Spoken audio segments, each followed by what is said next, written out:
Soo-hee found Sister Zhang from the purchasing department on her second stop and gave her a bottle of foreign perfume. Sister Zhang was thrilled and insisted on treating Soo-hee to dinner. Soo-hee smiled and said, "Sister Zhang, you have experience and connections. If you come across any good materials in the future, please think of our Anxian textile factory when it's convenient." Sister Zhang eagerly agreed, almost pulling Soo-hee into a dramatic farewell. Soo-hee's last stop was to see Section Chief Yu. Section Chief Yu said sourly, "Xiao Su, are you really going back to Anxian? Don't you want to think it over? I truly believe you have better opportunities staying in the big city." Principal Chen, who was quietly observing, thought, "Hey, this person is trying to steal my talent." Soo-hee smiled and replied, "Chief Yu, I appreciate your kindness, but Anxian needs me more. Besides, whether I'm in Anxian or the big city, the textile factory is my home." Principal Chen thought, "A clever rabbit has many burrows. You have more homes than a rabbit." Soo-hee then found Director Gao from the Anxian textile factory to inform him that she would be returning the next day. Director Gao felt uneasy, thinking that once Soo-hee left, the factory would lose its backbone. But he couldn't stop her from leaving. The young people, including Wu Chang, were reluctant to see her go, and the two female colleagues had red eyes. Director Gao thought, "Haven't you all met her just a few times? How can you feel so attached?" After leaving the textile factory, he went to the food factory in the big city to bid farewell to Section Chief Wei. Section Chief Wei said firmly, "Xiao Su, if you're not happy at the Anxian food factory, our doors are always open for you." Principal Chen thought, "They all want to steal my talent." Soo-hee exchanged polite words and subtly hinted that she had a lot of luggage, making it inconvenient to go to the train station.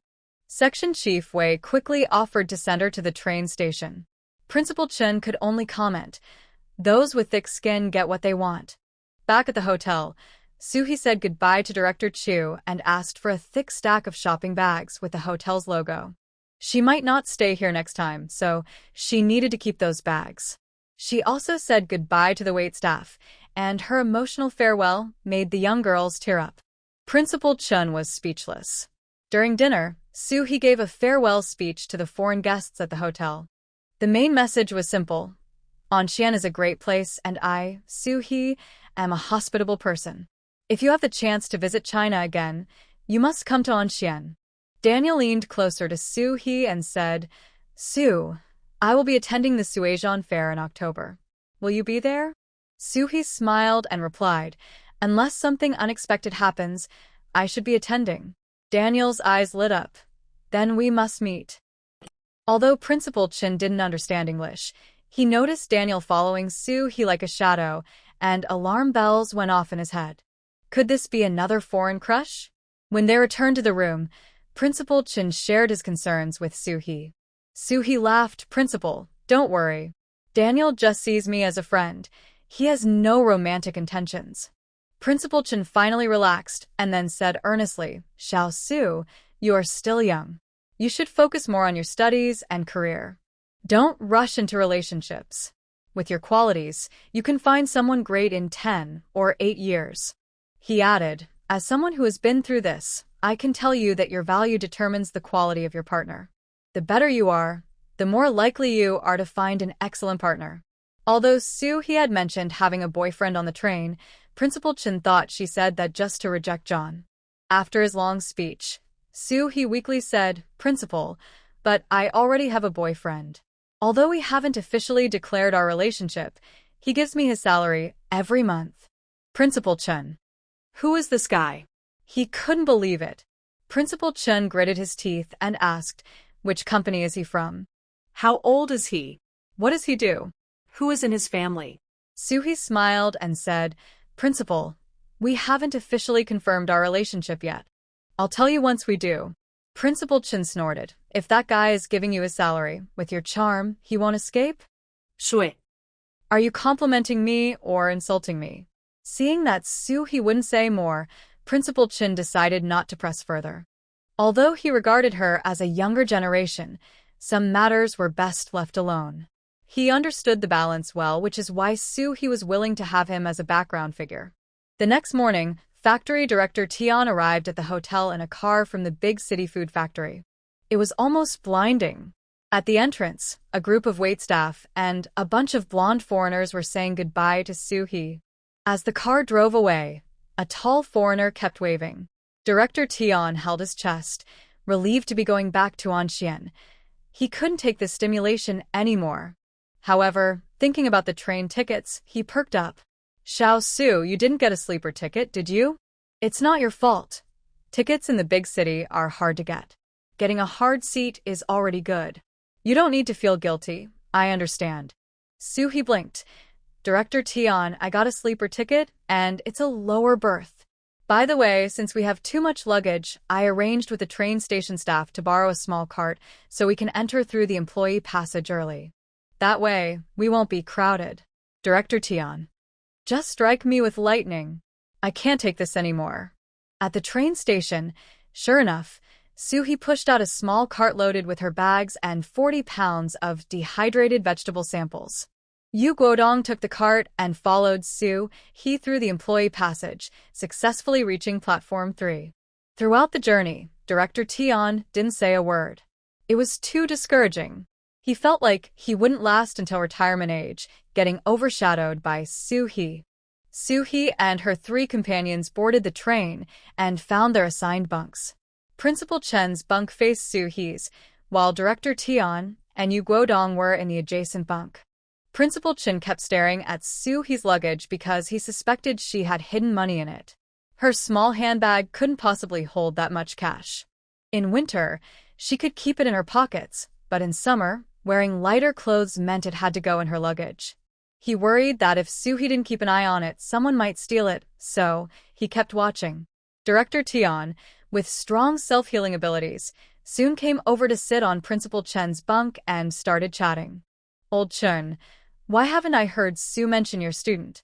Director Tian was also caught off guard by Soo-hee and only remembered this now. Initially, Principal Chen said he had a student at the food factory in the Magic City, which is why he donated supplies to the night school in County and brought Chen and Soo-hee on this trip. But it seemed like there was no such person. In the past, Principal Chen would have panicked in this situation, but he was no longer the same person. He was now the confident Nuahila Chen. He smiled and said, "It's unfortunate, but my student has been transferred." Fortunately, Sue helped the food factory in the Magic City secure a foreign trade order, or I would have had a hard time explaining this to you. Old Tian, if you bring back the instant noodle production line, your food factory will thrive. In the future, Aran County will have a strong food factory, textile factory, and machinery factory. Just a stomp from you, and County will shake. Hearing this flattery from Principal Chen made Director Tian feel great. It was rare to hear such nice words from Chen. Then Principal Chen said, "Old Tian, if your food factory is doing so well, you wouldn't want to see our night school struggling. Please donate some supplies when you get back. I won't ask for much, just 100 boxes of canned food." Director Tian replied, I have a bit of a stomach ache. I'll go lie down for a while." No wonder he didn't bring anyone else but you to the Magic City. It seems you're both in the same boat. After a while, Director Tian came back again. This time he came with his hands behind his back. "Soo-hee, I noticed there are many university students returning home in this train. These young people are full of energy, and it's really enviable. By the way, our food factory has a quota for recommending students to university. Since you've made such a big contribution to the factory, I've decided to give that quota to you." Director Tian was full of confidence. Who wouldn't want to go to university these days? Soo-hee would surely agree and be grateful to him. When she graduates in 3 years, the food factory would be solid, and she would have to wait for him to retire before taking over. Director Tian was quite pleased with himself. Even the clever Principal Chen hadn't thought of such a good idea. But Soo-hee smiled and said, "Director Tian, thank you for your kindness, but I want to shine in County for now and don't plan to go to university just yet. Let's talk about it in 3 to 5 years. Director Tian was almost furious. 3 to 5 years? By then, I'll probably be long gone. Director Tian was like an unkillable cockroach, constantly provoking but always failing. Principal Chen couldn't bear to watch. Finally, he couldn't help but take the opportunity when He went to the restroom to earnestly advise Director Tian. Old Tian, I thought you were quite sharp, but how did you get confused? You're just afraid she'll push you aside and take your position as director. I'm not underestimating you. If she really had that intention, you wouldn't be able to stop her. He is a person who values relationships. It's better to treat her sincerely. You might end up with great fortune. Director Tian, having his thoughts exposed by Principal Chen, felt a bit embarrassed and angry. Great fortune? What great fortune could I have? Am I supposed to export and earn foreign exchange like the textile factory? Alright, I know you're on her side because you're both in the same boat. Tian Jide, am not the kind of person who suppresses the younger generation, nor am I ungrateful. I just want to give her a little warning. I don't want to harm her. Besides, I need to cultivate a successor for the factory. Although he has her tricks, I still have high hopes for her. But I just don't want that successor to take my position too soon. In that moment, Director Tian understood the difficulties of ancient emperors. He guessed that emperors must have similar feelings about their heirs, wanting to nurture them while fearing they grow too fast. It's so hard for him. Hearing this, Principal Chen felt relieved. Although he was smart, she was still inexperienced and lacked a foundation. It was better to avoid making enemies. After a long while, he still hadn't returned. Principal Chen began to worry and was about to go look for her when he casually walked back. She was holding a ceramic basin filled with several tomatoes, peaches, boiled eggs, and a handful of fried peanuts. Director Tian. Did you go to the restroom or beg for food? Where did you get that? Those ladies over there were so enthusiastic, they insisted on giving it to me, and I couldn't refuse. I said it was inconvenient to carry, and they even lent me the basin. I just couldn't turn down their kindness. Director Tian. Principal Chen was already used to it since it had been like this from the start. When he returned the basin, she grabbed a handful of little rabbit milk candies, and soon laughter came from that side. Director Tian remarked, I have to say, this girl has a bit of my youthful charm. Back in the day, I was the center of attention wherever I went, especially among the young girls. Principal Chen bit into a tomato. So sour. Director Tian. 2 days later, the train arrived at An County train station. After leaving the station, Yu Guodong sighed. I never noticed before, but after visiting the Magic City, I realize how backward our County is. Director Tian replied irritably, Isn't that obvious? Not just An County, even the provincial capital can't compare to the Magic City. Suhi smiled and said, I actually think An County is better, because it's where I was born and raised. In the Magic City, my heart felt restless, but stepping onto An County's land makes me feel more grounded. I believe that as long as we work together, An County will definitely get better and better. Principal Chen, usually not an emotional person, felt tears welling up. Now he believed Suhi's words.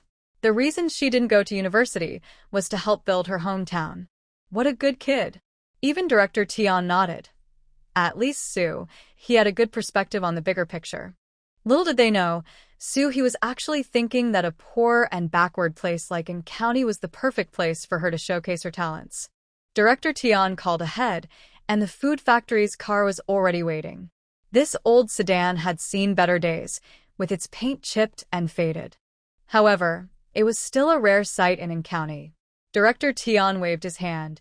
Get in the car, everyone. Old Chen, I'll take you home first, then I'll drop off Xiao Su. He felt a long-lost sense of superiority, pleased with himself. Just then, 2 more cars pulled up. Though they were not brand new, they were much better than Director Tian's. When he saw who got out of the cars, Director Tian nearly lost his temper. One was Director Feng from the textile factory, and the other was Director Hu from the machinery factory. Director Hu jogged over. Xiao Su, I knew you were coming back today, so I postponed the factory meeting to come pick you up. I even had the chef prepare a welcome dinner. Director Feng, usually more reserved, pushed past Hu and smiled. Xiao Su, you've worked hard. Xiao Gao told me you handled everything very well. Our factory needs someone as talented as you. You're now the deputy director of the sales department at our textile factory. With Xiao Gao away, we have a lot for you to take care of. Come with me to the factory. Director Tian felt a pang of jealousy. He used to think he was a schemer trying to take power, but now he wished he could hide her away so no one else could take her. He scoffed. Old phone. Stop fighting over her. Xiao Su just got back. She needs to reunite with her family. Honestly, you two are being selfish and not considering her at all. Xiao Su, get in the car. I'll take you home. Director Hu sneered. With that old car of yours, it might break down halfway. Xiao Su, I'll take you home. Director Feng wouldn't back down either. The Su Yongsher couple are model employees at our textile factory. I was just thinking of visiting them. Xiao Su, let's go together. Principal Chen stood by. Do you all not see me here? Even if you don't take me, at least acknowledge my presence. He cleared his throat a couple of times, and only then did Hu and Feng casually greet him. Both felt envious and resentful of Principal Chen. Managing not to call him Baldy was already quite restrained. Why should that be? They were both Xiao Su's superiors. She treated them to soft sleeper tickets, free stays at a guest house, and even brought back a large donation in US dollars, making them feel over the moon. Yet, Principal Chen pulled out photos from his trip to the big city and bragged, Old Feng, old Hu, my trip to the big city made me realize so much. We can't skimp on education. Old Tian has already promised to donate another 100 boxes of canned goods to our night school. How about you two also contribute a little? After all, Xiao Su is our night school's external tutor. If the night school lacks funds, she'll be distracted, right? Director Feng. Director Hu. Baldy, you've changed. After one trip to the big city, you've become obsessed. Director Tian remained silent, thinking to himself that regardless of his own donations, he would first take advantage of these two old guys. In the end, Directors Feng and Hu reluctantly agreed to add more to their donations. Principal Chen felt delighted. He felt like he had unlocked a hidden talent for fundraising. Indeed, being around Xiao Su had its benefits. He would have to keep following her. Finally, he politely asked Director Hu to take Principal Chen home while she rode with Director Feng back to the flat. Old Lady Su was directing Granny Zhao to massage her shoulders. I've spent the whole day washing clothes and cooking for you, not to mention pushing you around for walks, and let's not even talk about the huge mess at home. All I ask is for you to massage my shoulders and sing a little, yet you keep refusing. Are you heartless? Granny Zhao fell silent for a moment and hoarsely replied, I massage your shoulders for at least 2 hours every day, and my voice is all hoarse. Before she could finish, Old Lady Su interrupted. Oh, you're feeling wronged? I'm doing this for your own good. If you don't move, what if you become paralyzed? If you don't speak, what if you become mute? If you have any complaints, just wait for Daya to come back and let her send me away. I won't serve you anymore. It's hard to be a good person these days. What sin have I committed to end up with such an ungrateful daughter-in-law? Granny Zhao felt like crying but found she couldn't. As soon as she thought about crying, she remembered unloading the cart and instinctively held back. Just then, a car horn sounded outside. Old Lady Su's eyes lit up. It must be Daya back. Only my precious granddaughter has the ability to come back by car. As she was about to go out, she changed her mind and started massaging Granny Zhao's legs instead. Granny Zhao. When He entered the house, she saw the touching scene of Old Lady Su helping Granny Zhao with her legs. Originally, Director Feng wanted to come in and check on the two elderly ladies, but He politely declined. Seeing He, Old Lady Su grabbed her hand tightly. Daya, my precious granddaughter, you're back. I dream about you every day. If you hadn't returned soon, I would have sent your uncle to the big city to find you. Look at your little face, so thin. You must not have eaten or slept well out there. You've suffered. Tonight, I'll make you some meat to help you recover. Don't just stand there. Sit down quickly. I'll boil some water for you to take a bath and relax. Old Lady Su said this while heading to boil water, occasionally wiping her tears with her sleeve. Shui. Grandma, you're overdoing it a bit. But it still warmed her heart. Granny Zhao's eyes were slightly red, but she didn't cry and instead asked Su He how she was doing. Su He smiled and handed them some little rabbit milk candies. Old Lady Su unwrapped a piece and, before tasting it, exclaimed, "My precious granddaughter's candy is the best. Even the Queen Mother's peaches can't compare." Su He smiled and took out the clothes she bought for them to try on. Old Lady Su's eyes squinted with joy.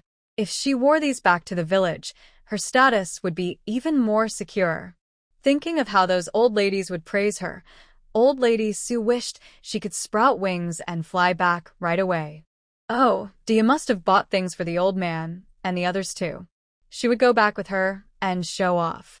After trying on the clothes, Old Lady Su and Granny Zhao asked Su He if she was comfortable and if she was eating well. Su He laughed. "Grandma, Granny, I stayed at a guest house for foreign visitors. Every meal had meat, and we didn't even have to pay for it." As she spoke, she took out the shopping bag from Jinxiang Guest House. Old Lady Su's eyes sparkled. "Dia, I need a bag to pack the clothes. Can you give me one?" Shui. Sure. Packing clothes was just an excuse. Showing off back in the village was the real reason. "I understand." Old Lady Su held the shopping bag that Su He gave her, smiling from ear to ear. In the past, Old Lady Lu next door often showed off her craft paper from the supply and marketing cooperative, which made her quite envious. But now, looking at it, that was nothing. This bag was from a hotel where foreigners stayed. "Grandma, I'm going to see Grandpa Go." Hearing the door open, Grandpa Go, who was listening by the wall, quickly dashed back inside. Su He shouted over the wall, "Grandpa Go, are you home?" "I'm back." Grandpa Go opened the door, frowning as he said, "What are you shouting about? Just come back. Do you expect me to set off firecrackers to welcome you?" Su He laughed and replied, "Setting off firecrackers would be fine. Should I go buy some now?" Grandpa Yi. This girl is getting bolder. Su He climbed over the wall into Grandpa Ji's yard. In this era, the walls were low, making it easy to climb over, much quicker than going through the front door. "Grandpa Ge, this is the clothing I'm giving you, and this is the little rabbit candy from the Shanghai food factory." She laid out a whole table of items. Grandpa Ge frowned. "I don't lack food or clothes. Why waste money on this?" Though he said that, he felt pleased inside. Tomorrow, he would wear the new clothes to show off to Old Man Yuan. That old guy always bragged about how amazing his granddaughter was. It was obvious he was just boasting. Grandpa Ge shifted his gaze from the clothes and asked Su He, "Did everything go smoothly?" "It was okay. Principal Chun and I stayed for free at the Foreign Affairs Hotel. I managed to secure nearly $30,000 worth of orders from the Shanghai Food Factory and the Shanghai First Textile Factory, plus a $30,000 order for hair accessories from our county's textile factory. Oh, and I also brought back the instant noodle production line from the Shanghai Food Factory. That's about it. The efficiency was average." Grandpa Ge. He brought out a tray of herbal seeds and a stack of craft paper, 20 seeds per pack. Shui. "You really know how to make a joke." Just as Su He was packing a few bags of herbal seeds, she heard Su Yongsher's voice next door. "Mom, I heard little he is back?" Su He's eyes lit up. "Grandpa Ge, my uncle is here. I'll come back to help you pack another day." With that, she dashed off. Grandpa Ge laughed and scolded her, then picked up the clothes to measure them against himself. When Su He stepped out, she saw Su Yongsher and Chao Hongmei just entering the yard. The couple beamed when they saw Su He. As soon as Su He climbed over the wall, Chao Hongmei grabbed her hand, choking back tears. "Little He, you're finally back. Your second aunt hasn't been able to eat or sleep well, waiting for you to return." Su Yongsher quickly added, "Yes, little He, I marked the days on the calendar, just hoping you'd come back soon. You must have suffered a lot in Shanghai. Look how thin you've become. Tonight, let your second aunt cook you something delicious to make up for it." Su He knew the couple was putting on a show, but she still felt warm inside. As she welcomed them into the house, she asked, "Uncle, Aunt, how did you know I was back?" Su Yongsher replied, "Our workshop director told me, and even gave me a day off." Lil He, I heard them shouting that you helped the factory secure a foreign trade order. Is that true? The foreign trade order hadn't been widely announced yet, so only a few people in the textile factory knew. Although Su Yongsher had heard some rumors, he wasn't sure if they were true.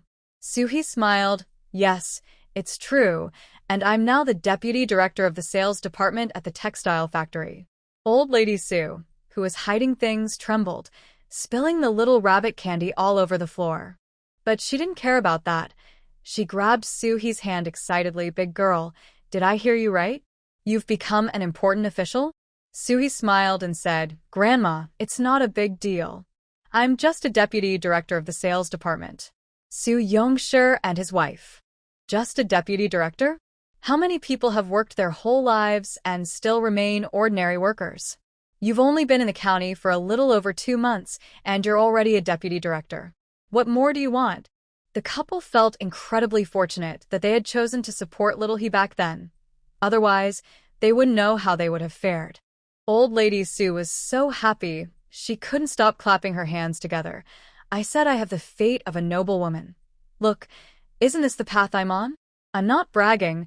There's no girl in the whole county better than my precious granddaughter. After praising Su He, Old Lady Su glared at Su Yongsher and his wife. What are you two wooden posts still doing here? Hurry up and buy some vegetables and meat. Quickly make something delicious for my granddaughter to replenish her strength. Old Lady Zhao, you give her a good massage to relieve her fatigue, and sing a little song to cheer her up. Old Lady Zhao. Suhi certainly wouldn't boss Old Lady Zhao around. She smiled and said, I still have to go out for a bit. I'll go directly to my uncle's house tonight. After saying her goodbyes, Suhi took the 2 packed shopping bags to the textile factory's family compound. She first went to Grandma He's house, giving the elderly couple 2 cans of little rabbit candy, and then headed to Teacher Yuan's house. Teacher Yuan was pacing back and forth inside, thinking, it's been so many days since Suhi left. Why hasn't she come back? Could she have run into some trouble? I wonder if she went to find Wenjie for help? Just then, he heard a knock on the door. When Teacher Yuan opened the door, he saw a bright little face. Teacher Yuan, long time no see. You finally came back. I thought you were staying in Shanghai. Teacher Yuan said as he let Suhi in. How was it? Did everything go smoothly? Did you run into any trouble? Suhi smiled and replied it was okay, but that's not important. I met Teacher Nie. Teacher Yuan was surprised. Did you go to her for help? He really wanted to ask Suhi if she had caused any trouble for Nie Wenjie, but he was afraid of hurting the girl's feelings, so he held back. I didn't go to Teacher Nie for help. I helped her with a small favor. Suhi explained what happened with Teacher Nie.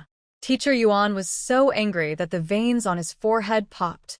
He gritted his teeth and said, I advised her to maintain boundaries with her family, but she wouldn't listen. She's just too stubborn. If I had known it would turn out this way, I might as well have let her join me in. Cough cough, doing research. After a moment of calm, he said, Little Su, thanks to you this time. Otherwise, with Wenjie's temperament, he would definitely have suffered. He had given the girl Wenjie's address out of goodwill, but in the end, it was the girl who helped Wenjie. Suhi exchanged a few polite words, then fell silent. Teacher Yuan was anxious, pacing around, thinking, this girl is usually so clever. How come she can't see anything about Wenjie? Can't she talk more about him? Especially, did she bring any messages for me? Teacher Yuan spun around, looking at Suhi with anticipation, wanting to ask something but feeling shy. Suhi found it amusing and said slowly, Teacher Yuan, Teacher Nie said it's not convenient for her to write to you. She asked me to tell you to take care of your health. Although we can't contact each other for now, we will reunite someday. She also gave me money and fabric coupons to help you buy 2 sets of clothes. As Suhi spoke, she took items out of her shopping bag. These 2 sets of clothes were bought with Teacher Nie's money, and this set is a gift for you. These 2 cans of bunny milk candies are also for you. By the way, here's the leftover money. Please take it. Suhi handed the leftover money to Teacher Yuan, who stared at the clothes and didn't take it. So, Suhi placed it directly on the coffee table. She thought this old couple was quite pitiful. Noticing Teacher Yuan's eyes were a bit red, she quickly changed the subject. Teacher Yuan, I think Teacher Nia looks very young, just in her 40s. You must be over 20 years older than her, right? Teacher Yuan almost lost his temper. I'm only 5 years older than her. Suhi replied, Oh, then you must look quite anxious. Teacher Yuan angrily pointed to the door. Go on, get out of here. Suhi chuckled. Oh dear, I didn't mean it like that. It's not that you look anxious. It's just that my teacher's wife takes good care of herself. She's both young and beautiful, and she loves you deeply. It's truly enviable. Teacher Yuan's anger vanished instantly. You're always talking nonsense. Now tell me in detail what happened these past few days, and I'll help you figure it out. After Suhi finished speaking, Teacher Yuan didn't want to talk anymore. You're arguing with foreigners and pulling in foreign trade orders. What do I need to advise you on? After a long silence, Teacher Yuan finally said, I don't care how many part-time jobs you have now. My translation work can't stop. You need to find time to come over. Suhi nodded. Don't worry, I have professional ethics and won't delay your work. Teacher Yuan was skeptical. This girl was juggling so many jobs. Could she really manage? Unable to hold back, he asked, Why are you taking on so much work? Is it for money? Suhi replied seriously, Teacher Yuan, you underestimate me. You work tirelessly on giant computers not for money, right? Of course not. You're fighting for our country to no longer be oppressed or controlled, for China to rise. I may not have your skills, but my heart is the same. I want to build my hometown and help my fellow villagers prosper. When each of us lives well, our country will naturally become strong. Teacher Yuan nodded repeatedly. Well said. But you also need to know your limits and not overwork yourself. Okay, I understand. If you have nothing else, I'll head back now and come by another day. After seeing Suhi off, Teacher Yuan suddenly remembered something. He wanted to take her as his granddaughter, but she called Wenjie teacher's wife. Wasn't that a bit off? He then recalled He saying he looked anxious and hurried to the mirror to check. He did look a bit old. He should ask that old fellow Zhuge Hongqi for some beauty tips next time and take better care of himself. After leaving Teacher Yuan's house, he initially planned to go directly to Su Yongsher's home but remembered she hadn't taken the gifts, so she had to return to her flat. The door was locked, and Grandma Zhao and Grandma Su had already gone to the flat with Su Yongsher. Old Man Ge next door was home. Previously, when Suhi and Grandma Su invited him to dinner, he politely declined. Suhi took out her keys and opened the door, and the trading post jumped out. Host, you turned off my location button before. Can you turn it back on now? Suhi had completely forgotten about that. Hearing the trading post, she coldly replied, Are you still going to ask me for off-site storage fees? No more. Never again. Host, that was a silly thing to say. I'm smarter now and won't say such foolish things again. Shui. After turning on the location button, the trading post said in a mechanical voice, Host, just a friendly reminder. Remember to call your boyfriend. Keeping in touch and love keeps it fresh and lasting. Shui. Why are you so annoying? Go somewhere cool. The trading post quickly shut down. What bad thoughts could it have? It just wanted to create some KPIs. It just wanted to promote gifts, but before it could get to the point, it was shut down. Although he scolded the trading post, she thought it made sense to call Gucci Yen to check in.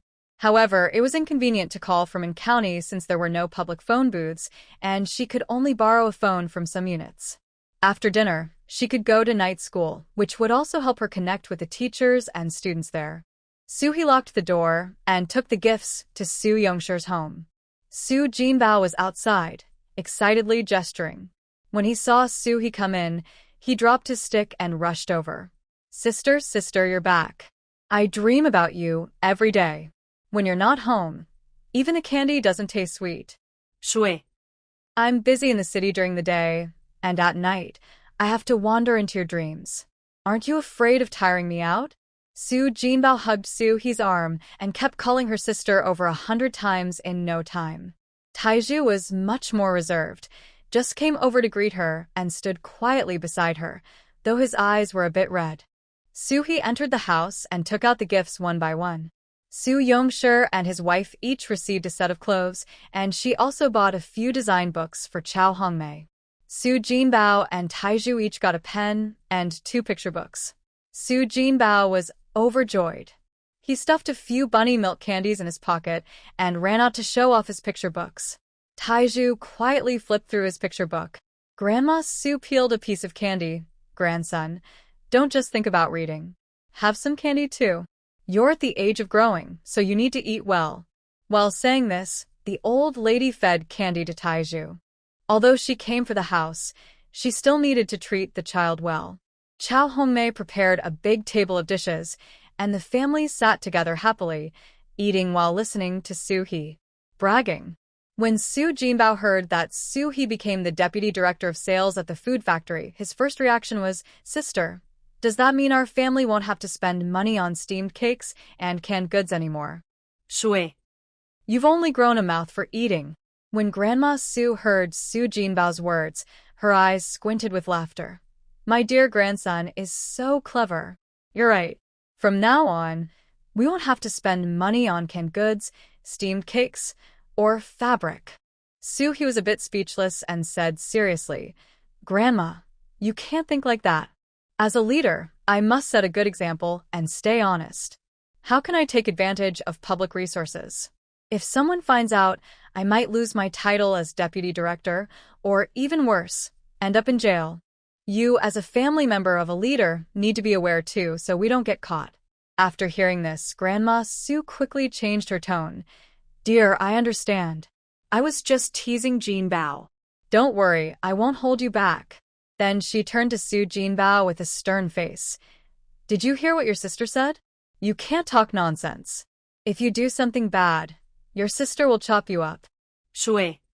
Clearly, Grandma Soo's words scared Soo Jinbao, and the little guy never dared to say anything like that again.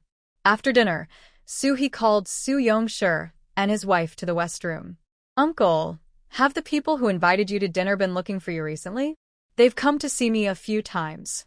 Once, they even tried to drag me out to eat, but when they saw my friends coming, they left.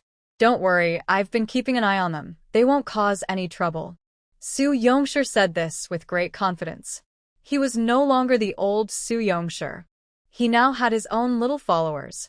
Soo-hee narrowed her eyes and said, There's a saying, a thief can only steal for so long, but you can't guard against thieves forever. Tell me all the details about those people, and I'll find a chance to deal with them. Soo Yong-shur looked worried. Little he, if you get rid of them, what if they get desperate? Soo-hee smirked. Who said, I want to get rid of them? I want them to fight among themselves, so they won't have time to bother you.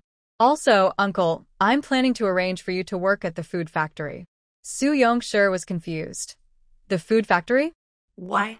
He thought he was doing well at the textile factory, especially since he had made some friends there and was living comfortably. Besides, the food factory was much smaller than the textile factory. People usually want to move up, not down. Soo-hee explained, the instant noodle production line will start soon. This is a rare opportunity. If you do well, within a year, I'll make you the workshop director. Of course, I respect your opinion. If you don't want to go, I can transfer my aunt over instead. Little he, what do you mean? When did I say I didn't want to go? Besides, your aunt has it easy at the textile factory. I can't let her work hard at the food factory. When should I transfer? Maybe I should report to the food factory tomorrow? Shui. No rush. Let's wait until I arrange everything. She realized that everyone in the Soo family, young and old, were either food lovers or power seekers. Soo-hee then told Chow Hong-mei, Aunt, make sure to read the books I bought for you. If you don't understand something, ask me, and I'll find out for you. The foreign trade orders for hair accessories will keep increasing, and I can't handle all the designs alone. You'll need to help me with this important task. If you do well, the factory will add a design department, and you'll be the deputy director. Chow Hong-mei held Soo-hee's hand, her eyes red. Little he, don't worry. Even if I have to skip meals and sleep, I'll study hard and won't let you down. Soo-hee reminded them a few more times and asked them to call Taiju and Soo Jinbao in. After Soo Yong-shur and Chow Hong-mei left, The two couldn't stop talking. Not long ago, they were worried about getting promoted, and now they not only got promoted but would soon be in positions of power. All thanks to their niece. From now on, whatever she says goes. Even if she said the moon was square, they would believe her. Suhi asked Taizhu and Su Jinbao about their studies and if anyone was bullying them at school. Hearing this, Su Jinbao pouted. Sister, you asked the right question. Someone is bullying me. Suhi frowned. Who is bullying you? My desk mate, Zhang Xiaoli. She drew a line on the desk and won't let me cross it. She used to call me a little hero, but now she's changed. Shui. Not wanting to deal with him anymore, she asked Taizhu, is anyone bullying you at school? Taizhu shook his head. No. Suhi understood his concerns and said, Taizhu, you are now part of our Su family. If anyone bullies you, or if you have any difficulties, you must tell us. You're not just living here for free. We have a responsibility to protect you. Taizhu nodded, his voice a bit choked. Sister, I understand. Seeing he wasn't lying, Suhi didn't press further. This kid had a tough character. Even if he wasn't on the wrong path now, his strong nature would keep him from being taken advantage of. Outside, Su Jinbao sneakily called Suhi aside. Sister, I'll keep an eye on Taizhu. If anyone bullies him, I'll let you know right away. By the way, Dad said bad things about you. He said you have more tricks than a sieve. He also said you shouldn't offend ghosts, but you. Shui. Is that a compliment or an insult? My dad also hid some secret money under the insole of his big cotton shoes. Sister, I didn't tell Mom.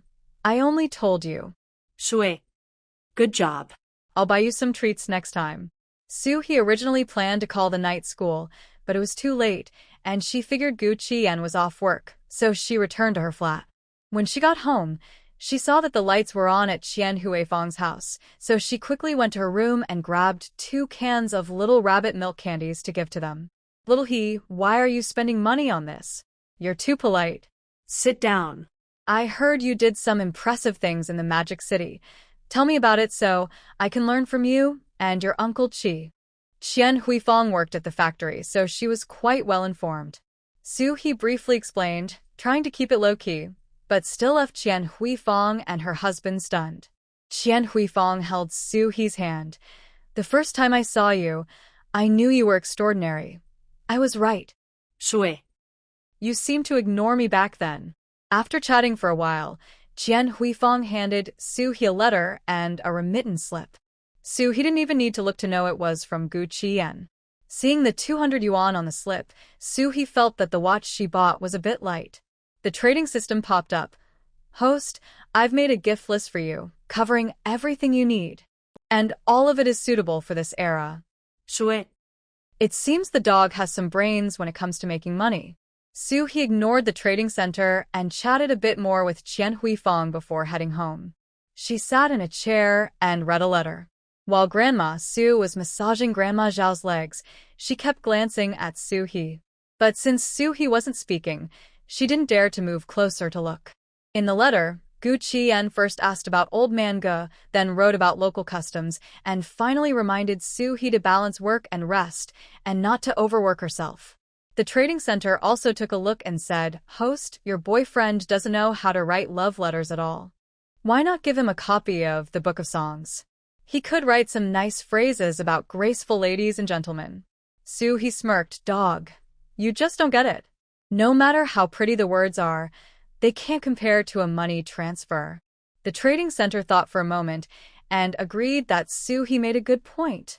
Good looks can't compare to KPIs. The host is really smart. It needs to learn well from the host. Suhi browsed the trading center interface for a while and picked out a suit and a pen for Gu Qian. It wasn't that she was stingy. There just weren't many good gifts in this era. The next morning, Suhi put 2 cans of milk candies in her shopping bag before heading out. As soon as she left, Grandma Su said with a curious look, I think the girl is dating someone. That letter yesterday was definitely from her boyfriend. Maybe she met a nice guy in the Magic City. Grandma Zhao glanced at her. Can a letter from the Magic City arrive this quickly? Grandma Su replied. Are you trying to be smart? Did I ask you? Grandma Zhao fell silent, as long as Grandma Sue was happy. After leaving the courtyard, Sue put the clothes, watch, and pen into her shopping bag and headed to the post office. After mailing her items, she noticed a public phone inside the post office. The downside was that it was busy, making it hard to talk. Sue had many things to do and didn't have time to worry about that. After greeting the staff, she dialed Gu Qian's number. In the Research Institute's office, Xiaowang was cleaning when he heard the phone ring and hurried over to answer. Hello. Who are you looking for? Hello, I'm looking for Gu Qian. My last name is Sue. Xiaowang immediately perked up. This was clearly Gu's sweetheart. Last time, he got in trouble for not chatting enough with her. So, he replied very politely, Comrade Sue, please hold on. I'll go get Gu for you. Sue felt a spark of interest. Gu? It seemed like the rich guy was either in tech or research. Actually, with Sue's skills, she could easily extract Gu Qian's entire family history from Xiaowang, but she didn't want to do that. Fishing requires patience. She couldn't rush it. After a while, Xiaowang's voice came through the phone. Comrade Sue, I'm really sorry, but Gu isn't in the lab. I'll have him call you back when he arrives. Sue thought the rich guy is probably in research. Xiaowang still didn't realize that just a few words had revealed Gu's identity and was waiting for Sue's response. Please let him know that I returned from the Magic City safely and that he doesn't need to worry. Okay, I'll pass that on. Thank you, I appreciate it. After hanging up, Xiaowang thought that this girl named Sue spoke so gently. She must have a good personality. Gu's temper would surely bully her in the future. Sue hung up and arrived at the food factory. Director Tian was inspecting the workshop with his hands behind his back. Ever since Sue had been away, he had found a long-lost confidence. Just as he was strolling through 2 workshops, Yu Guodong came over and said, Director, Deputy Director Sue is here and wants to report something to you. Director Tian. He deliberately took his time before heading back to the office. He thought Sue would feel awkward being left waiting, but as soon as he entered the office, he heard laughter. Deputy Director Sue, these little rabbit milk candies are as good as they say. Deputy Director Sue, is the Magic City much bigger than our county? I heard you can speak the local dialect. Say a few words for us. Deputy Director Sue, is instant noodles really that good? I've never had instant noodles. Director Tian was furious. Listen to them, calling her Deputy Director Sue like she's their own mother. Chun Tubao even said he was petty. With her charm, she would have everyone gathered around her in no time. He cleared his throat a few times. Xiao Su, come here. Sue came out of an office, smiling. Director, are you back from inspecting the workshop? You're so diligent right after returning. No wonder they say you're the backbone of our food factory. We can do without anyone, but we can't do without you. Director Tian. Although your flattery is a bit forced, it still sounds nice. Once in the office, Sue took the initiative to pour tea for Director Tian. Director Tian felt as if he had taken a comfort pill. It was refreshing. After sipping some tea, he asked, Xiao Su, what do you want to report? Director, we're about to start the instant noodle production line, and we definitely don't have enough manpower. I volunteered to send my uncle here to shine at our food factory. What do you think? Cough. Cough. Director Tian choked on his tea. How can you make it sound so selfless when you're actually sending a spy? Don't you have any shame? No need. Our food factory has enough staff. We can spare some for the instant noodle production line. Suhi nodded. I originally thought that the people sent from the Magic City food factory are friendly with me, so having my uncle learn from them would be beneficial. Since you think it's unnecessary, let's pretend I didn't say anything. Director Tian. Xiao Su. What I mean is that the textile factory is larger than the food factory, and having your uncle come here would be a bit of a waste of talent. But since you insist, let him come. Suhi smiled and said a few polite words before skipping away.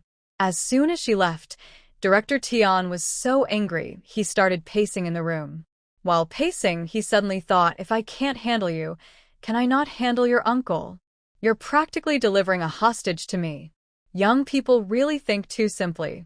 After leaving the food factory, Suhi turned and walked toward the textile factory. From a distance, She saw Old Man Go, wearing the clothes she bought in the Magic City, heading towards the textile factory's residential area. She was a bit puzzled. What was Grandpa Go doing in the textile factory's residential area?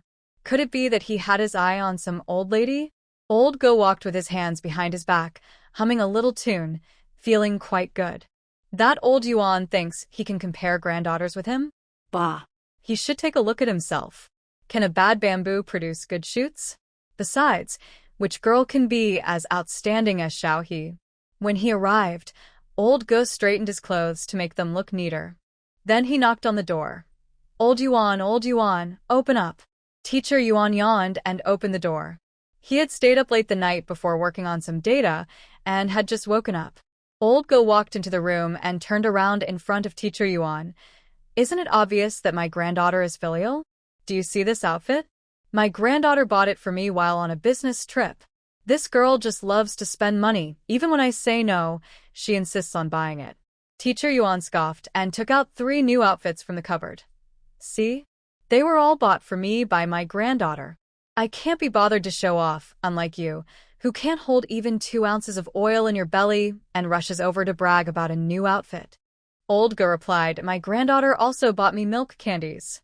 Teacher Yuan placed a jar of little bunny milk candies on the table, as if no one else has those. Old Go said, my granddaughter stays at a foreign affairs hotel in the big city, and it's free. Teacher Yuan looked at the ceiling at a 45-degree angle. My granddaughter does too. My granddaughter taught off some foreigners. My granddaughter did too. My granddaughter secured several foreign trade orders. My granddaughter did too. As they continued, the 2 old men locked eyes and froze. Teacher Yuan trembled. Why your granddaughter isn't surnamed Su, is she? Old Go stuttered. Why your granddaughter isn't also surnamed Su, is she? Sue? The 2 old men fell silent. After arguing for so long, it turned out their granddaughters were the same. Both felt a pang of disappointment. They finally recognized a granddaughter, and it was shared. Teacher Yuan felt even more upset. His granddaughter wasn't even officially his yet. He had claimed her unilaterally. Oh no, that girl even calls Wenjie auntie, which means he is a generation lower than Old Go. Su He was unaware that her 2 grandfathers had run into each other. She was busy chatting in the sales department of the textile factory. With Director Gao absent, she was in charge of the sales department. Su He quietly assessed the situation and had a rough idea of what was going on. Her deputy in the sales department was just a figurehead. These people smiled on the surface, but didn't take her seriously at all. She didn't say anything and wandered into Director Feng's office. Xiao Su, you came at the right time. The procurement work for the foreign trade accessories has started, and will begin production as soon as the materials are ready. The factory plans to assign some staff to make the accessories, while the rest will be sent to the Huaihua commune. What do you think? Su He thought to herself, so the nice guy isn't so nice after all. Well, there's no business without deceit. If one is too honest, they can't be a businessman. She knew Director Feng's intentions. If all the accessory orders were sent to the Huaihua commune, it would take away part of the profits and the textile factory would be sidelined. If she agreed, the trend would be to gradually eliminate the outsourcing to the Huaihua commune and bring everything back in-house. So, all her hard work would just be making clothes for the textile factory. Director Feng, making accessories takes time and effort. If we assign factory workers, it might delay our main business. Since it's the off-season for farming, why not send all the work to the commune so the locals can benefit a bit? Director Feng smiled. Xiao Su, you have a point, but the accessory orders are still the textile factory's business. We should let the workers get familiar with it. Su He smiled back. Director Feng, I won't beat around the bush. I helped the factory secure orders to boost the Huaihua commune's economy. After all, I also hold the title of liaison for the commune. If the Huaihua commune doesn't benefit in the end, I won't be able to stay at the textile factory. Director Feng's expression darkened slightly.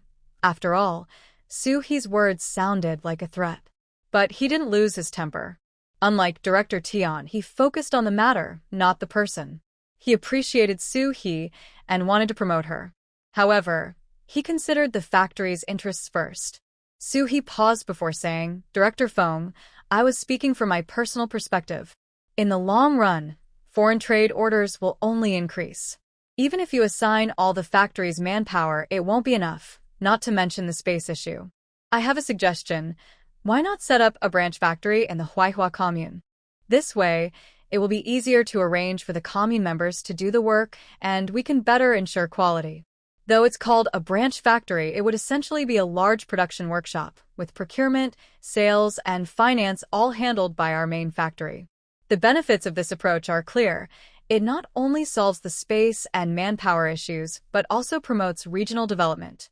I believe the county leaders would be pleased with this. Director Feng's mind was stirred. He's words open up his perspective.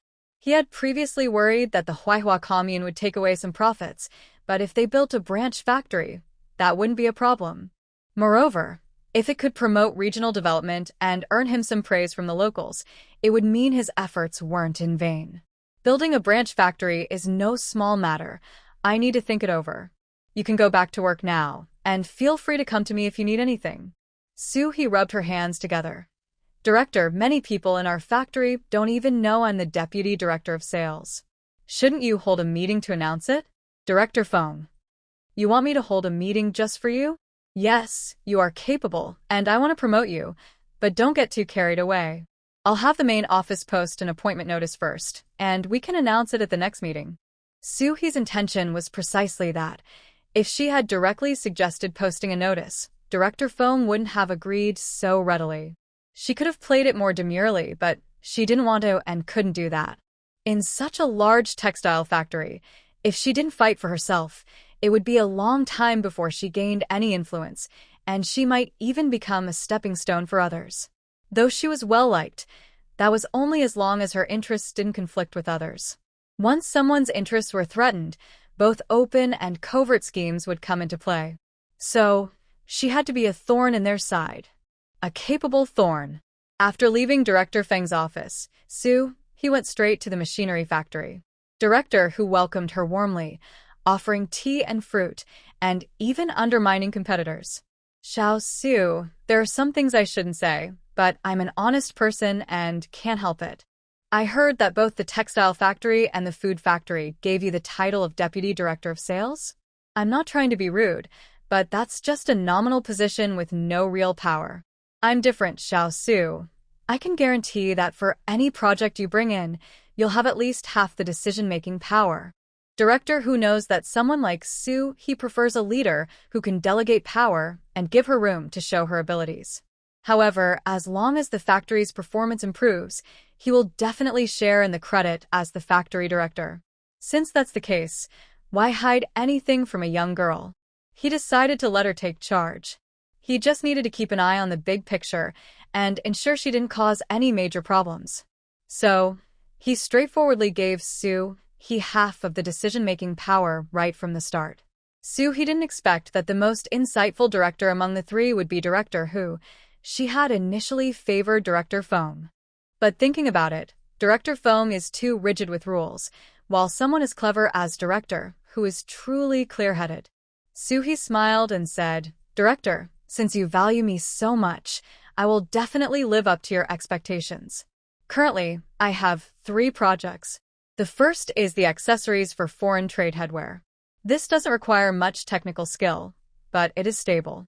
As long as the textile factory has foreign trade orders, our machinery factory can benefit. The second project is the instant noodle production line that the food factory is about to launch. This is a rare opportunity.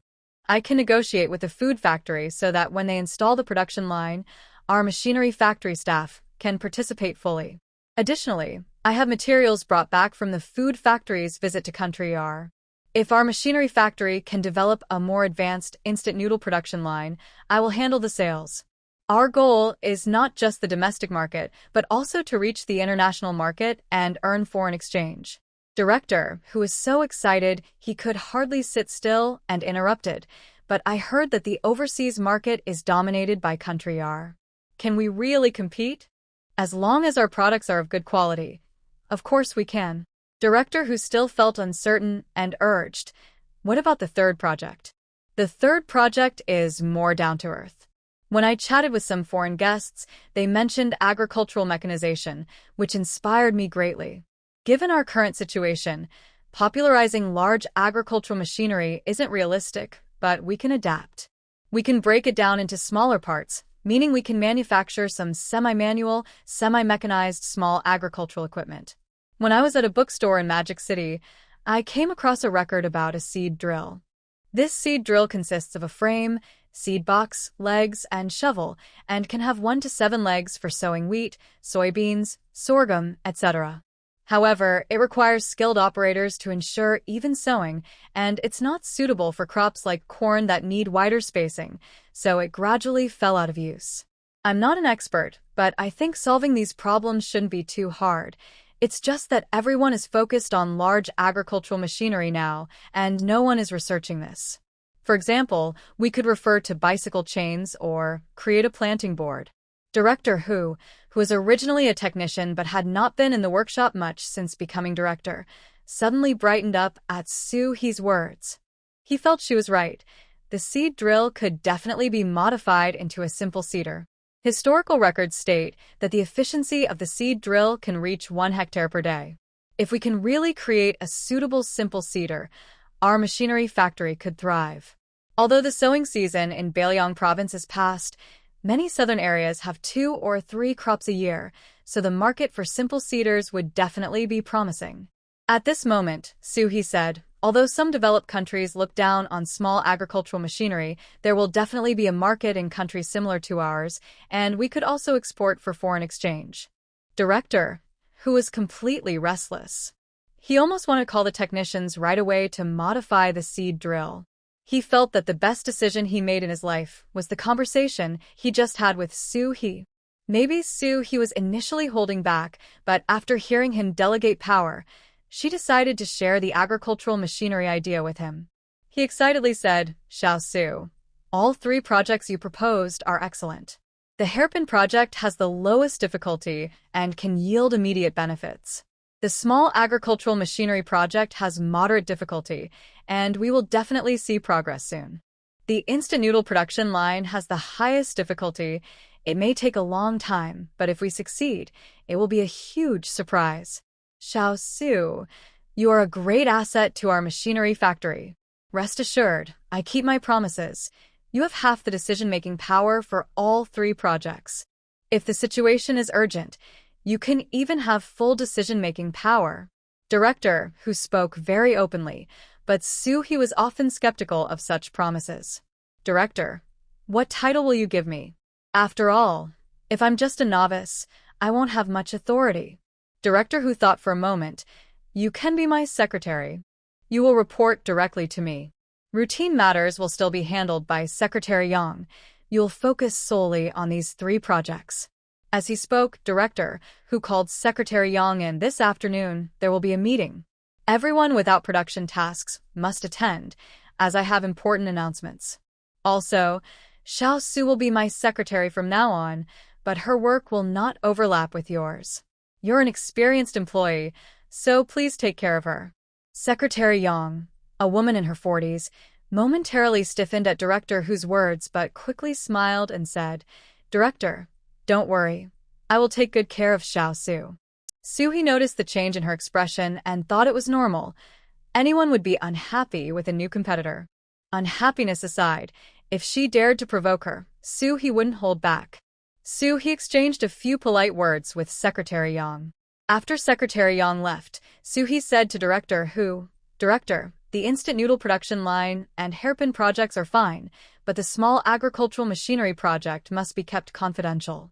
At least until we go into mass production, neither samples nor blueprints should be leaked. Director Hu nodded. Don't worry, I understand.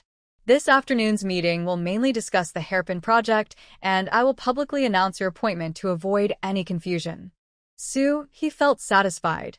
This is the difference between directors. Director Tian was always suspicious of her, fearing she would seize power. Director Feng was limited in vision, only focused on the textile factory's small area. Only Director Hu is a person who thinks big. After leaving Director Hu's office, since her formal appointment hadn't come through yet, Soo-hee didn't want to go to the secretary's office next door and instead went to the union office to find Qian Huifang. Qian Huifang was organizing documents and smiled when she saw Soo-hee. "Xiao Su, what brings you here? By the way, you are now our factory salesperson, so you should come by often." Soo-hee smiled and said, "I'm not just a salesperson anymore. Director, who has appointed me as his secretary." Qian Huifang dropped the documents she was holding all over the floor. Qian Huifang thought she must be hearing things. The factory director's secretary? So many people want this position, either because they are favorites of the director or have connections. Xiao Su, she has become the factory director's secretary? Xiao Su, is that really true? Soo-hee nodded, yes, but my work doesn't overlap with Secretary Yang's. I mainly handle new projects. As she spoke, she picked up scattered documents from the floor and noticed one that caught her attention. "Aunt Qian, are we getting housing from the machinery factory? You and Uncle Chi should be able to get an apartment this time, right?" Qian Huifang smiled wryly. "Housing distribution depends on seniority and family size. Although Uncle Chi and I have worked here for a while, we don't have kids, so we probably won't be prioritized." Soo-hee blinked. "I'll mention it to the director when I have a chance, but I can't guarantee anything." Qian Huifang was both surprised and happy, grabbing Soo-hee's hand. "Xiao Su, no matter what happens, I appreciate your help. Now that Soo-hee is favored by Director Hu, this matter is likely to succeed." Soo-hee smiled and said, "Aunt, I have my own reasons for helping you. When you move into the apartment, can I rent your current house? Living with the two elderly ladies is too inconvenient for her, but she can't move too far away since she also needs to take care of old Ge.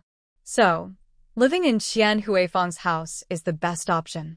As for why she didn't just ask for an apartment directly, it's because she hasn't fully established herself yet, and that would seem too arrogant. Also, the apartments in county don't have central heating, and the bathrooms and kitchens are shared among several families.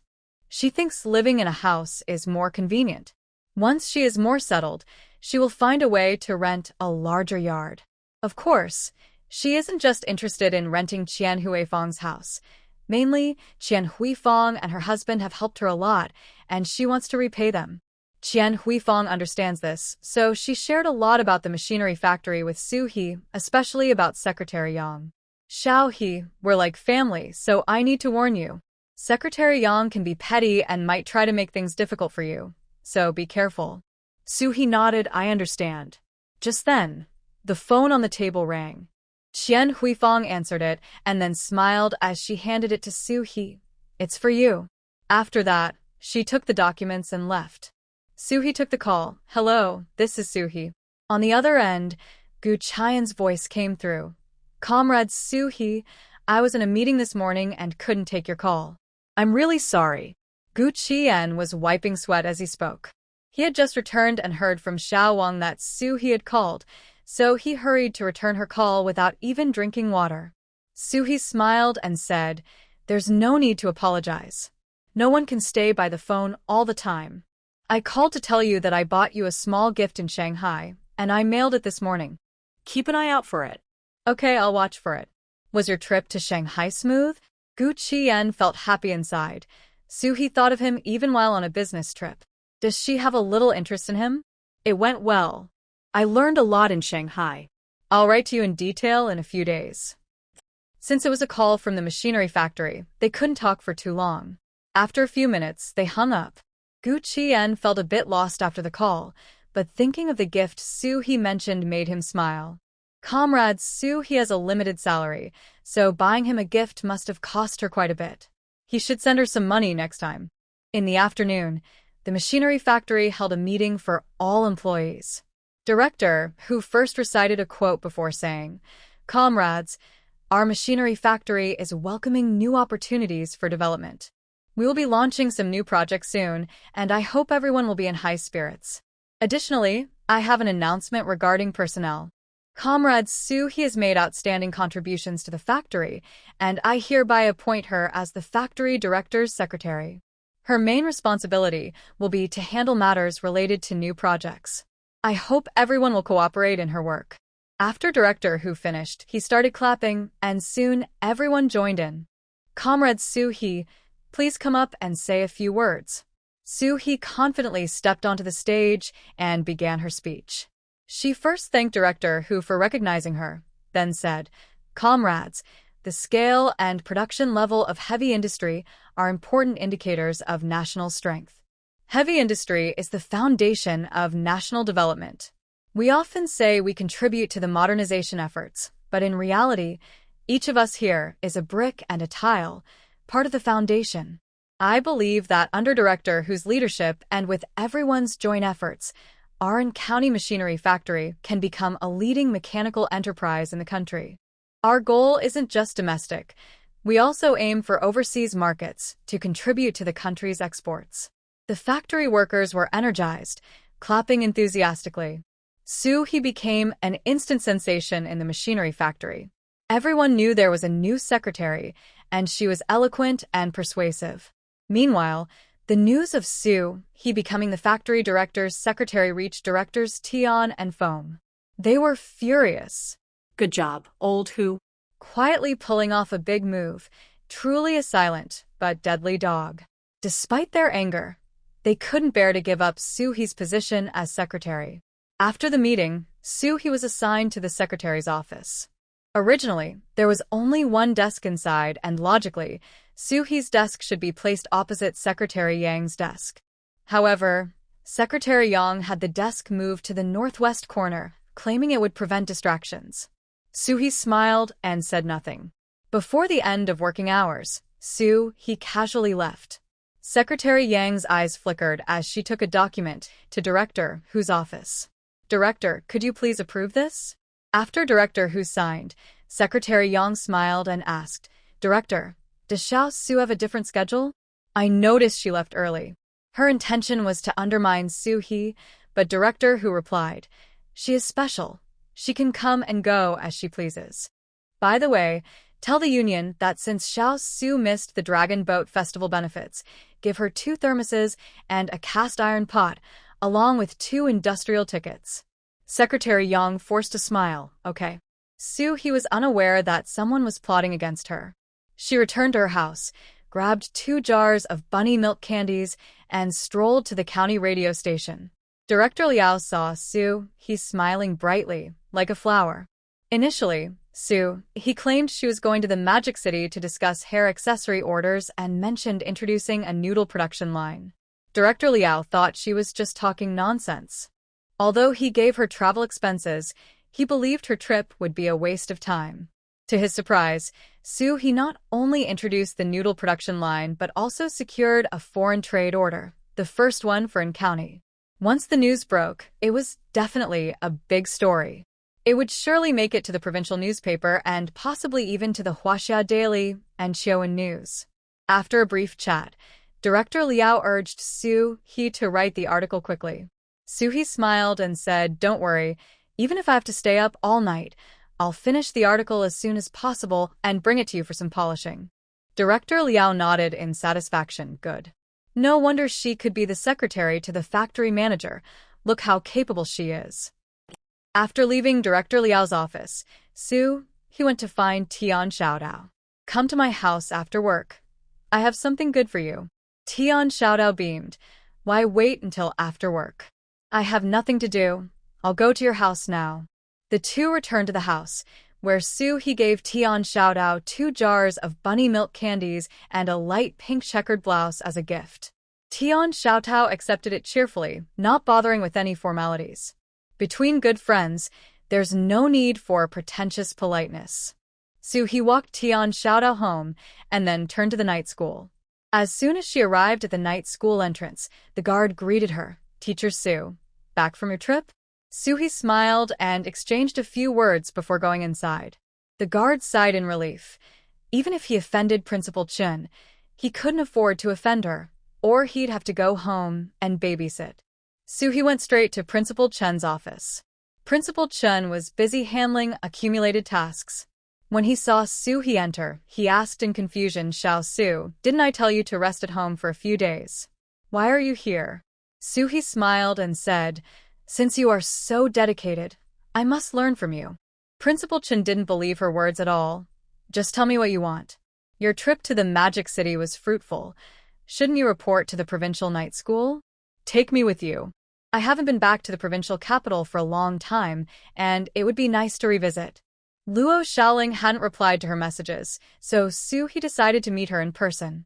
Money wasn't the issue. The key was to keep a close connection with Shen Rui. Principal Chen genuinely wanted to visit the provincial night school, not to mention that he needed to report the dollar donation to them. Moreover, he was eager to discuss the gains from the Magic City with those old-timers, especially Director Liu. He initially planned to go alone, but after hearing He thought it would be fine to bring her along. If he upset her, she might not take him on future trips. All right, we'll take the bus to the provincial night school the day after tomorrow. A day later, Principal Chen took He on the bus to the provincial capital. The bus wasn't very crowded, and there were still 5 empty seats in the back when they departed. Principal Chen thought He would be calm this time since the bus didn't allow for much movement, but she struck up a conversation with the ticket seller. Before long, they were chatting like sisters, moving to the empty seats in the back. Principal Chen. It seemed she could charm anyone who could talk. When they arrived at the provincial bus station, the ticket seller seemed reluctant to part ways, but Principal Chen was already used to it. After exiting the station, He said, "Principal, I need to take care of something first. Then I'll find you at the provincial night school." Principal Chen gave her some reminders, and they parted ways. He wasn't worried. She had been thriving in the Magic City, so she would do just fine in the provincial capital. He took the bus and looked out at the scenery. She used to regard the provincial capital with awe, but now it felt different. Her trip to the Magic City had given her confidence. Although it wasn't time for a comeback yet, she was no longer the same. When He arrived at Luo Xiaoling's house, she knocked on the door. A somewhat impatient voice came from inside. "Who is it?" "Xiaoling, open the door. It's He." Luo Xiaoling dropped half of an apple she was eating, and it rolled around before stopping. She thought she misheard. "Who? Who are you?" "I'm your best friend, Xiao He." Luo Xiaoling thought she was seeing a ghost in broad daylight. Shui? She should be in county, so why was she here? But it was good she came. She could gather some information and ask Shen Rui for some benefits. Thinking this, she opened the door a crack, coldly saying, "I don't have a friend like you. He, you've been hiding things from me. You said you were struggling, but it turns out you're doing well in county and even became the secretary at the machinery factory. You're impressive." She had planned to give He a hard time first, then extract information. However, He squeezed through the door and hugged her. "Xiaoling, I've missed you so much. I know you have a tough exterior but a soft heart. You must be happy for me, right?" Luo Xiaoling. Yes. What a load of nonsense. He seemed a bit out of touch. But this was good. It made it easier for her to extract information. Luo Xiaoling almost couldn't breathe from the hug, and after finally breaking free, He began to wander around the room. "Xiaoling, your home is just as it was, not a bit changed. When Shen Rui went back to the countryside, she told me you acted like a maid for her, and your family benefited from it. But it seems she was just talking nonsense." Luo Xiaoling angrily replied, "Stop trying to sow discord. Rui wouldn't say such things." TSK, Xiaoling, it's just the two of us here, so don't say ungrateful things. Doesn't Shen Rui usually boss you around? Doesn't she treat you like a maid? Not to mention those letters you wrote for me. Weren't they ordered by her? After her schemes were exposed, didn't she take it out on you? Xiaoling, I really feel for you. You have family background and looks. You're not inferior to her, a returnee with nothing. Why should you lower yourself to her? Luo Xiaoling's expression changed continuously before she coldly laughed. He, your attempt to sow discord is too obvious. Do you think I would fall for it? He giggled. Of course you won't fall for it, but it will bother you. The next time you see Shen Rui, you'll think, why should I be her maid? The more you think about it, the more uncomfortable it gets. That's my goal. Do you think I'm being sneaky? Luo Xiaoling. Luo Xiaoling was momentarily speechless. How could you talk about a conspiracy so confidently? He leisurely sat on the sofa, saw an apple in the tray, picked one up, and started munching on it. After a while, Luo Xiaoling gritted her teeth and said, Su-hee, how can you be so shameless now? You weren't like this before. Su-hee swallowed the apple and said slowly, being shameless is the only way to survive. You don't know how poor my family is. My grandma would scold me for 3 days over fried egg. I wanted to live like you, a rich girl, but circumstances don't allow it. And on top of that, Shunrui keeps setting traps for me, trying to use handsome guys to trick me. I'm just confused. Does she think I've never seen a man and that any guy would work on me? Anyone with a bit of sense wouldn't come up with such a stupid idea. Luo Xiaoling also thought Shunrui's tricks weren't very clever. If she used it once, fine, but she did it twice in a row. However, she didn't dare to say anything in front of Shunrui. Su-hee continued, Xiaoling, hanging out with someone brainless is a bad idea for your future. Why not stick with me instead? Luo Xiaoling, how can you be so full of yourself? Shunrui is rich and powerful. What do you have? Su-hee slowly pulled out her work ID from her small bag and lined them up on the coffee table. Luo Xiaoling. Although she knew from Shunrui that Su-hee was the secretary of the County Machinery Factory, she never imagined Su-hee had so many work IDs. She held back her curiosity, but couldn't resist, and started looking through the IDs. Su-hee tossed the apple core into the trash can, poured herself a glass of water, and continued chatting. Xiaoling, I've only been back in the countryside for less than half a year, and I've been working hard for just over 2 months, but I already have so many jobs. You must have heard that I brought foreign trade orders to the County Textile Factory, right? Actually, that's just a small thing. I also helped the Shanghai Food Factory and the Shanghai No. 1 Textile Factory secure nearly $30,000 in orders. I'm not bragging. I just want to tell you that instead of following that brainless Shunrui, you should stick with me. I may not have power or influence now, but I'll definitely do better than Shunrui in the future. Luo Xiaoling put down the work ID and scoffed. No matter how hard you try, you're still just a nobody. The Shin family in the capital could easily take you down with a snap of their fingers. Shuishmail. Xiaoling, you're mistaken. Right now, it's only Shunrui targeting me. Not to mention the Shin family in the capital, even Shunrui's parents wouldn't go after me. Luo Xiaoling rolled her eyes. You really are clueless. If it weren't for Aunt Song's help, could Shunrui have so many people at her disposal? Su-hee said firmly, no way. My mom, Aunt Song wouldn't treat me like that. Luo Xiaoling's mouth twisted in disbelief. You really think you're something special? Rui is Aunt Song's flesh and blood. What are you? Aunt Song is much more compliant with Rui than with you. Aunt Song would do anything Rui asks. Su-hee's eyes flickered. She was intentionally saying this to get information. Luo Xiaoling was indeed her good friend. She dared to speak up. It seemed that the previous incidents were a collaboration between Song Xian and Shunrui. But why would Song Xian be so compliant with Shunrui? Was it just guilt? Su-hee showed a hurt expression and said weakly, Xiaoling, I don't understand. It's not my fault that I was switched at birth. Why does Aunt Song want to destroy me? Doesn't she remember our past as mother and daughter? Luo Xiaoling gleefully replied, who knows? Maybe you're just annoying. Su-hee sighed. Maybe. But even ants struggle to survive. I won't let them bully me. Xiaoling, I'll say it again. Following Shunrui won't end well for you. Stick with me. Luo Xiaoling rolled her eyes. Stop dreaming. Shui laughed. Xiaoling, Shunrui seems quite suspicious, right? What do you think she'd think if she found out you were secretly meeting me?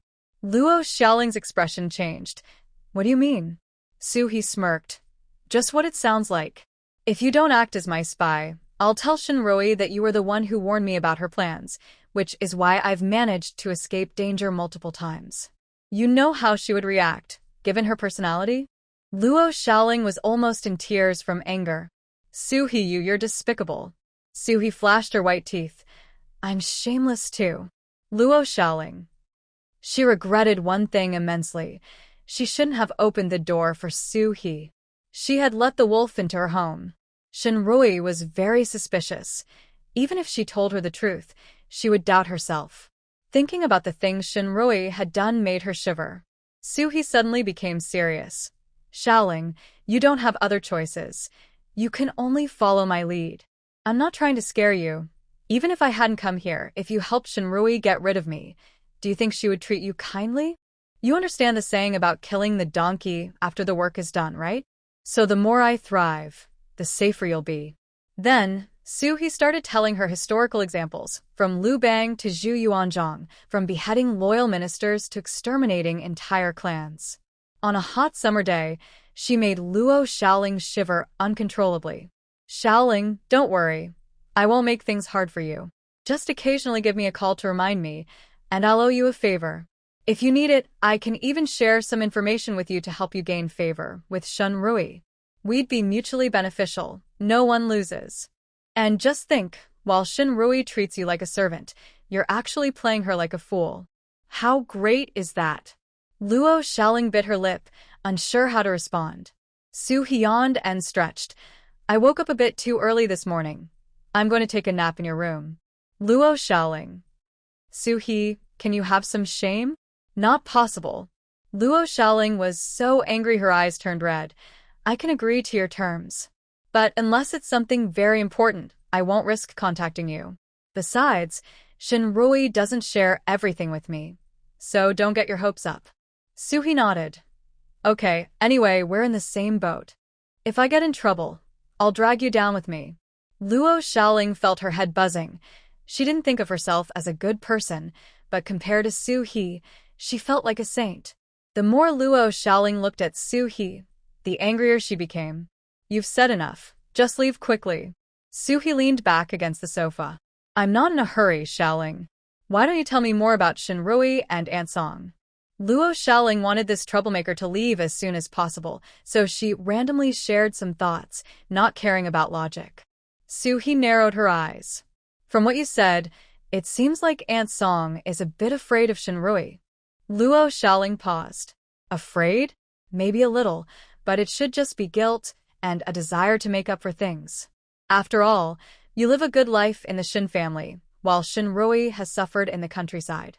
Schwishkolf. Did she tell you that? You probably don't know that when she was born, she was very weak. My parents searched everywhere for treatment, and only after she got better did they have a second child. Also, even though we are from a farming family, we not only let her go to school but also rarely made her do chores. She's known in the village for being lazy and greedy. I even suspect that Aunt Song deliberately switched me and Shinrui. Of course, just keep this to yourself to avoid trouble. Luo Xiaoling was furious. You know very well that these words, especially the last one, could cause trouble. Why would you tell me? You're clearly trying to drag me down with you. Suhi, you're so despicable. Now that I've told you what you shouldn't know, just leave. This time, Suhi nodded and agreed, leaving Luo Xiaoling with the contact numbers for the factory and night school in case of emergencies. As for Luo Xiaoling's phone number, Suhi already knew it. Seeing Suhi get up, Luo Xiaoling felt relieved, but then she saw Suhi rubbing her hands together. Xiaoling, I'm a bit short on cash lately. Can you help me out? Luo Xiaoling almost spat blood. With all your jobs, how could you be short on money? Are you kidding me? In the end, Suhi took the apples from the coffee table with her. It wouldn't look good to meet Director Liu empty-handed, so she thought it was just right to bring some apples. Luo Xiaoling slammed the door loudly, wishing never to see Suhi again. When Suhi left Luo Xiaoling's house, she felt quite good. To control someone, you need to know their weaknesses. Luo Xiaoling was clearly afraid of Shinrui, or more accurately, afraid of the Shin family's retaliation, which is why she was easily fooled. As for whether Luo Xiaoling would inform her, that was hard to say. People's hearts are too complicated and can change at any moment. Of course, the better Suhi did, the more likely Luo Xiaoling would inform her. Carrying the apples, Suhi took the bus to the provincial night school. Meanwhile, in the office of Director Liu at the provincial night school, Principal Chun was boasting. Old Liu, I haven't had much of an appetite lately, mainly because I ate too much greasy food at the Foreign Affairs Hotel a while ago. I don't even want to eat meat right now. Old Liu, you know, it's easy to go from frugality to luxury, but hard to go back. In Shanghai, I had a car to pick me up and drop me off. Now, sitting on a bus feels a bit uncomfortable. Old Lou, remember when we had tight budgets? I was worried, but now with the dollar donations, I'm still worried. How am I supposed to spend all this money? Director Lou was nearly fuming. He thought Principal Chin would get punished this time, but instead, he received praise. According to the higher-ups, they were even going to award him as an outstanding educator. It was infuriating. He couldn't listen any longer and said sourly, "Old Chin, let's be honest. You're just riding on Suhi's coattails, aren't you? At your age, you're still trying to benefit from a young girl's reputation. How shameless." He thought Principal Chin would feel embarrassed or even ashamed. Instead, Principal Chin laughed heartily. "Old Lou, you're right. I am riding on little Sue's coattails. What can I do? I have an eye for talent and hired such an excellent teacher. Little Sue only has a high school diploma, and most people wouldn't have the guts to hire her. This is what they call a rare horse and a rare talent." Director Lou. "Chin, you've changed. You're no longer the refined and reserved Chin you used to be. Your skin is as thick as your hair. Both have run away." When Suhi arrived, Director Lou was already fuming. However, upon seeing Suhi, Director Lou smiled like a blooming flower. Especially when he saw Suhi carrying a bag of apples, he thought, this little Sue really knows how to get things done, much better than Chin. All that boasting, and not a single candy in sight. "Little Sue, have some tea to quench your thirst." The more Director Lou looked at Suhi, the more he liked her, especially thinking about the dollar donations. "Little Sue, our provincial night school is currently hiring logistics teachers. For special cases, we can lower the educational requirements. I think your qualifications fit perfectly." Principal Chin immediately grabbed an apple and stuffed it into Director Lou's mouth. "You can just shut up. Old Lou, don't waste your breath. Little Sue only wants to stay in county and doesn't want to come to the provincial city. If she wanted that, she would have stayed in Shanghai.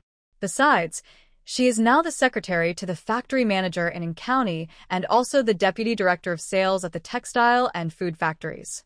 She doesn't have time to come here to be a logistics teacher." Director Lou glared at Principal Chun while holding the apple and then turned to Suhi. "Little Sue, what do you think?" Suhi rubbed her hands together. "Director Lou, full-time is definitely not possible, but I can consider part-time. For example, if it's just 2 or 3 days a month." Director Lou. "You might as well stay in county." Principal Chin felt relieved when he saw the two of them reach an impasse. It wasn't entirely out of selfishness. He was mainly worried that Suhi would be too tired. Little did he know, Suhi was thinking that the provincial night school was a good place, and it wouldn't hurt to come back later to discuss part-time work when she had more leverage. Suhi and Principal Chun had a free lunch at the provincial night school. When they were leaving, Principal Chun took out 2 packs of Shanghai brand cigarettes from his briefcase and gave them to Director Lou. Director Lou joked, "You, Chin, I thought you were really stingy." Suhi and Principal Chun left the provincial night school and waited for the bus at the station. There are 2 buses from the provincial city to county each day, and they were just in time for the afternoon bus back. While Suhi was chatting casually with Principal Chun, someone hesitated and said, "Xiaohe." Suhi turned to look. The speaker was a man in his 20s, looking refined, holding 2 books. It was Qi Yuansheng. He was the scumbag who had once wanted to be romantic with the original owner, but wrote a breakup letter after she was sent back to the countryside.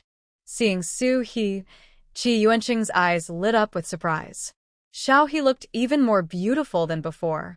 It's just that her family background is too poor. Otherwise, he would have considered marrying her. "Xiaohe, when did you come to the provincial city? Why didn't you tell me? I could have picked you up at the station." Suhi replied slowly, "Why should I tell you I'm in the provincial city? Who do you think you are? And how should I tell you? Should I burn paper to inform you?" Qi Yuansheng was taken aback for a moment, then realized that Suhi was cursing him, saying he was already dead. He suppressed his displeasure and said, "Xiaohe, I know you're still angry with me, but I had no choice. Our status difference is too great. We can't be together. Rui has deep feelings for me, which is why I chose to be with her." Suhi interrupted him. "Don't flatter yourself. If you want to climb the social ladder, just say so. deep feelings? Buffed. To her, you're just a lapdog.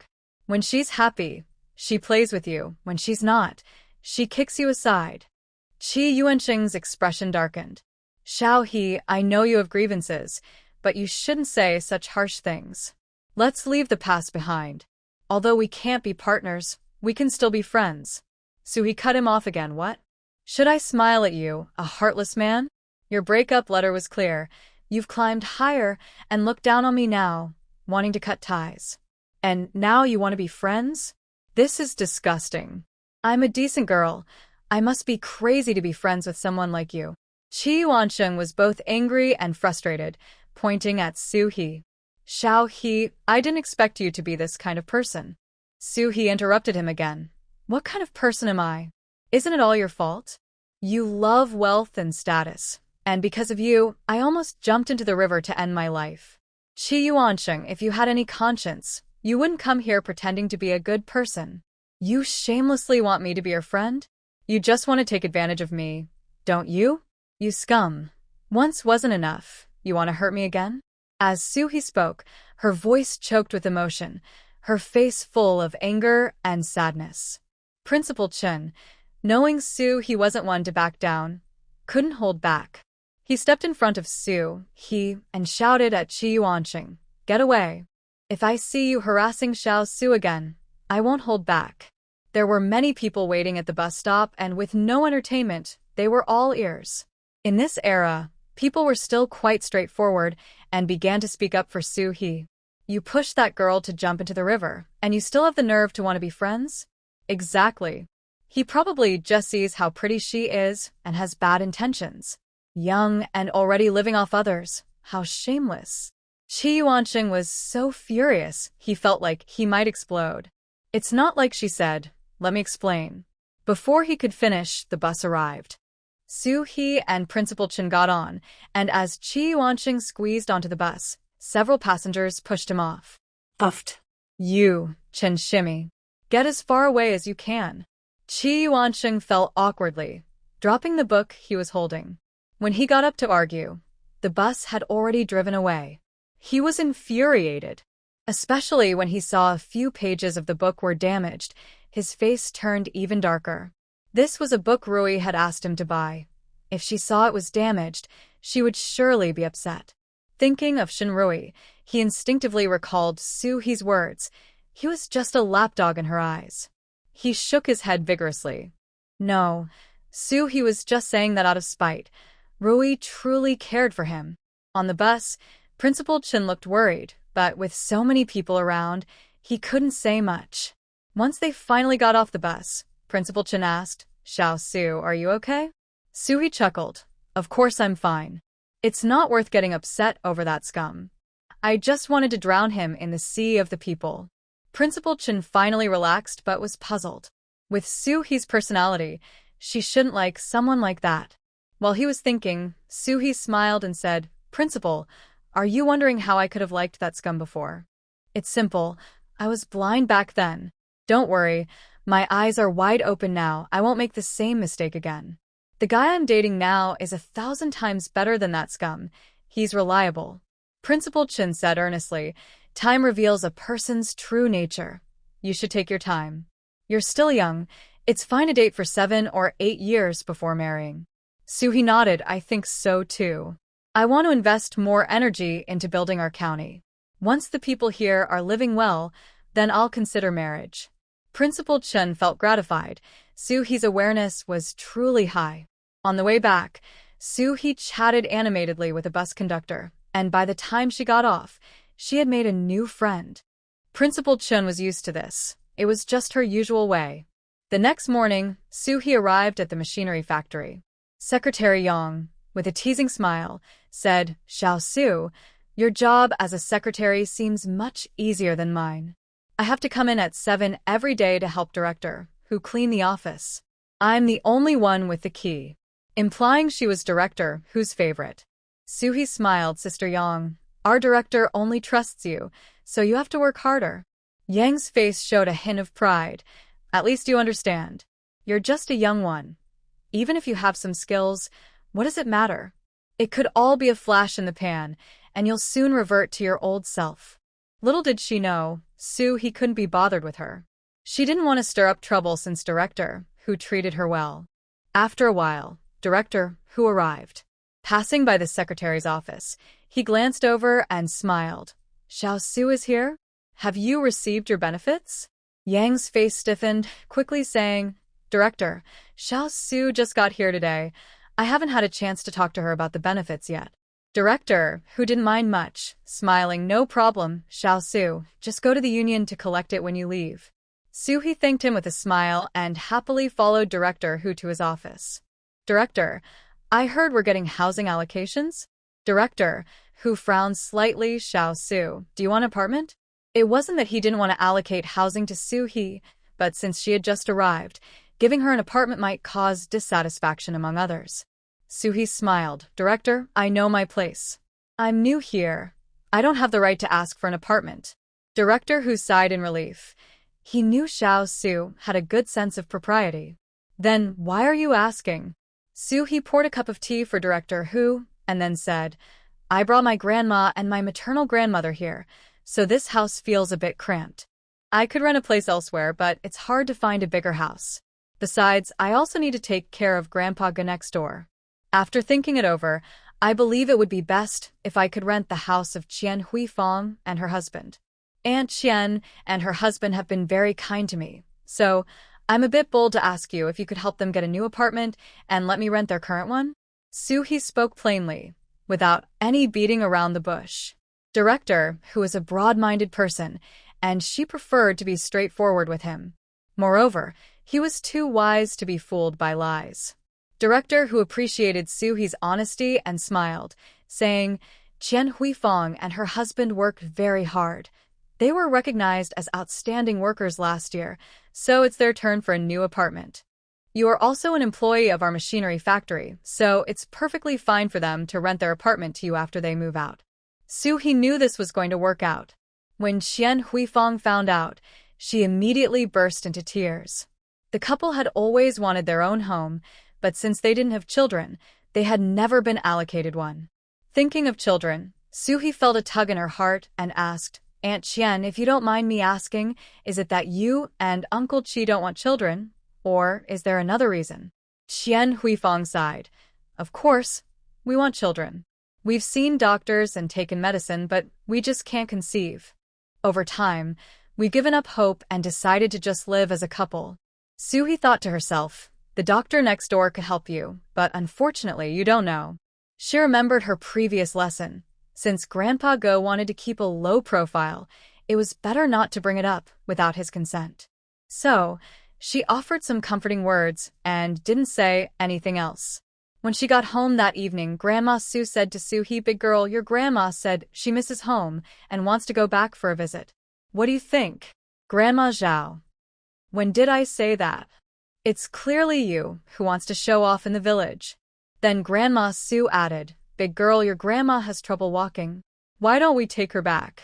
Let your parents visit Sajayakan, and I can also see Arya. I haven't seen her in a long time, and I really miss that girl. Shui. You can scold Su Xiaoman 800 times a day, and yet you miss her? But she also wanted to go back and see, as it was a good chance to return the things she bought and pick up Su Xiaoman, who was on summer break. However, Grandma Zhao hadn't been home in a long time either, and she couldn't just leave Grandma Su alone here. The question was how to get back. Grandma Zhao had difficulty moving, and taking a bus would be very inconvenient. The next day, he went to the textile factory to find Director Feng. Director Feng seemed a bit uneasy. The reason was simple. Director, who was clearly trying to put pressure on him. Not only had he given Su-hee the title of secretary to the director, but he also called a meeting for everyone. What was Su-hee thinking about this? Su-hee smiled brightly and asked, Director, has there been any progress on establishing a branch in Huaihua Commune? We've reached a preliminary agreement in our factory, and I've reported it to the county. We're still waiting for approval. Su-hee nodded, discussed a few other matters, and then cheerfully said, Director, I want to return to Huaihua Commune, but my grandma has trouble walking, so I'd like to borrow your car. Actually, Director, who brought this up yesterday, but I thought it would be more appropriate to use your car since our factory will have business dealings with Huaihua Commune in the future. What do you think? Director Feng. So you're borrowing my car, and I should thank you for choosing me over Director Hu? But that guy was willing to give up the secretary position, so he probably wouldn't mind saying this. If he didn't agree to lend the car today, he would surely lean more towards the machinery factory. So he smiled and said, I thought it was a big deal. It's just borrowing a car. I happen to have no plans tomorrow, so I'll have Old Lee take you. He's eyes lit up. That's wonderful. We won't stay overnight. We'll be back tonight, so it won't delay your work the day after. Staying overnight isn't a problem. It doesn't matter if it's a day or half a day. Director Feng was being particularly generous today. As long as it didn't affect the interests of the textile factory, he was easy to talk to. When He got home that evening, she told Grandma Sue about borrowing the car. Grandma Sue's eyes immediately lit up. Big girl, are you saying we can take a car back to the village tomorrow? He nodded. Yes, we'll first go to my grandma's house, and then to Huangshi village. Grandma Sue was so happy, she could hardly contain herself. She originally thought wearing clothes bought by her granddaughter in the big city and carrying bags was impressive, but now she could even take a car back. Wasn't that like riding in a grand sedan from ancient times? Only noble ladies got such treatment. Grandma Sue couldn't sleep well all night and got up early to get ready. Grandma Zhao also didn't sleep well. She was in much better shape than when she arrived and could now stand up.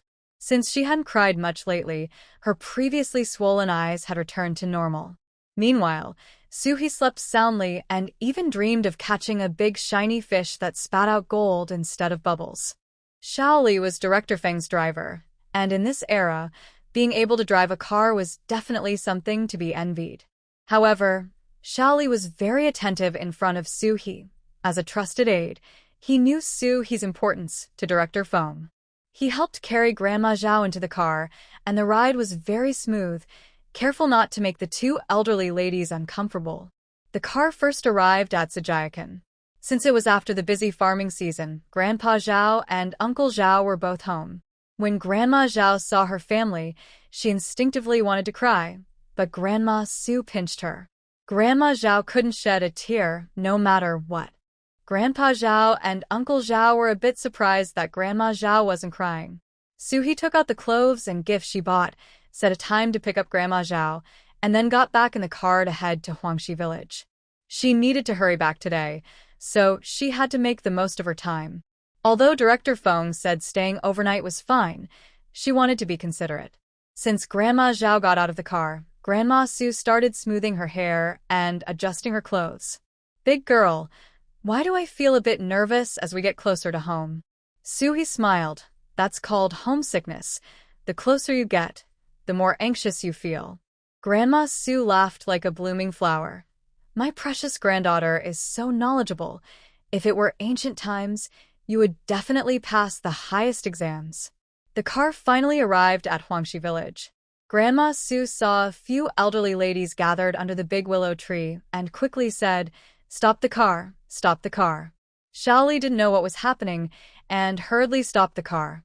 He understood Grandma Sue's intentions and got out to help her open the car door. Grandma Sue smoothed her hair with her hand, holding the shopping bag from Jinxiang Hotel, and got out of the car.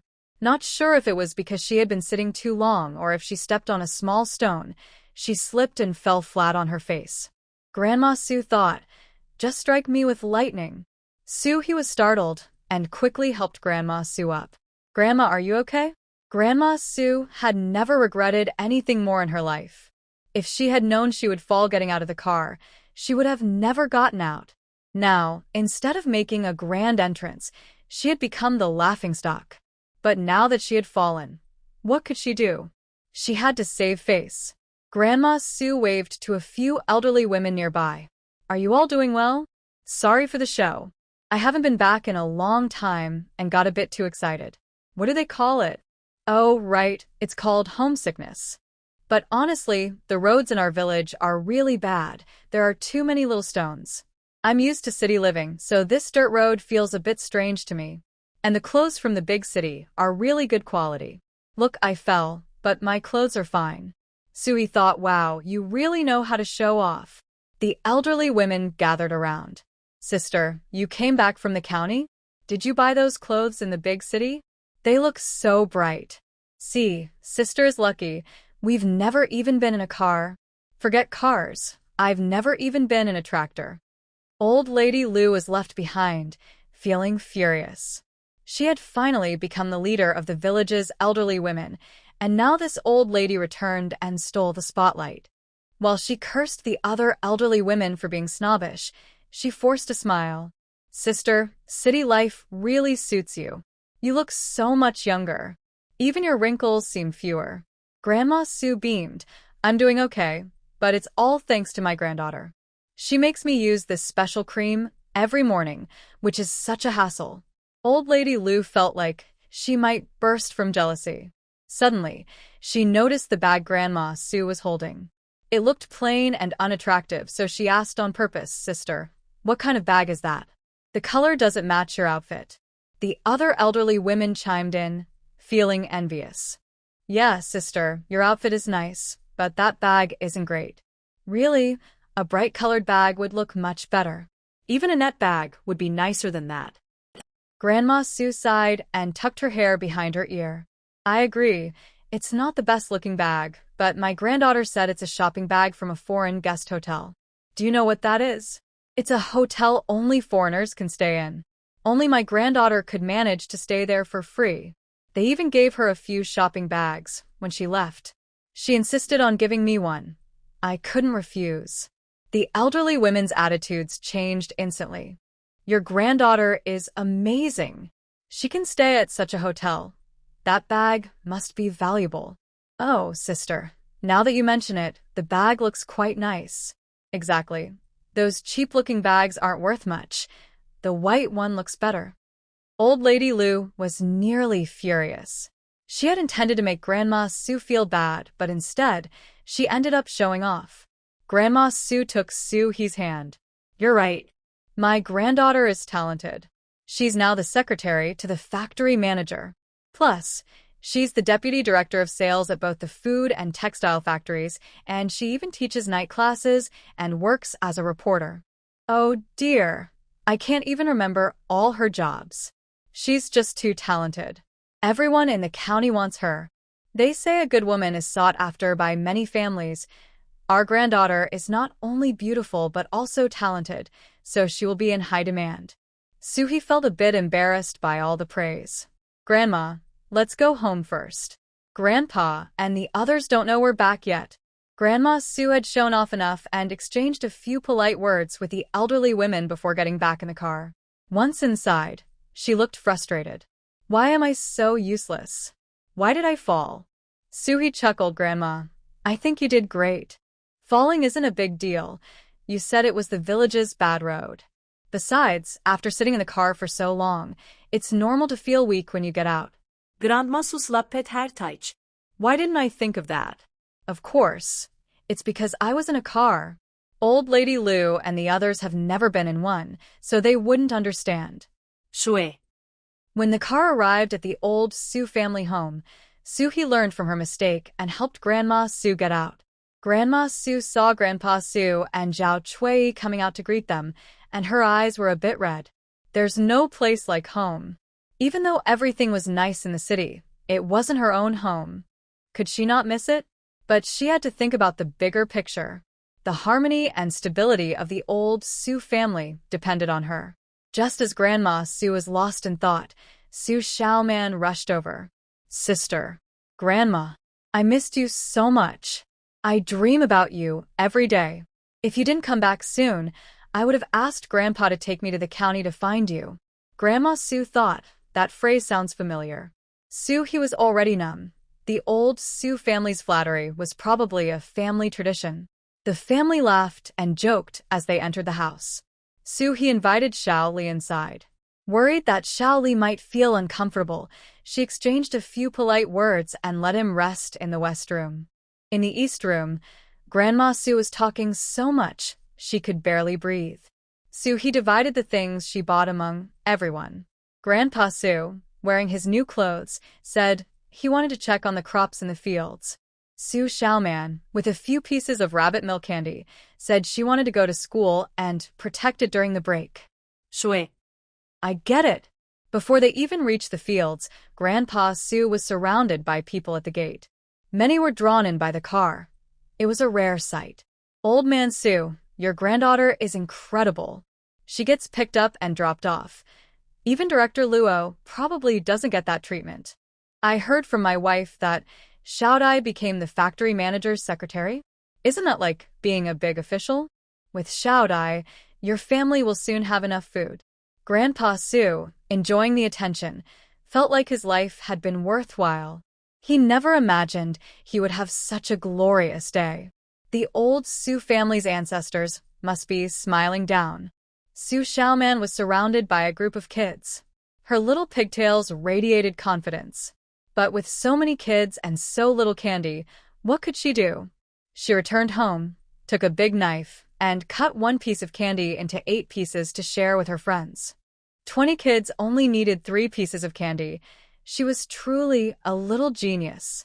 Seeing that the audience had left, Grandma Su, with her daughter Su Yufan's help, made her way to the entrance. Zhao Tsuea and Su Yongguo were different from the rest of the Su family. They had no intention of showing off. Zhao Tsuea looked at Su He with concern. My girl, why do you look so thin? Don't overwork yourself. If your job is too much, quit a few, and don't wear yourself out. Su He felt warm inside. Mom, you must be mistaken. I eat well and sleep soundly. I've even gained weight. Don't worry, I know my limits and won't push myself. Zhao Tsuea gave a few more reminders before starting to cook. Su Yongguo tended to the fire, Zhao Tsuea cooked, and Su Yufan came in to help. When Su He returned, she specifically bought some meat from the supply store, and soon the delicious smell filled the house. When the meal was ready, Su He called out to Grandpa Su, Grandma Su, and Su Xiaoman to eat. Grandpa Su and Grandma Su seemed a bit reluctant, while Su Xiaoman dashed into the house. Who wants to boast when there's food to enjoy? During the meal, Grandpa Su wanted to pour wine for Xiaoli, but Su He stopped him. Grandpa, Master Li needs to stay focused while driving. Drinking can lead to mistakes. Then she smiled at Xiaoli and said, Master Li, when you have a day off, I'll treat you to a drink at a restaurant. In this era, there was no such thing as drunk driving, which is why Su He was so tactful. Xiaoli smiled and exchanged polite words. He wouldn't dare complain even if Su He hadn't explained. After the meal, Su He said to Zhao Tsuea, Mom, please pack a few clothes for Su Xiaoman. I'll take her to the county for a few days. Su Xiaoman. She thought her sister was just joking about taking her to the county during summer vacation, but it turned out to be true. The little girl clung to Su He's arm, almost hanging on her. Zhao Tsuea reminded Su Xiaoman, when you get to the county, don't wander around. Be careful of strangers. Listen to your sister, and don't make her angry. Don't argue with Jin Bao. You're the older sister, so let him have his way. When you see Taiju, call him brother, and don't say anything that might upset him. Su Xiaoman listened with one ear and let it out the other. All she needed to do was flatter her sister, and everyone else could wait.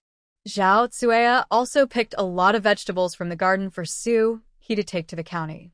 Next door, Grandma Lu came over with a basket of green beans, holding Grandma Su's hand. Sister, we don't have much at home, but take these beans to cook with your meat. Your sister-in-law still needs treatment for a while, right? Grandma Su thought to herself, you just want to know how long I'll be in the county, don't you? You'd love it if I never came back to the village. Grandma Su smoothed out her wrinkle-free clothes and replied, I'll probably be gone for 2 or 3 months, but it doesn't take long to come back by car. I'll visit often. After all, we shouldn't waste this convenience, right? Grandma Lu felt a pang of jealousy, more sour than a jar of pickled vegetables in winter. Seeing Su Xiaoman carrying a small bundle, she asked sourly, Arya, are you going to the county too? You finally have a break.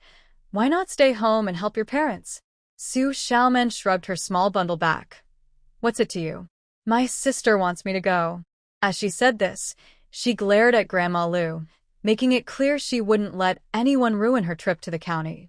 I'll scare your chickens with stones every day so they won't lay eggs. Grandma Su shot Su Xiaoman a look. How can you talk to Grandma Lu like that? This girl has been spoiled by me. Sister, don't take her words to heart. To be honest, there's not much work at home. We don't rely on those few work points to live. If the kids want to help, they can. If not, they can play.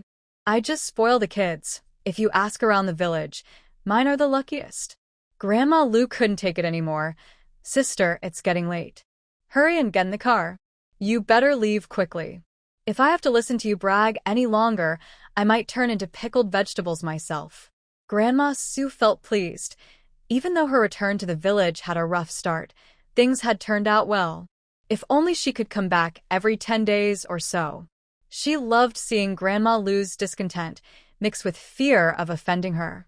Grandma Su and Su Xiaoman got into the car, while Su He sat in the front passenger seat, rolling down the window to wave goodbye to everyone.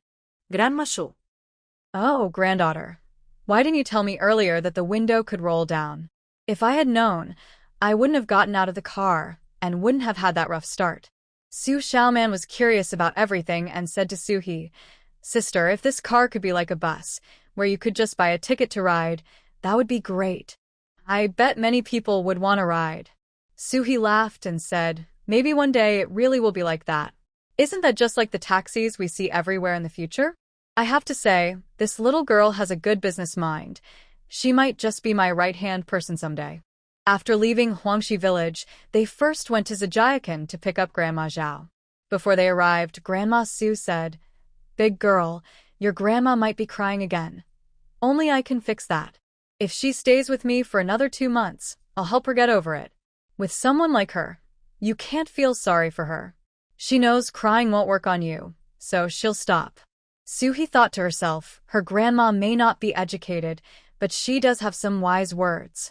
When they arrived at old Zhao's house, Grandma Zhao's eyes were indeed a bit red, but she looked much better than before. Grandpa Zhao insisted on giving Su He a big basket of vegetables and a scoop of eggs, saying she must take them. Su He felt sorry for the old man and secretly left some money and meat tickets on the bed as she was leaving. By the time Grandpa Zhao found them, the car had already driven far away. In the car, Grandma Su started bragging to Grandma Zhao about how wonderful their trip to Huangshi village was, spitting out words all over Grandma Zhao's face. Grandma Zhao had felt a bit sad leaving home, but now all her worries had vanished. As Grandma Su continued talking, she brought up Su Xiaoman and said to Grandma Zhao, My dear mother-in-law, big girl brought little girl to the county, but didn't bring your dog Dan along. You're not upset about that, are you? If you are, then you really are getting old and confused. Little girl is big girl's real sister, born of the same parents. Jinbao and Dog Dan are from different families. It's always different. Besides, there's not enough space at home for more kids. Big girl has helped your Zhao family a lot, whether it was rescuing people or dealing with that old hag Zhang Manhwa, not to mention helping with your leg. If you think about it too much, you'll lose your conscience. Some things big girl couldn't say herself, so her grandma had to speak for her. Grandma Zhao smiled wryly. Mother-in-law, what you said really hits home. If I can't understand this, then I've wasted my life at my age. Without Dia, our Zhao family would fall apart, not to mention Dia has been running around taking care of my leg. I'm stating this clearly. If anyone from our Zhao family wrongs Dia in the future, I, as her grandmother, will be the first to oppose it. Old Lady Su rolled her eyes. You talk better than you sing. I'm making it clear too. If your Zhao family causes trouble in the future, I'll flip your turtle nest upside down. Su He thought, my grandma really means business. Su Xiaoman thought, Grandma is right. As long as I'm here, no one else matters. Especially that newcomer, Tai Zhu. I'm Su Xiaoman, my sister's real sister. However, she sensed something was off in the car's atmosphere and intentionally changed the subject. Grandma, I heard my sister made you a wheelchair. What does it look like? Grandma Zhao, unsure of what to say, smoothly started chatting with Su Xiaoman about the wheelchair. Su He thought, this little girl is clever. It's strange, both Su Yonghua and Zhao Chui are quiet, but Su Xiaoman is so sharp. Could it be Generational inheritance? As dusk fell, the car stopped in front of the bungalow. Su Yongsher's family had been waiting for a while. Su Yongsher exchanged pleasantries with Xiaoli and then helped Grandma Zhao into the wheelchair. He divided the vegetables she brought into 3 portions, keeping one for herself, giving one to Xiaoli, and asking him to take the other to Director Feng. It wasn't worth much, so even if someone saw, they wouldn't say anything. In addition, He slipped Xiaoli 2 boxes of cigarettes. Xiaoli thought, no wonder they do well, they make people feel comfortable when they talk and handle things. When He entered the house, Chao Hongmei was hugging Su Xiaoman closely. I haven't seen you for a while. This little girl has grown into a big girl. Little girls are better than that mischievous Jin Bao. If your mother didn't disagree, I would have wanted to swap you with Jin Bao. Your second aunt really treasures you. Su Xiaoman blinked. Second aunt, that would be too much trouble. I'll just stay in the county and be your daughter. Gao Hongmi. No wonder she and Dia are real sisters. They're both so difficult and clever. Your second aunt would love that, but I'm afraid your mother wouldn't agree. By the way, this is your brother Taizhu. Su Xiaoman half-heartedly called out to Taizhu, seeing him as an enemy trying to take her sister away. She had to watch out for cousins, and even those who come out of nowhere. She was really having a hard time. Seeing this, He felt relieved. She was worried Su Xiaoman might get too close to Taizhu. At least until she confirmed Taizhu wouldn't repeat the past. She didn't want that. While He was thinking, Su Jinbao came over and said, Sister, this place is small. Let the second girl stay at my house. This way Su area wouldn't have a chance to please Xiaohe. Su Xiaoman pouted. I don't want to. I want to stay with my sister. Wherever my sister goes, I go, even if it's a doghouse. Su Jinbao rolled his eyes. Then I'll stay here too. In the end, Su Jinbao left, after being kicked by his dad, shouting as he went. Old lady Su felt a pang in her heart. Those 2 used to flatter her, because she had treats. Now, she was completely sidelined. Thinking this, she said to Su-hee, Dia, you must be tired after a long day. Let me boil some hot water for you to take a bath and relax. The next morning, Su-hee went to the textile factory to see Director Feng. She first expressed her gratitude and then said, Director, the food factory wants to transfer my uncle and aunt over. Director Tian's reasons are quite sincere. The food factory in Moda has a good relationship with me, and when they come to teach technology, my uncle and aunt can communicate with them. I think it makes sense, don't you? Director Feng cursed Director Tian in his heart. Good for you, Tian. Are you addicted to digging up walls? Not only did you take Su-hee, but now you want to take Su Yongsher and his wife too? Are you trying to use them to win over Su-hee? Dream on. Xiao Su Yongsher and his wife are doing well at the textile factory. Suddenly moving them to the food factory would be a bad fit. Besides, I want to cultivate them well. Their future is bright. As for what old Tian said about the food factory, as long as you communicate well with them, it would be the same with anyone else. Su-hee looked troubled. Director, I can't refuse Director Tian either. How about this? My uncle has only strength and no other skills, so let him go to the food factory. My aunt has some knowledge in headwear design. Let her stay at the textile factory to shine. Director Feng couldn't say much. In reality, Su Yongsher and his wife could directly resign and join the food factory without needing his approval. Su-hee coming to inform him was just out of respect.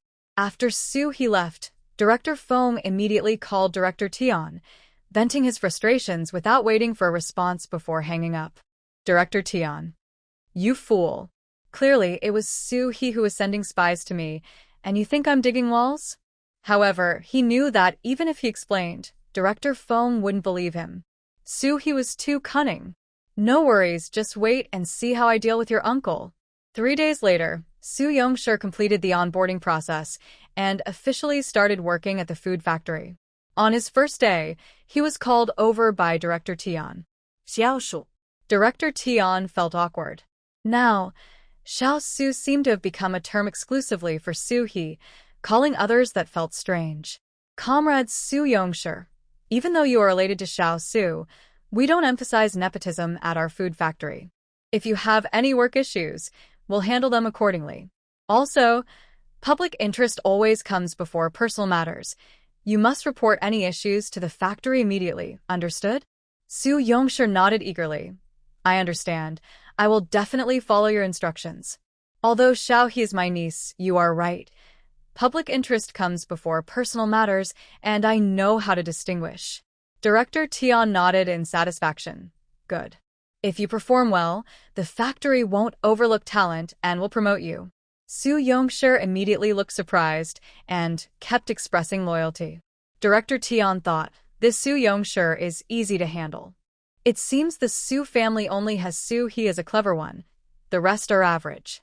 Little did he know, Su Yongshir was thinking, I'll agree to whatever you say, and then I'll tell my niece. I may not be smart, but as long as I'm obedient, that's enough. At this moment, Su He was accompanying Director Feng to Huaihua Commune. The decision to build a branch factory of the textile mill in Huaihua Commune had been made, and Director Feng suggested they go for an on-site inspection, asking Su He to join him. Su He had already called Director Luo yesterday, so when Director Feng arrived, Director Luo was waiting at the entrance of the commune. Not only him, but many people had gathered at the entrance, including commune staff and local residents. A big red banner was hung at the entrance, reading, Warmly welcome Director Feng of An County Textile Factory for guidance. Workers and farmers are one big family. On both sides, elderly men with red-painted cheeks were playing the suona, their cheeks puffing up like balloons. Su He jogged out of the car to open the door for Director Feng, using her arm to shield him from hitting his head on the roof. As soon as Director Feng got out of the car, there was thunderous applause, and some elementary school students presented him with flowers. Although Director Feng had seen many grand occasions, he was still deeply moved by this scene at this moment. No wonder Su He worked so hard for Huaihua Commune. The people there were so genuine. What he didn't know was that the elderly men playing the suona were hired by Director Luo with work points, and even the students who presented flowers were lured with candy. The idea had come from Su He. Director Luo warmly welcomed Director Feng into the office, having barely slept the night before. When Su He first mentioned building a branch factory in Huaihua Commune, he thought it was just a dream. Later, as Su He brought in orders, he thought that was already the peak. Who would have thought that Su He called him yesterday to say the branch factory was actually happening? After hanging up the phone, Director Luo cried. Huaihua Commune had always ranked last in county, with some villages relying on food aid to survive. Once the branch factory was established, Huaihua Commune would completely turn around. Not to mention being the best in the county, at least the top 5 would be guaranteed. He cried partly out of relief and partly because he felt the people of Huaihua Commune would finally have a better life. After exchanging pleasantries, Director Feng and Director Luo began discussing the relevant issues for building the branch factory. Building a factory isn't something that happens overnight. It takes time, but foreign trade orders cannot be delayed. So, after some discussion, they decided to tackle both aspects simultaneously. They would start construction on the branch factory while distributing headwear to farmers, and once the factory was completed, they would discuss hiring. Director Luo was overjoyed. Building the branch factory would definitely create jobs and bring significant income to the locals. When Su He returned to the county, Su Yongshir ran over to repeat what factory director Tian had said. Su He had anticipated this, and advised Su Yongshir a few times. After sending Su Yongshir off, Qian Huifang called her over from across the wall. Su He climbed over the wall. Aunt Qian, what's up? A girl named Xiao called you today. She heard you weren't around, so she asked me to tell you to send her regards to your uncle and aunt. She also said you don't need to call her back. Su He felt a stir in her heart. The call must have been from Luo Xiaoling. The surname Xiao was likely a play on the word Xiao. To be fair, Luo Xiaoling did send her a message. This friendship could work. A plastic friendship is still a friendship, right? Sending regards to her uncle and aunt meant that Xin Rui was preparing to approach Su Yongjin and Zhang Lianxiang. That couple was selfish and would do anything for money. Although she had warned Su Laohan in advance, blood is thicker than water. Could he really be that heartless? Regardless of whether he could be heartless, this issue had to be resolved sooner or later. This was a perfect opportunity to completely eliminate the potential risks posed by Soo Yongjin and his wife, so they wouldn't come back later to play the family card. So, this time she decided not to intervene, waiting for the situation to develop before stepping in to clean up the mess. It was also a chance to observe the behavior of the Soo family and the people of Huangxi village. At this moment, Gu Qian received a package sent by Soo He. Wearing the clothes Soo He sent, putting on the watch she sent, and eating the little rabbit candies she sent, he felt sweetness in his heart. He specifically went to a photo studio to take a picture, planning to send it to Soo He when he wrote her a letter. This was also a test. If Soo He accepted it and sent back her photo, their romantic relationship would be established. After taking the photo, Gu Qian returned to the Gu family. Before he had fully confirmed his feelings, he could ignore the warnings from Grandpa Gu, but now that he was ready to establish a relationship with Soo He had to address this potential issue. At the dinner table, the Gu family still adhered to the rule of silence during meals, with no one speaking. Even the sound of utensils clinking was very soft. Gu Qian thought that the Soo family would never be like this. Wherever Soo He was, there would surely be laughter. After dinner, Gu Qian said, "Grandpa, I have something to discuss with you." Grandpa Gu walked with a firm stride and led Gu Qian to the study. "What is it? Have you made up your mind? Are you ready to accept the blind date I arranged for you? I think that girl Monli is quite nice.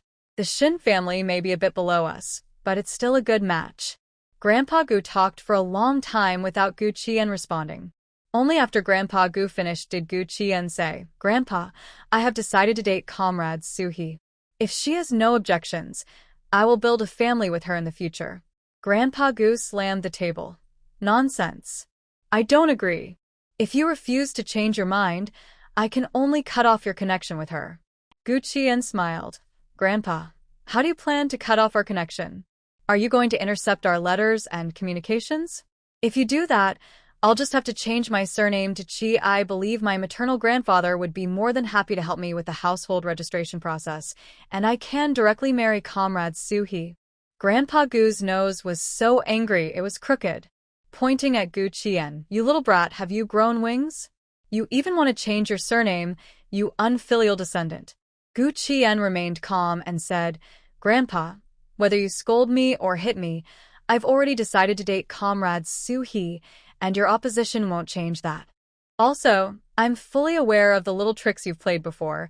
Don't forget what my previous profession was before I got into giant computing. Let's forget about the past, but if I find out you want to do anything to Soo He, I won't spare anyone. You dare? Do you think I would dare or not?" The two locked eyes, their similar brows filled with a sense of tension. Grandpa Gu was the first to look away, and Gu Qian softened his tone. "Grandpa, Soo He is truly a wonderful girl. She has a quality that ordinary people lack, a vibrant life force that can inspire everyone around her."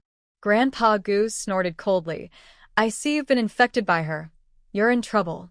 Gu Qian, "Grandpa, when you meet her in the future, you'll see I'm telling the truth. If I miss her, I won't consider personal matters for the rest of my life."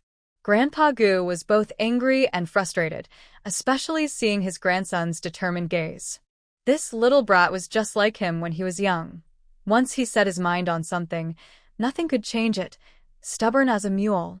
Also, that old man from the Chi family was always watching. He couldn't let him take advantage. It seemed that being forceful wouldn't work. He had to play some tactics. So, he softened his tone. "Qi Yan, I'm not unreasonable. When you have time, bring her to see me. If she's good, I won't stop you. If I can't deal with you, a little country girl won't be a problem for me. I'll use both threats and persuasion. I don't believe I can't handle her. By then, if she takes the initiative to break up, this brat can't blame me." Soo He sneezed a few times. Who is talking about me? "Those who stand out in the forest will be blown down by the wind. Being too excellent makes one hated." Su Xiaoman ran over. "Sis, you didn't catch a cold, did you? Let me warm your hands." "My hands are really warm." Old Lady Su, who had just poured herself a cup of hot water, thought, "Isn't this girl affecting my expression of grandmotherly love? If I had known this would happen, I should have sent her to live with the second uncle. Big girl, come, drink some hot water to warm up. A grandmother's love, though late, will arrive." Shui. It's the middle of summer, okay? You all are warming hands and drinking hot water. If someone didn't know better, they'd think it's winter. The next morning, he called Director Luo of the Huaihua commune at the machinery factory. Director Luo's voice was full of cheer. "Little Sue, what's up?" "Director Luo, I need to talk to Sister Wu about something personal. Can you call her for me?"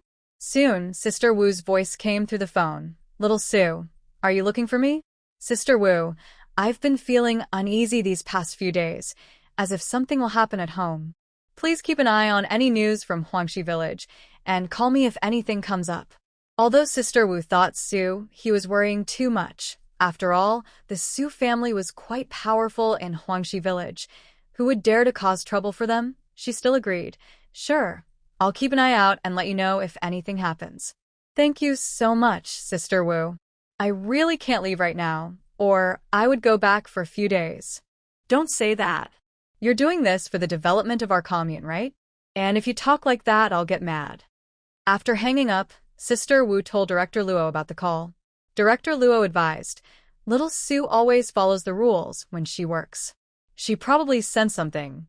Keep an eye on it, and if necessary, have someone ride a bike to Huangshi Village every day.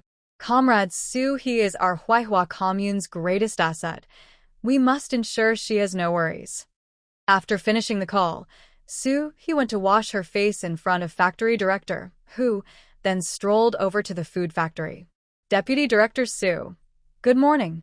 "Deputy Director Su, good morning." He nodded at everyone, occasionally stopping to chat. Hearing the commotion, Factory Director Tian peered out the door. "I'm puzzled. This girl hasn't been to the food factory many times, so why does she act like she owns the place? The key is people are really supporting her." Little did he know, Su Yongshi had only been working for a day, but had already spread the word about his niece's achievements.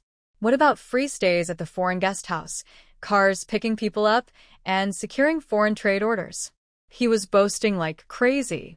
He even emphasized that the reason the food factory agreed to sell the instant noodle production line was entirely because of Su He. Of course, he said all this reluctantly when others asked him. Even if Director Tian knew, he couldn't catch him out, since he was an honest man who just answered questions without lying. After connecting with everyone, he went to see Director Tian. At that moment, Director Tian was sitting up straight behind his desk. Seeing he enter, he smiled and said, "Little Su, you're here? You've really put me in a tough spot." "Because of your second uncle. Factory Director Feng is unhappy with me, saying I'm poaching from him." He flashed a bright smile. "How about I treat you to a meal another day? To make it up to you." Director Tian thought, "You want to treat me? I can't go. I might end up paying." "Just joking. Little Su, I need to remind you. Even though you have many side jobs, you should still focus on your position.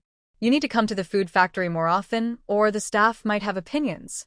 How about you set a schedule, like coming to work at the food factory on Mondays, Wednesdays, and Fridays, and working at other places the rest of the time? What do you think?" Actually, Director Tian was conflicted. On one hand, he was worried he would come to the food factory too often to win people over. On the other hand, he was afraid she would spend too much time at the machinery and textile factories and get poached. He smiled and said, "Director, I think for someone as special as me, being free range is better than being confined." Director Tian, "You do have talent, but you can't keep praising yourself." He changed the subject. "By the way, Director, how's the preparation for the instant noodles going? Is the production line site ready? Have you finalized the list of personnel? Is the raw material procurement underway? Have you arranged for technical staff to adjust the recipe? Have you had design staff redesign the noodle packaging? Have you conducted surveys with potential clients?" Director Tian started wiping sweat with a handkerchief as he listened. Besides clearing the production line site, he hadn't done any of the other tasks. After he raised a bunch of questions, she said, "Director, I believe you've already arranged these tasks. I haven't been idle either. I'm looking for a consultant to handle the flavor development for our instant noodles. This is crucial for our future sales. This person needs to have excellent culinary skills and a deep understanding of our Chinese food culture, which is not easy to find. Let's put it this way. Even though I'm not in the factory, my heart is with the factory.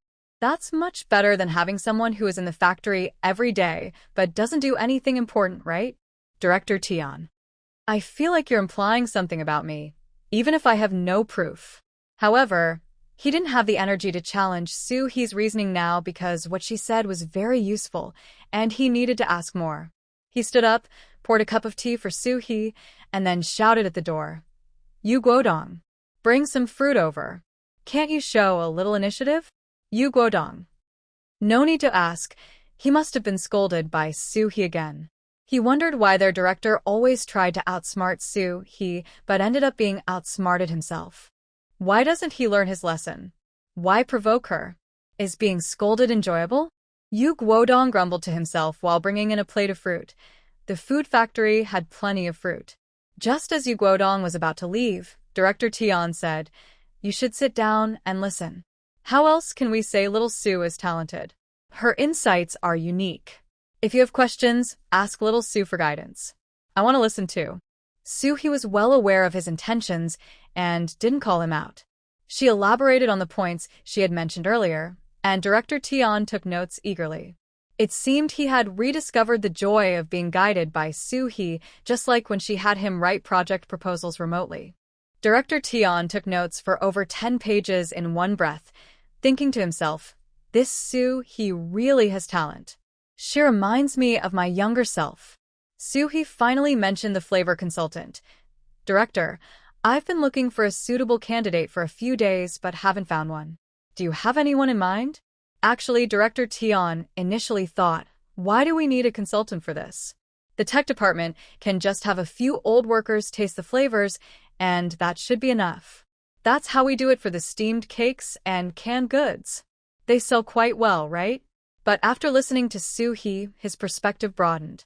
Instant noodles are meant to be sold nationwide and even internationally, so flavor is crucial. After thinking for a moment, he shook his head. I don't have anyone in mind at the moment. You can keep looking. Su He nodded. Then how will we determine the pay? If it's too low, it won't work. Let's go with the pay of the technical department head. Su He nodded. In fact, she already had someone in mind. It was Master Jean from the state-run restaurant. Master Jean comes from a family of imperial chefs and had previously run a restaurant in the capital. Not only is he skilled, but he also has a deep understanding of traditional culinary culture. The only downside is that the old man wants her to be a chef. She absolutely refuses.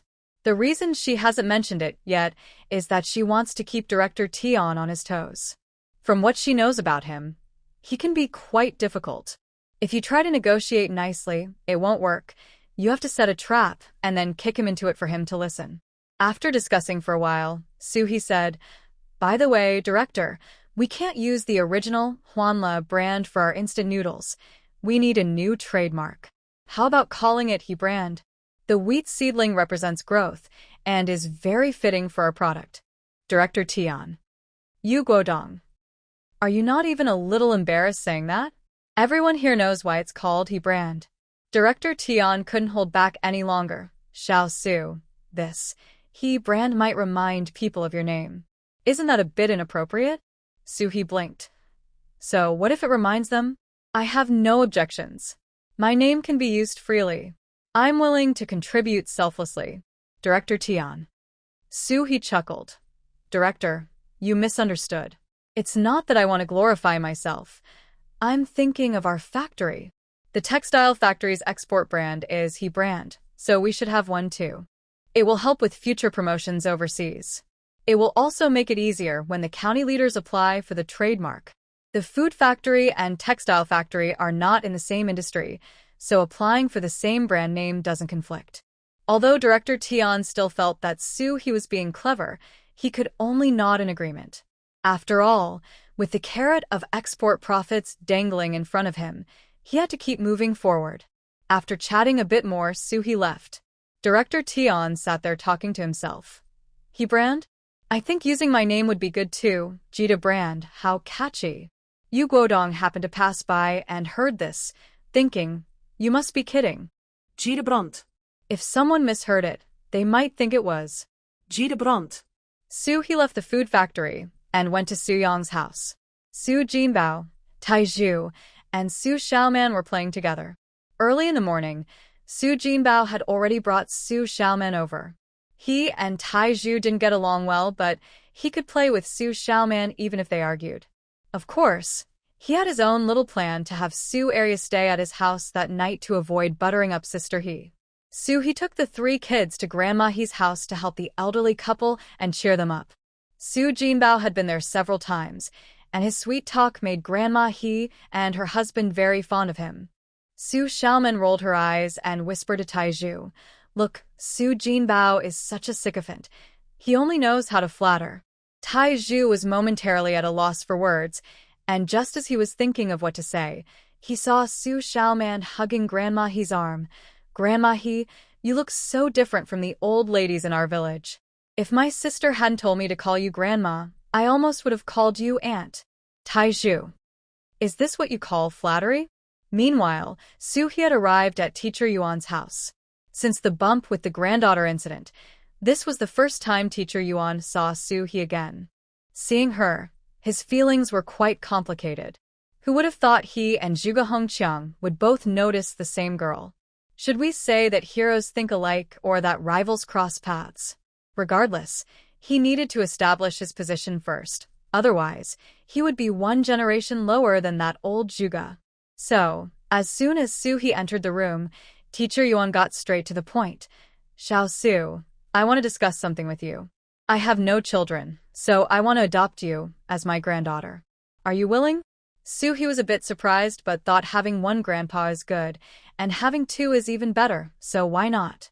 She smiled and nodded. Of course, I'm willing. Then she reached out. Grandpa, where's my meeting gift? Teacher Yuan. Regretting a bit now. Teacher Yuan gave Su He a big red envelope with 200 yuan inside. Xiao He, I want to discuss something with you. When others ask, just say you came to the county and I adopted you as my granddaughter, okay? Even though they are both grandpas, he wants to be the first. He wants to step on that old Zhuge. Shuenadi. Okay. With the red envelope, everything is negotiable. Su He stuffed the envelope into her small bag, feeling very pleased. It seems that adopting a grandpa is also a path to wealth. Su He helped Teacher Yuan organize materials all afternoon and only went to Grandma He's house in the evening to pick up the 3 kids. After going downstairs, Su Xiaoman hugged Su He's arm, wanting to take credit. Sister, I found us a little uncle. Grandma He's son's wife has passed away, and our little aunt is divorced, so they would make a perfect match. Grandma He's family is well off. If our little aunt marries over, she'll have a good life. Even we will benefit. Grandma, He has so much good food at home. The cabinets are full of snacks. Shui. I've been here so many times, and I never thought of that. You come once and think of it? Should I say you're mature for your age, or should I say you're just doing everything for food? However, Su He felt it was unlikely to happen. Uncle He went to college, while little Aunt Su Yufan only finished middle school, and their life experiences are completely different, so they probably won't have much in common. Besides, Su Yufan hasn't gotten over her previous failed marriage yet and probably isn't ready to consider relationships at the moment. It would be better to wait until she is willing to think about personal matters before bringing it up. Just as Su He was about to give Su Xiaoman a few words of advice, Su Jinbao hugged her other arm and shook it. Sister, I think we should introduce our little aunt to Uncle Zhao. That would be a match made in heaven. Shui. Su He was speechless. Shouldn't kids at this age be thinking about fun and games? Why are these 2 from the Su family starting to play matchmaker? Although Uncle Zhao is a better match for Aunt Su, Aunt Su has a softer personality, and Grandma Zhao has a strong character. She might end up getting bullied. But thinking of Grandma Su He felt that it might not be clear who would really be bullied. Whether it's Worker He or Uncle Zhao, it all depends on Aunt Su's own wishes, but that's a matter for later. With a serious face, she said to the 2 kids, Your task now is to study hard and not get involved in adult matters, understand? The two kids, who had been looking up for praise, now drooped like two wilted plants. He waved to Taiju. Taiju, please take some time each day to help them with their studies so they don't go wild playing. Then she turned to the two kids and said, you both need to listen to Taiju. If I find out you're misbehaving, just wait and see how I'll deal with you. The two kids looked even more defeated, realizing they shouldn't have competed for attention. Now, it seems like Taiju, the outsider, has the advantage. Su Xiaoman thought of a lesson they had just learned. When the clam and the snipe fight, the fisherman benefits. She felt like the snipe. Su Jinbao was the clam, and Taiju was the shameless fisherman. He dropped off Su Jinbao and Taiju at their home, then took Su Xiaoman back to the flat. As soon as they entered the yard, Qian Huifeng shouted from over the wall, Xiaohe, come here for a moment. He let Su Xiaoman go inside first and went to Qian Huifeng's house. Once inside, Qian Huifeng excitedly grabbed Su He's hand and said, Xiaohe, I got a house with your Uncle Qi. You must have helped us, right? Qian Huifeng knew that if Su He hadn't said anything to Director Hu, they wouldn't have gotten a house. Su He smiled slightly. I helped a bit, but mainly it's because you and Uncle Qi did well at work. Even if I said something, Director Hu wouldn't agree otherwise. Besides, I'm helping you because I want to rent your house. Qian Huifeng's eyes turned red as she said, Xiaohe, I won't say any more unnecessary words. We'll see each other in the future. After exchanging a few polite words, when Su He was about to leave, Qian Huifeng slapped her forehead. Look at my memory. There's a call from the capital again, from that young man. He wants you to call him back tomorrow, if you have time. Su He agreed, thinking it was probably the rich guy who received the gift she sent. The next morning, Su He arrived at the night school. Although it's a night school, Principal Chen would be there during the day if he had no other matters. Sure enough, when Su He arrived, Principal Chen was already working. Su He rubbed her hands together. Principal, can you come to my office for a moment? I need to use the phone. Principal Chen thought, you really have no shame. You want to use the phone and I have to make space for you? Where's the logic in that? But the old man still obediently went out. Su He dialed Gu Qian's number. Hello, could you please help me find Gu Qian? On the other end, Gu Qian's voice came through. Comrade Su He, this is Gu Qian. I received the gift you sent. Su He smiled and asked, does the clothing fit? It fits well, even better than what I bought myself. Do you like the watch and pen? I like them. I'm wearing them right now. Is the rabbit milk candy sweet? It's sweet. Sweet to the heart. Good, I'm glad you like it. I'm not very good at buying things. It took me a long time to choose these. Hearing took a long time. Gu Qian felt happier than eating milk candy. Comrade Su He, I just sent you a letter.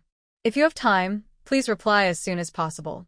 Su He thought, is he confessing his feelings in the letter? It would be good to be clear. After flirting for so long, it was time to reel it in. Okay. As soon as I receive the letter, I'll write back. Gu Qian was momentarily at a loss for words. Writing a letter was easier. He had time to think. But on the phone, he couldn't organize his thoughts. He wanted to say something caring but feared it might come off as too forward. Fortunately, with Su He around, there was no awkward silence. She asked about the weather in the capital, and they started chatting. When Su He felt they had talked enough, she said, this is the night school's phone, so I can't talk for too long. Let's communicate through letters. Okay, take care of yourself. It's hot. Drink more water. All right, goodbye. Goodbye. Gu Qian hung up the phone, feeling a bit lost. Thinking about the letter he sent, he felt anxious. Sometimes he thought Su He cared for him and gave him gifts, so she would surely agree to date him. Other times, he felt he only saw him as a regular friend. Although there was some fondness, it wasn't enough to want to date. On the other side, Su He hung up and called Nia Wenjie. Teacher Yuan couldn't contact Nia Wenjie directly, so this newly minted granddaughter needed to be a bit more considerate and check in occasionally. Hello, could you please connect me to teacher Nia Wenjie? My surname is Sue, and I'm a teacher at the night school in County. After a moment, Nia's voice came through. Is that you, Xiao Su? Grandma, it's me. Nia Wenjia almost dropped the phone in shock. Xiao Su, are you okay? Last time she called her teacher, and now she was calling her grandma? Su He, worried someone might overhear, said vaguely. Grandma, I'm definitely not mistaken about my title. Just think about it and you'll know. The weather in County is nice lately. How's the weather in the Magic City? Nia Wenjie, being smart, understood that Su He mentioning the good weather in County meant teacher Yuan was doing well, so she felt relieved. As for Grandma, could it be that this girl recognized Yuan Xingji as her grandfather? Laughing, she said, the weather in the Magic City is also quite good. Was your trip back smooth? Yes, it was quite smooth. I'm just calling to let you know I'm safe. Please note my work phone number. Call me if you need anything. After hanging up Su, he went to connect with the other teachers at the night school. She was a person with professional ethics. Even as a part-timer, she needed to get along with her colleagues. After lunch at the night school, Su He felt a bit sleepy.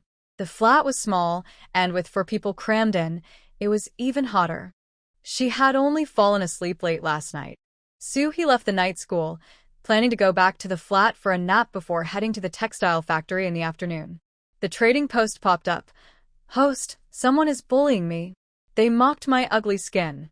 What should I do to fight back? Su He yawned. Just say, if you can, you're even uglier than me. Trading post. That doesn't sound quite right. As Su He just left night school, she heard someone calling out. Xiao Su, Xiao Su. You are hard to find. I first went to the textile factory, then to the machinery factory, and finally to the food factory, and now I've finally found you. Su He looked and saw it was Director Shen from the Xiangyang commune. Director Shen, are you looking for me? Xiao Su, this isn't the place to talk. You haven't had lunch yet, right? Come on, I'll treat you to a meal. Su He smiled and said, I've already eaten, but you look like you haven't. Let's go. It's my treat. Director Shen thought to himself, Xiao Su really knows how to handle things. Then, Su He took Director Shen to the night school cafeteria. Director Shen. Su He smiled and said, Director Shen, you donated a pig and 5 hens to the night school, so it's only right for you to have a meal. Director Shen. After eating a bowl of noodles, Su He finally asked, Director Shen, why did you come all this way to find me? Director Shen looked complicated. Xiao Su, have you forgotten about our Xiangyang commune? You are our liaison. Su He blinked. I was thinking that, but didn't you say you would consider it? Director Shen. He suddenly realized that even though he had mentioned Su He as the liaison in front of the higher-ups and Director Luo, he had never discussed it directly with her. Director Shen regretted it deeply. He was usually so smart, but this time he was foolish. Xiao Su, it's my fault, my oversight. But it's not too late to fix it. You will be our liaison from now on. Don't worry, I'll make sure your salary is definitely higher than that of Huaihua commune. Look, I even brought your work ID. Saying this, Director Shen took out a work ID from his briefcase and handed it to Su He, along with an envelope. Su He opened it and saw money. This is your salary, starting from May. Before Su He could ask, Director Shen continued, you already started women's work when you helped rescue comrade Su Yufan from domestic violence, so you were already considered employed then. Shui. You're quite clever. Director Shen coughed a couple of times. Xiao Su, I heard the textile factory is going to build a branch in Huaihua commune. Is that true? Su He nodded. Yes, it's true.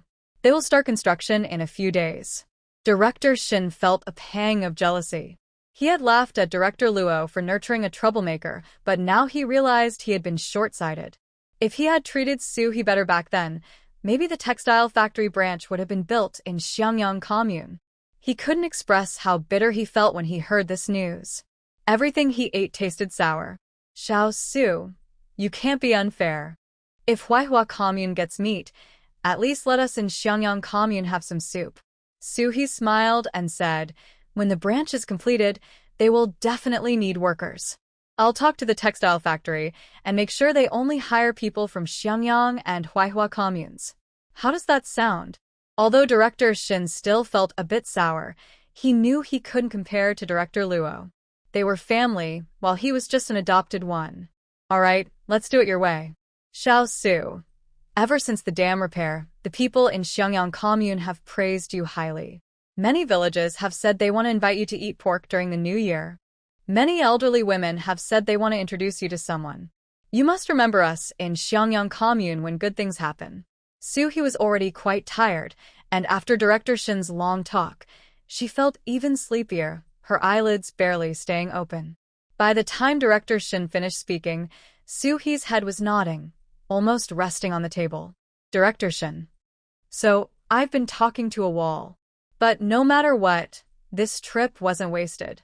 Thinking of this, he felt a bit pleased. Among the 18 communes in An County, aside from Huaihua Commune having the advantage of location, he could consider himself ahead. After quietly waking Director Shin said, Xiao Su, I need to talk to you. While work is important, you also need to take care of your health. Find a place to take a nap. I'll be leaving now. He was indeed very tired, so she didn't hesitate. After seeing off Director Shin, she went straight to an empty classroom in the night school and took a nap. He slept soundly, and in a half-dream, she felt a cool breeze blowing by. When she woke up, the trading system popped up. Host, I just rented you a fan, and I kept watch so no one would see. Aren't I thoughtful? He suddenly realized and nodded. Good job, dog. The trading system hesitated. Host, can you pay me now? The fan rental is 10 yuan. The watch is 10 yuan. This is all my friendship price. Shui. Are you trying to take advantage of me? This seems to be getting more clever. Has your intelligence really improved? She stretched and said, paying is fine, but if you take the money, our relationship will just be a pure host and system one. I won't help you with questions anymore, won't give you skins, and definitely won't help you improve your intelligence. Are you sure you want to take it? No, I won't take it anymore. This is all my voluntary and selfless contribution. A good system should think of the host. He nodded. All right then, since you say so, I won't be polite. The trading system's interface twisted in frustration. It was too hard to make money from the host. Maybe it should try experimenting with another system? Use the host's usual tricks? After all, everyone is usually reluctant to use energy. They seem pretty foolish and should be easy to fool, right? He was about to discuss the instant noodle production line with the trading system when she found it had gone quiet again. She wondered why it was silent again. Hasn't its ability to take hits improved a lot recently? He didn't bother to summon the trading system again and went straight to the textile factory. When Suhi arrived at the textile factory, she first checked the raw materials in the warehouse, then went to the technical department to look at the samples, and finally strolled around the workshop. In each department, Suhi would have a chat with the respective department heads. The main idea was that she noticed their problems, but she wouldn't report them to factory director Feng as long as they made improvements. If they did improve, it would be a good start, and they would have to listen to her in the future. If they didn't improve, she would use Director Feng to deal with them. After all, she had decided to take on this role. When the branch officially starts, many people will want her to quickly go to the branch as the factory manager. With such enthusiastic public support, she would have no choice but to reluctantly take on the role. A day later, Suhi received a call from Sister Wu at Huaihua Commune. Xiao Su, I heard that your third uncle and aunt are getting a divorce. Your third uncle brought it up. He said your aunt disrespected his parents and encouraged him to do many bad things. Now he regrets it and doesn't want to be with her anymore.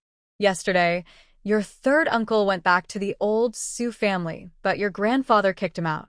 Suhi thanked Sister Wu and asked her to keep an eye on things before hanging up. Suhi quickly realized what Shin Rui was planning.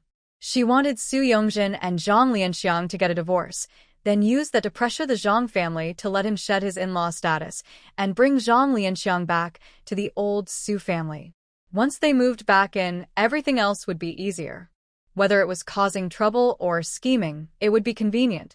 Even if Su Laohan was angry with Su Laosand and his wife, he still had a little grandson, Zhang Xiaohu.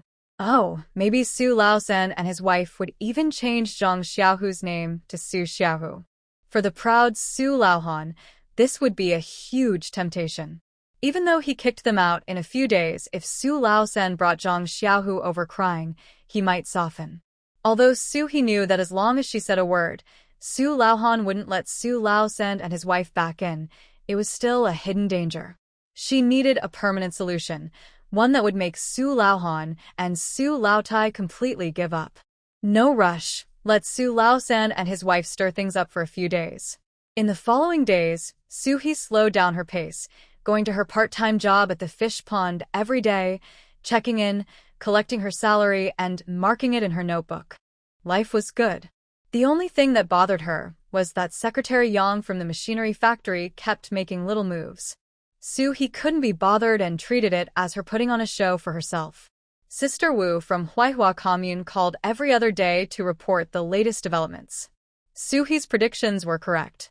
At first, Su Laohan was determined to kick them out, even threatening Su Laosan with a shovel. But as Su Laosan visited more often, especially with Zhang Xiaohu calling him grandpa, Su Laohan's attitude gradually softened. In the end, what bothered him most about Su Laosan was his in-law status. Now that this was no longer an issue, and with his eldest son appearing genuinely remorseful, he naturally softened. Especially since Su Laosan had changed Zhang Xiaohu's name to Su Xiaohu, Su Laohan finally let go of his anger. He didn't need to guess what would happen next. Zhang Lianxiang would surely come over to apologize, maybe even bow, and then they would all move back to the old Su family. Even if they had no house to live in, they could stay in the storage room. Shin Rui had a good plan. Cutting off the roots was just like this. He now suspected that Shin Rui must have been reborn. Otherwise, a simple village girl wouldn't have such cunning. Song Xian was probably afraid of her because Shin Rui knew the truth about the wrong embrace from her past life, using that to blackmail Song Xian. He sneered. No matter if you are reborn or not, we will settle our scores slowly. There was no rush with Su Laosan and his wife. Let it ferment a bit more. News came from the food factory in Modu that the production line was being dismantled and would be shipped over soon. It was time for her to talk to Master Jean at the state-run restaurant. That afternoon, He strolled into the state-run restaurant. As soon as she entered, the waiter, surnamed Liu, greeted her with a big smile. "Xiao Su, it's been a while since I've seen you. You're a busy person now." He exchanged a few pleasantries before heading to the kitchen to find Master Jean. There weren't many customers for lunch, and Master Jean was drinking tea from a big cup. Seeing his eyes lit up. "Little girl, have you figured it out? Do you want to learn cooking from me?" Shui. After all this time, he still hadn't given up. He smiled and said, "Old man, I'm not cut out for this. I came to ask you to come out of retirement. Aran County Food Factory is bringing in the instant noodle production line from Modu. You know the food factory only used to make steamed cakes and canned fruit, so we're amateurs when it comes to seasoning. Director Tian asked me to help find a seasoning consultant with the title of Technical Department Director. When I heard that, I thought only you could handle it. I'm not just flattering you. Even the chefs at the Modu Foreign Affairs Hotel can't cook as well as you." He flattered him, and Master Jean took a sip of tea. "Girl, I love what you say, but I'm not interested in being a consultant. I just want to stay by the stove and don't want to get involved in other things." He didn't give up and kept talking, but instead of convincing Master Jean, his expression grew worse. "If you don't want to, then don't. Even if you talk me into it, I won't go. Do you have anything else? If not, get out. I still have work to do." He thought, no wonder Sister Lu said this old Jean is as stubborn as a mule. He really is. Dealing with someone like him requires a different approach. With that in mind, she sighed. "All right then, if you don't want to, you don't have to. After all, instant noodles were invented by people from our country. No matter how much we study, we can't make better instant noodles." Master Jean, already in a bad mood, slammed his teacup down on the table. Who said instant noodles were invented by people from our country? In the 3rd year of the Western Han Dynasty, when Han Xian was on a military campaign, someone in his army invented a type of noodle. Do you know what that is? It's when you cut a big noodle cake that's been boiled to about 80% into wide strips, Just add water and boil it to eat. Isn't that instant noodles? He weakly replied, but the instant noodles I'm talking about are fried. Master Jean sneered. Fried, huh? During the Qing dynasty, the governor of Yangzhou, Yibing was celebrating his mother's birthday. With many guests, the chefs were overwhelmed and accidentally put boiled egg noodles into hot oil. They had to fish them out and serve them with broth. After the guests praised it, he was inspired to create a type of fast food noodle. He boiled the egg noodles, then fried them, dried them for later use, and when needed, just soaked them in hot water. It was called e-noodles or e-fu noodles. How is that different from what you call instant noodles? He nodded. There really isn't much difference, but we didn't industrialize it sooner, so now the overseas market recognizes our country's instant noodles more and believes they originated there. Only by selling high-quality instant noodles overseas and promoting our traditional food culture can we reclaim the name for instant noodles. Master Jean, whether instant noodles can reclaim their name now depends on you. Of course, if you're not confident in seasoning, then forget it, so we don't ruin our ancestors' reputation. Master Jean snorted. I'm not confident? It's just a bowl of noodles? No matter what kind of noodles, they all follow the same principle. It's just noodles and broth. If the noodles are chewy and the broth is flavorful, it's hard for it not to taste good. About that consultant you mentioned, I agree. What a joke. I can even cook a full Manchu Han imperial feast. How could I not make a good bowl of noodles? He felt secretly pleased. To deal with such a stubborn old man, the provocation method always worked. After Master Jean finished his long speech, he said, Master Jean, the food factory has a heavy research task. You definitely can't manage both sides. What about your work at the state-run restaurant? Master Jean replied grumpily. What can I do? Quit, of course. I can't occupy multiple positions. At this point, the old man realized he had fallen into her trap and naturally had a sour expression towards Suhi. Suhi flashed a small smile. You say what to do, and that's what we'll do. When you have time, I'll take you to the food factory to meet Director Tian. Meeting or not doesn't matter. Isn't it just Tian the stingy? Every time he comes to the restaurant, he pinches pennies and won't order good dishes. If someone else treats, he specifically orders meat dishes. Shui. Suhi turned and went to the food factory to find Director Tian. Director Tian had been extremely busy lately, following the ideas Suhi had previously suggested. He felt both love and hate toward Suhi. He loved her talent, but hated that her talent was too great. If this continued, his position as director would be unstable. Seeing Suhi enter, he asked, Xiao Su, are you here for something? Director, I have good news to report. I finally found someone suitable to be our flavor consultant. Director Tian was delighted. Who? Where did you find them? Master Jean from the state-run restaurant. Before Suhi could finish, Director Tian slapped his forehead. How did I not think of that? Old Jin's ancestors were imperial chefs, and I heard he even ran a restaurant in the capital. Having him as a flavor consultant is indeed appropriate, but he is quite stubborn. Will he agree? Suhi smiled and said at first he really didn't want to. I went several times, using soft and hard tactics, and mentioned your name. Only then did he agree. He said you're a person who does great things, so working with you is definitely the right choice. Director Tian. Although I know you're exaggerating, I enjoy hearing it. Suhi continued, Director, Master Jean is crucial for us because product quality is of utmost importance, so... Before she could finish, Director Tian interrupted, You don't need to say more. I understand. I know how to treat talented people well. Tonight, I'll bring some gifts, and you can come with me to visit old Jean. Of course, I have to treat this old treasure, well since I have to coax you. You little rascal. Suhi thought that while Director Tian's vision was limited, he was quite knowledgeable about human relationships. That evening, Suhi and Director Tian went to visit with gifts. Master Jean was not unreasonable. Seeing Director Tian's courtesy, the last bit of his displeasure vanished.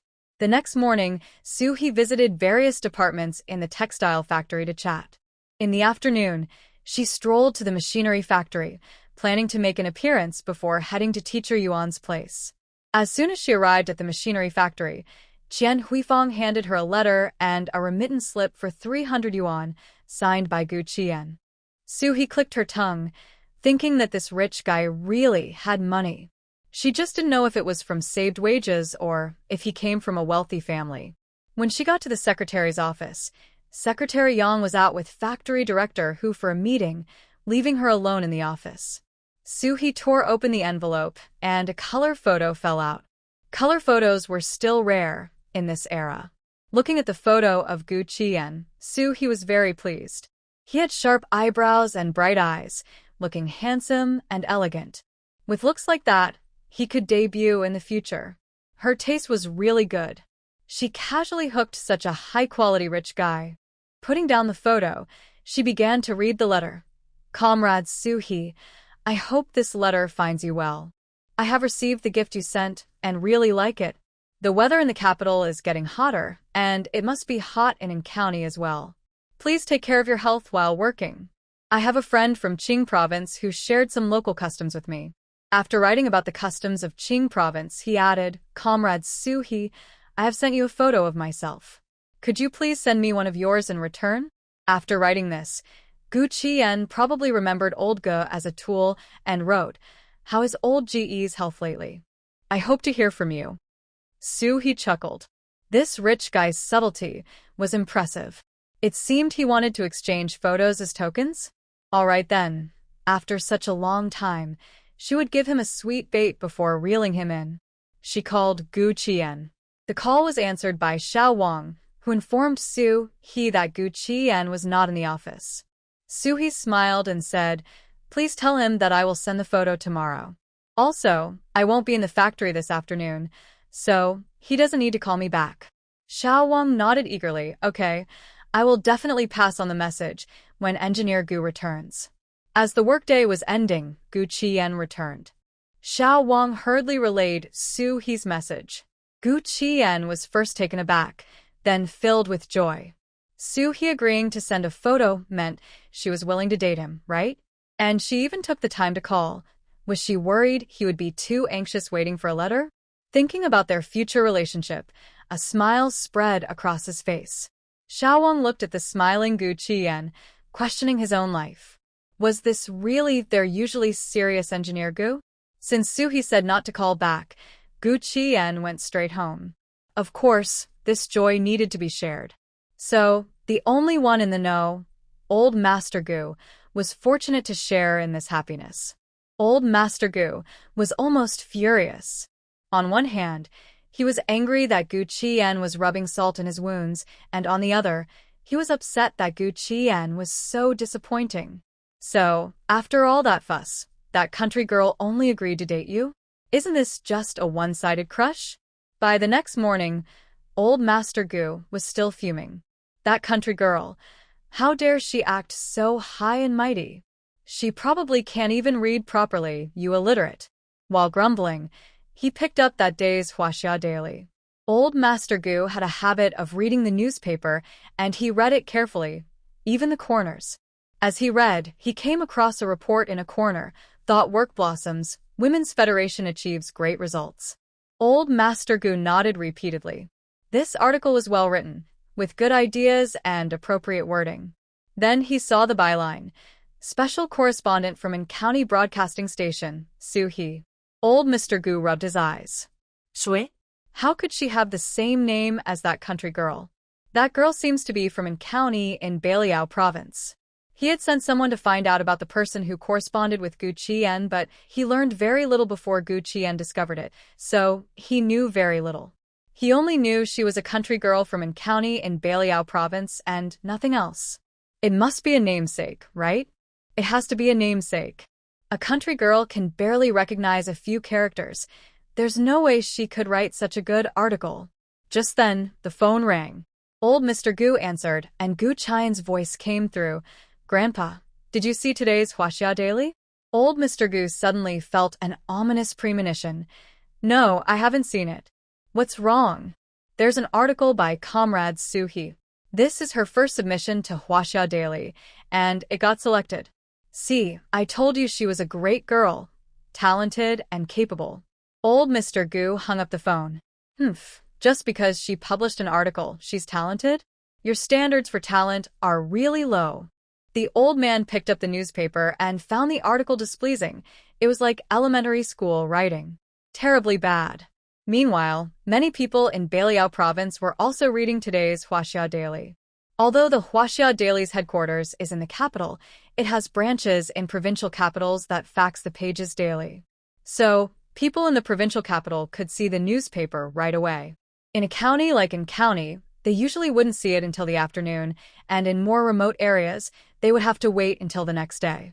Luo Xiaoling was having breakfast when she heard her father exclaim in surprise, "The in-county broadcasting station is going to be famous." They actually published an article in Huaxia Daily. Shui? Why does that name sound familiar? Luo Xiaoling dropped the bun she was holding. She didn't bother to pick it up and snatched the newspaper from her father's hand, seeing the article. Luo Dongchuan said unhappily, "Xiaoling, what are you doing? You're acting so rashly, not like a young lady. Look how composed Rui is. You should learn from her." Luo Xiaoling felt very upset. Ever since Shen Rui returned, her parents always compared her to Shen Rui, wanting to curry favor with the Shen family. Out of a subtle feeling, she pointed to the article's signature. "Dad, do you know who this Su He is?" "She is Shen He. She just changed her surname back to Su." "Dad, Su He is amazing now. Not only can she write articles, but she is also the secretary of the factory manager at In-County's machinery factory. I heard she even secured a foreign trade order for In-County and is very popular." Seeing her father's stunned expression made Luo Xiaoling feel much better. She picked up the bun, tore off the dirty part, and took a bite.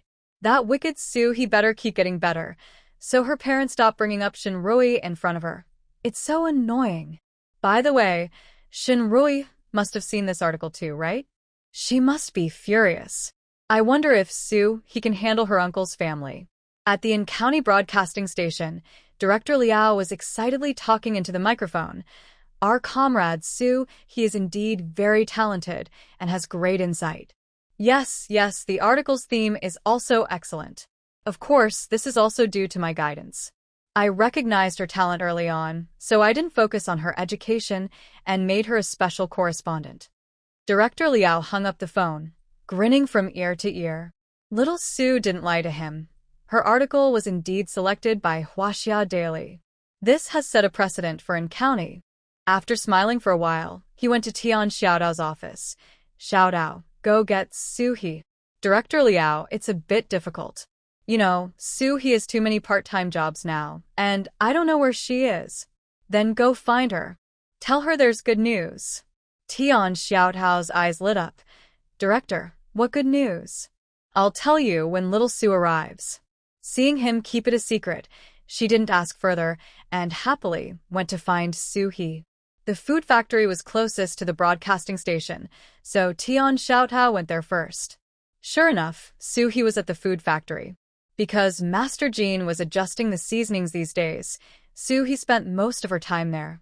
"Su He, the director is looking for you and says there's good news, but he's being mysterious."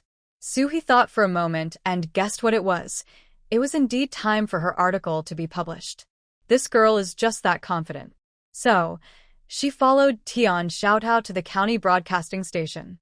As soon as Director Liao saw her, he smiled. "Little Su, your article, Thought Work Blossoms, Women's Federation Work Bears Fruit, has been published in Huaxia Daily." Director Liao talked excitedly for a long time, but seeing Su He's calm expression, he wondered, "Little Su, why are you so calm?" Su He replied slowly, "There will be more of this kind of thing in the future. You'll get used to it." Director Liao. By the afternoon, many people in In-County had seen today's Huaxia Daily and Su He's published article. Principal Chen, after seeing it, became even more determined to encourage Su He to go to university. Such talent must not be buried. Factory director, who from the machinery factory became more convinced that he should let Su He flourish. Such talent should be allowed to do her own thing. Factory director Feng from the textile factory felt even more certain that opening a branch in Huaihua Commune was the right decision. Not to mention anything else, Huaihua Commune is full of talented people. Factory director Tian from the food factory, after seeing it, patted his chair and thought, well, if I can sit here a few more days, I will.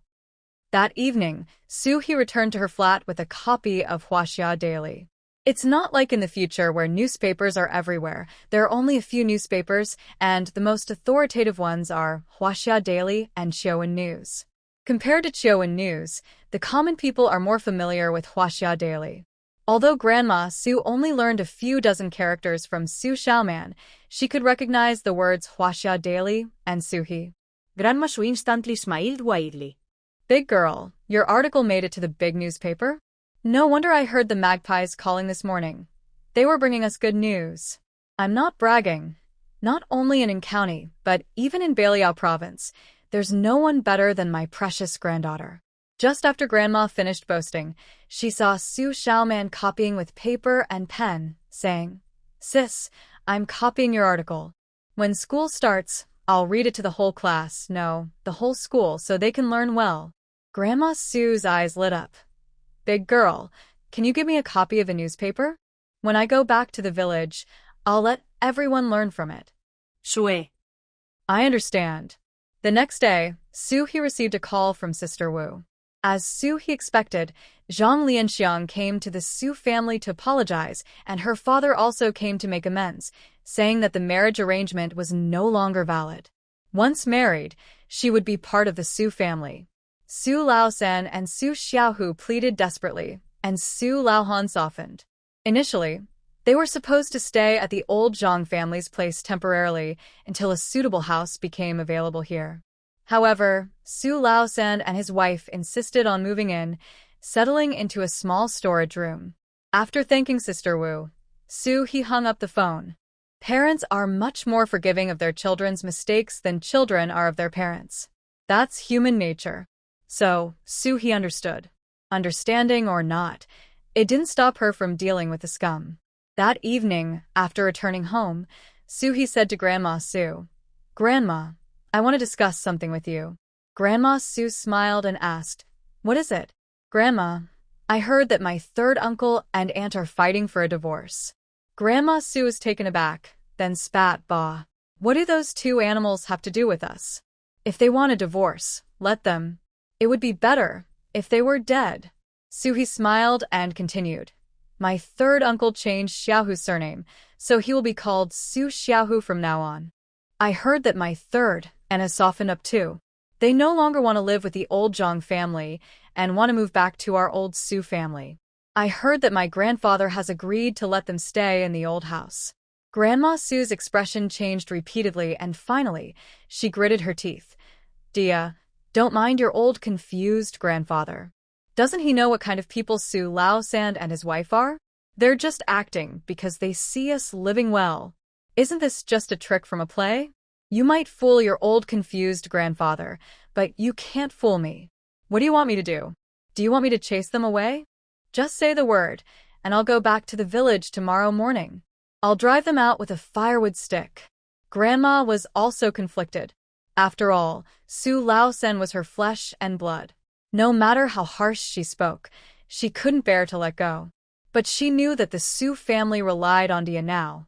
If Dia felt hurt, the Su family would fall apart. Not to mention there was also Shen Rui. Her husband was really confused. Even if he softened, he should consult Dia first. How could he let them move in without thinking? He had studied for years, and it's all gone to waste. Soo-hee took Grandma Sue's hand and said, Grandma, my third uncle is also your and Grandpa's son. Even if he has done wrong, you and Grandpa must still care about him. I don't want to see you two in a difficult position. How about this? Since my third uncle has realized his mistakes, let's give them another chance. Grandma Sue couldn't believe her ears, but seeing that Soo-hee didn't seem to be lying, she couldn't help but shed tears.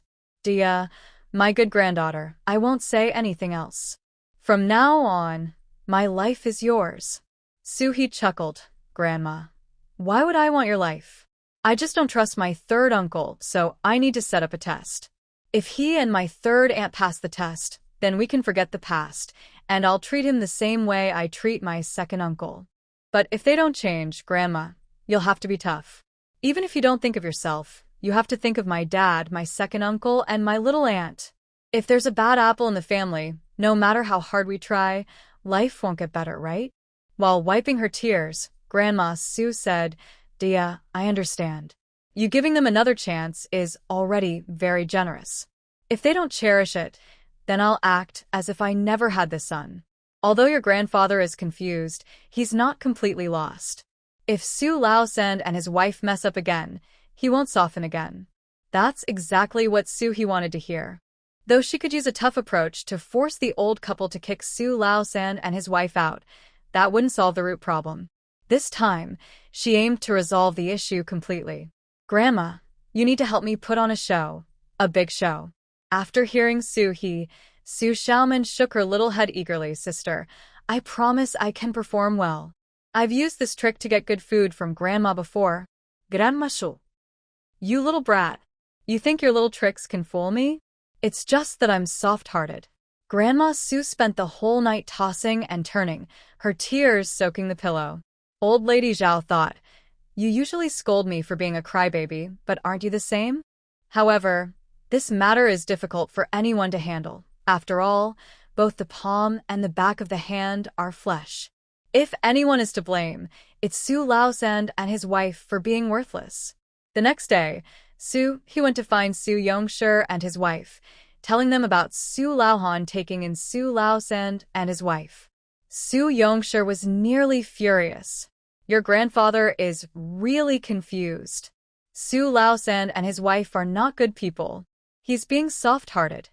Isn't that inviting trouble into our home? Remember when your grandma was sick and asked Su Laosen for money? What did he say? He said it had nothing to do with our Su family? Now that he sees us living well, he's trying to get close again. Bah! If I had been home, I would have hit him with a shovel. Chao Hongmei also cursed loudly. Zhang Lianxiang is just a shrew. If she comes into our house, we won't have a peaceful life. Dia, you don't need to worry about this. Your second uncle, and I will handle it. If I don't scratch Zhang Lianxiang's face, I won't be called Chao Hongmei. Su Jinbao clenched his little fists. I'll take care of Zhang Xiaohu. I'm older than him. I can take on 8 of him. Shui. Su Yongshi and his wife were different from the old Su couple. Their feelings had long been worn away by Su Laosan and his wife. They were afraid that Su Laosan and his wife would ruin their good life, and in their eyes, Su Laosan and his wife were enemies. Not to mention them, even Su Jinbao knew that if Su Laosan and his wife came, his chocolates, cookies, and comic books would be gone. He was very satisfied with their attitude and smiled bitterly, but my grandfather and grandmother can't bear to do it. After all, he is their son. So I plan to give my third uncle and his wife a chance, and we'll set up a test for them. After hearing this, Su Yongshi frowned. Xiaohe, is it really necessary to make it so big? If it's not realistic, they won't fall for it. Don't worry, I'll handle the other things. You just need to act.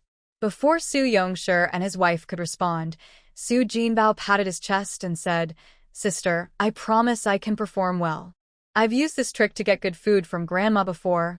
Shui. You and Su Xiaoman are the real siblings, right? He left the Su Yongshi family and found Tian Xiaodao at the broadcasting station. He chatted for a while, and Tian Xiaodao confidently said, Xiaohe, leave this to me. I'll make sure it's done well. He then went to the textile factory to borrow a car from Director Feng. Director Feng said, You really don't hold back. Didn't you just borrow one a few days ago? However, seeing the newspapers on the rack, he smiled and agreed. Next, He went to the machinery factory to borrow a car from Director Hu. Director Hu readily replied, I don't have much going on anyway. If I do, I can just ride my bike. Use it as long as you need, just let me know. He appreciated Director Hu's straightforwardness, thanked him with a smile, and took a few days off. Early the next morning, the Su family left the county in 2 cars. Su Xiaoman, and 2 elderly ladies were in one car, while Su Yongshi, his wife, Su Jinbao, and Taizhu were in the other. The cars first stopped at Shujia village to let Grandma Zhao stay for a few days. Then they headed to Huangshi village. As they approached the village entrance, The driver, Xiaoli, slowed down. He remembered how impressive Grandma Su was last time. He knew she liked to show off. As a driver, he had to be prepared. Sure enough, Grandma Su said, "Stop." Xiaoli hit the brakes and Grandma Su, mimicking Su He, rolled down the window and waved to a few elderly ladies. "Are you all here enjoying the shade?" Grandma Lu felt a jolt in her heart. Just when she had managed to regain some respect, this old lady was back again. One car wasn't enough. Now there were two? How showy. At that moment, Su He opened the car door and got out. Su Xiaoman eagerly opened the back door and helped Grandma Su out. The rest of Su Yongsher's family also got out. If they were going to show off, they had to do it as a complete family. Grandma Su spoke first. "I told you we should have taken the bus. But Dia wouldn't listen and insisted on two cars. My legs are numb from sitting." Su Xiaoman swayed her little pigtail. "Grandma is right. The bus is better. You can stand up. In this car, I can only sit and my little arms and legs are numb." Chao Hongmei laughed and said, "Isn't that true? People say cars are better, but they're really just a bit faster, quieter, and more comfortable." Su Yongsher coughed. "Mom, you misunderstood Xiao He. It wasn't her choice to take the car. It was Director Hu from the machinery factory and Director Feng from the textile factory who suggested it. They said she's talented and her time is precious. She shouldn't waste it on the bus." Su Jinbao took out a small rabbit candy and said with a mouthful, "Yeah, my sister is amazing. She even made it to the newspaper." Taiju looked down at his shoes. He wanted to say something too, but what could he say? Unable to think of anything, he began reciting Su He's article, "Thought Work Blossoms. Women's Federation Work Bears Fruit." Shui. Grandma Lu was about to be jealous. Suddenly, her eyes lit up, and she smiled. "Old sister, did you know? Your third child is back. I heard he's not coming to live with you anymore and even changed the child's surname. They've been back for several days. Oh, now your Su family is reunited. Life is sure to get better." Grandma Su felt like she was being stabbed with a needle. She really didn't want to show off. She was just going along with Su He. She knew Grandma Lu was thinking about how to enjoy the drama of the Su family. Sigh. Even outsiders knew that the third couple had bad intentions. How could the old man be so foolish? If it weren't for Dia being so magnanimous, they might have already drifted apart. Su Yongsher and Chao Hongmei wanted to speak, but Su He's face darkened. "Second uncle, second aunt, get in the car. We'll talk at home." Grandma Su looked panicked. "Dia, it might not be true." You. Su He remained silent and directly sat in the passenger seat. Su Xiaomen pouted. "Grandma, we'll see when we get home. If it's true, I'll run away with my sister, my dad, and my mom. You can stay with the ungrateful wolves." Su Jinbao jumped up. "Yeah, we won't stay with you anymore. Only a fool would be with ungrateful wolves." Su Yongsher kicked him. "Stop talking nonsense, get in the car." Grandma Su was anxious and angry, getting into the car with a bitter expression. Grandma Lu and the other elderly ladies exchanged glances, eager to see the drama unfold. The Su family was bound to be in chaos. Now, let's see how Grandma Su would show off. The two cars stopped in front of the old Su family's gate. Su He thanked the two drivers and exchanged a few polite words. Seeing that the Su family was about to stir up trouble, the drivers didn't linger and drove away. At this point, Old Man Su and the others had already arrived at the gate. Old Man Su looked a bit evasive. When he saw the third child with a bruised forehead and the little grandson crying, he felt soft-hearted. Now, seeing Su He remembered her warnings and felt a bit anxious. But he was torn. Both sides were his family. The third Su child approached with a grin. "Mom, second brother, second sister-in-law. Dia, you're back?" Zhang Lianxiang also came over, wanting to take the things from Chao Hongmei's hands. Gao Hongmei spat, ba. "Who's your second sister-in-law? You clearly said you had nothing to do with our Su family. What? Now that you see us living well, you want to take advantage of us? Have some shame." Su Yongsher was furious. He picked up a stick from the side and swung it at the third Su child. You little brat, you can fool Dad, but you can't fool me. I see through your little schemes. Want to come back and take advantage? Dream on. The third Su child hid behind Old Man Su. Dad, please tell second brother to stop. Everyone is watching. This was a reminder that family matters shouldn't be aired in public. Sure enough, Old Man Su said coldly, Second, let's talk inside. Only then did Su Yongshi angrily throw down the stick. Once inside, Zhang Xiaohu saw Su Jinbao eating candy and immediately shouted for some. Zhang Lianxiang quickly took out a small rabbit candy from her pocket and gave it to Zhang Xiaohu. Chao Hongmei sneered. Where did you get that rabbit candy? You didn't steal it from Taidan, did you? Yufan, did she bully you? Su Yufan held Taidan and remained silent. She opposed the return of the third Su couple and had tried to persuade Old Man Su several times without success, even crying in frustration. Seeing Taidan eating candy, Zhang Xiaohu rolled around and cried, so Old Man Su had to let Su Yufan give him a handful of candy. Although Su Yufan didn't say anything, it was clear she agreed. Chao Hongmei thought, just after moving in, she's already bullying her sister-in-law. If this goes on for a long time, won't the Su family be in chaos? The old man really is getting senile. In this regard, he is far worse than the old lady.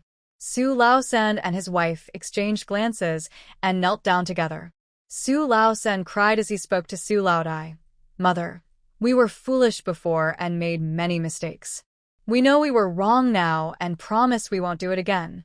We are all family. We are connected by blood. Please give us another chance. After saying this, they began to bow their heads repeatedly. Su Laotai kept a serious face and closed her eyes. Oh, Laosan, how I wish what you said was true. I hope you won't disappoint me. Su Laotai opened her eyes and slapped each of them once. Then she turned to Su He and said, Daughter, I know your grandfather was wrong, but your third uncle is right. We are family. For my sake, can you give them another chance? If they make another mistake, I will cut ties with them, as if they were never born. Su He looked unhappy and remained silent for a while before saying, Grandma, since you said that, I have nothing more to say. I just hope they will behave. Also, even though you and Grandpa have forgiven him, I do not recognize him as my third uncle. Don't expect me to help them with anything in the future. My second uncle and aunt have settled in the county, and soon I will take my parents and sister there. They can stay here and watch the house. Su Laosan's face stiffened for a moment. Then he said, Daughter, we are sinners. We have no right to ask for anything. Whatever you say goes. Su He snorted coldly and said nothing. Su Laohan felt relieved. He thought Su He would be unyielding, but she was surprisingly agreeable. This child may speak harshly, but she has a kind heart. He tapped Su Laosan lightly with his pipe, warning him to behave in the future, or he would not spare him. Su Laosan and his wife vowed to change their ways. Chao Hongmei scoffed, Don't just say nice things. We need to see your actions. Since the family is complete today, you too will cook. Su Laosan and his wife agreed and started to prepare the meal. During this time, Su Yonghua and Zhao Chui remained silent. Once they returned to the West Room, Su He asked, Dad, Mom, what do you think? Su Yonghua sighed. Your grandfather is in charge here. We have tried to persuade him, but he won't listen, and we can't do anything about it. Even if you hadn't come back, I was planning to go to the county soon to tell you about this. As the saying goes, old habits die hard. Laosan and his wife are not trustworthy. Your mother and I will keep an eye on them, and you should be careful too. Zhao Chui added, Yes, daughter, your dad and I have discussed it. If things don't work out, we will let them stay in our room. We will find a piece of land to build a house, so they can't cause trouble. Su He thought her parents were still sensible. After all, brotherly love can't compare to parental love. She said a few vague words and didn't elaborate. At that moment, Chao Hongmei called from outside, Sister-in-law, come and eat some sunflower seeds. Zhao Chui went outside, and Chao Hongmei handed her a handful of seeds, saying, Sister-in-law, thanks to Deya, not only have I been promoted, but the factory is also planning to train me. My husband has been transferred to the food factory and doesn't have to work night shifts anymore. Sister-in-law, in the future, let Aya help you and your brother move to the county, and we can see each other more often. It's better not to come back here. Some people just bring bad luck. Chow Hongmei then pulled Su Yufan over. Yufan, Dia said she found you a job too. You'll also go to the city with us, and I'll introduce you to someone there. Su Yongshir handed Su Yonghua a cigarette, and the two brothers sat at the door chatting. Su Laotai and her husband stayed in the east room and didn't come out. Su Laosan and his wife were busy cooking, feeling frustrated that no one was helping them. Hearing what was said, they were furious. After finally finishing the meal, Chow Hongmei said, "Oh, there isn't enough space for everyone. Laosan, you and your wife can eat later." Zhang Lianxiang forced a smile. "You eat first. We aren't hungry." The couple didn't sit at the table, but Zhang Xiaohu sat next to Su Laohan and grabbed a piece of meat to eat. Looking back, Su Jinbao, Su Xiaoman, and Taizhu didn't touch their chopsticks. Only when Su Laodai said it was time to eat did the three children start to pick at their food. They only ate what was in front of them, unlike Zhang Xiaohu, who picked meat from every dish. Su Laohan frowned but said nothing. After they finished eating, Su Laosan and his wife finally sat down to eat. Su Jinbao smiled and said, "Grandpa, I've learned a new text. Let me recite it for you." Su Laohan's favorite was this eldest grandson, and he smiled. "Go ahead." The text I want to recite is The Farmer and the Snake. On a cold winter day. This story teaches us to distinguish between good and evil. We should only extend a helping hand to kind people and never be soft-hearted towards the wicked. Su Xiaoman shook her little head. "Grandpa, I want to recite one too." The title is Mr. Donghua and the Wolf. Mr. Donghua was riding a donkey on the road. The old farmer told Mr. Donghua that it was foolish to show kindness to the wolf. Su Laohan's face turned pale, and he found an excuse to go inside. Su Laosan and his wife were furious, but didn't dare to say anything. Before they finished their meal, Chow Hongmei said, "Sister-in-law, boil some hot water. We need to wash up after our long journey." Su Yongshir said, "Laosan, I see that the firewood pile is not stacked neatly. Since you have time, why not fix it?" After a while, Su Jinbao and Su Xiaoman came in crying. Their clothes and faces were covered in dirt. One hugged Su Laohan and the other hugged Su Laotai, crying, "Xiaohu threw dirt on us and spat at us.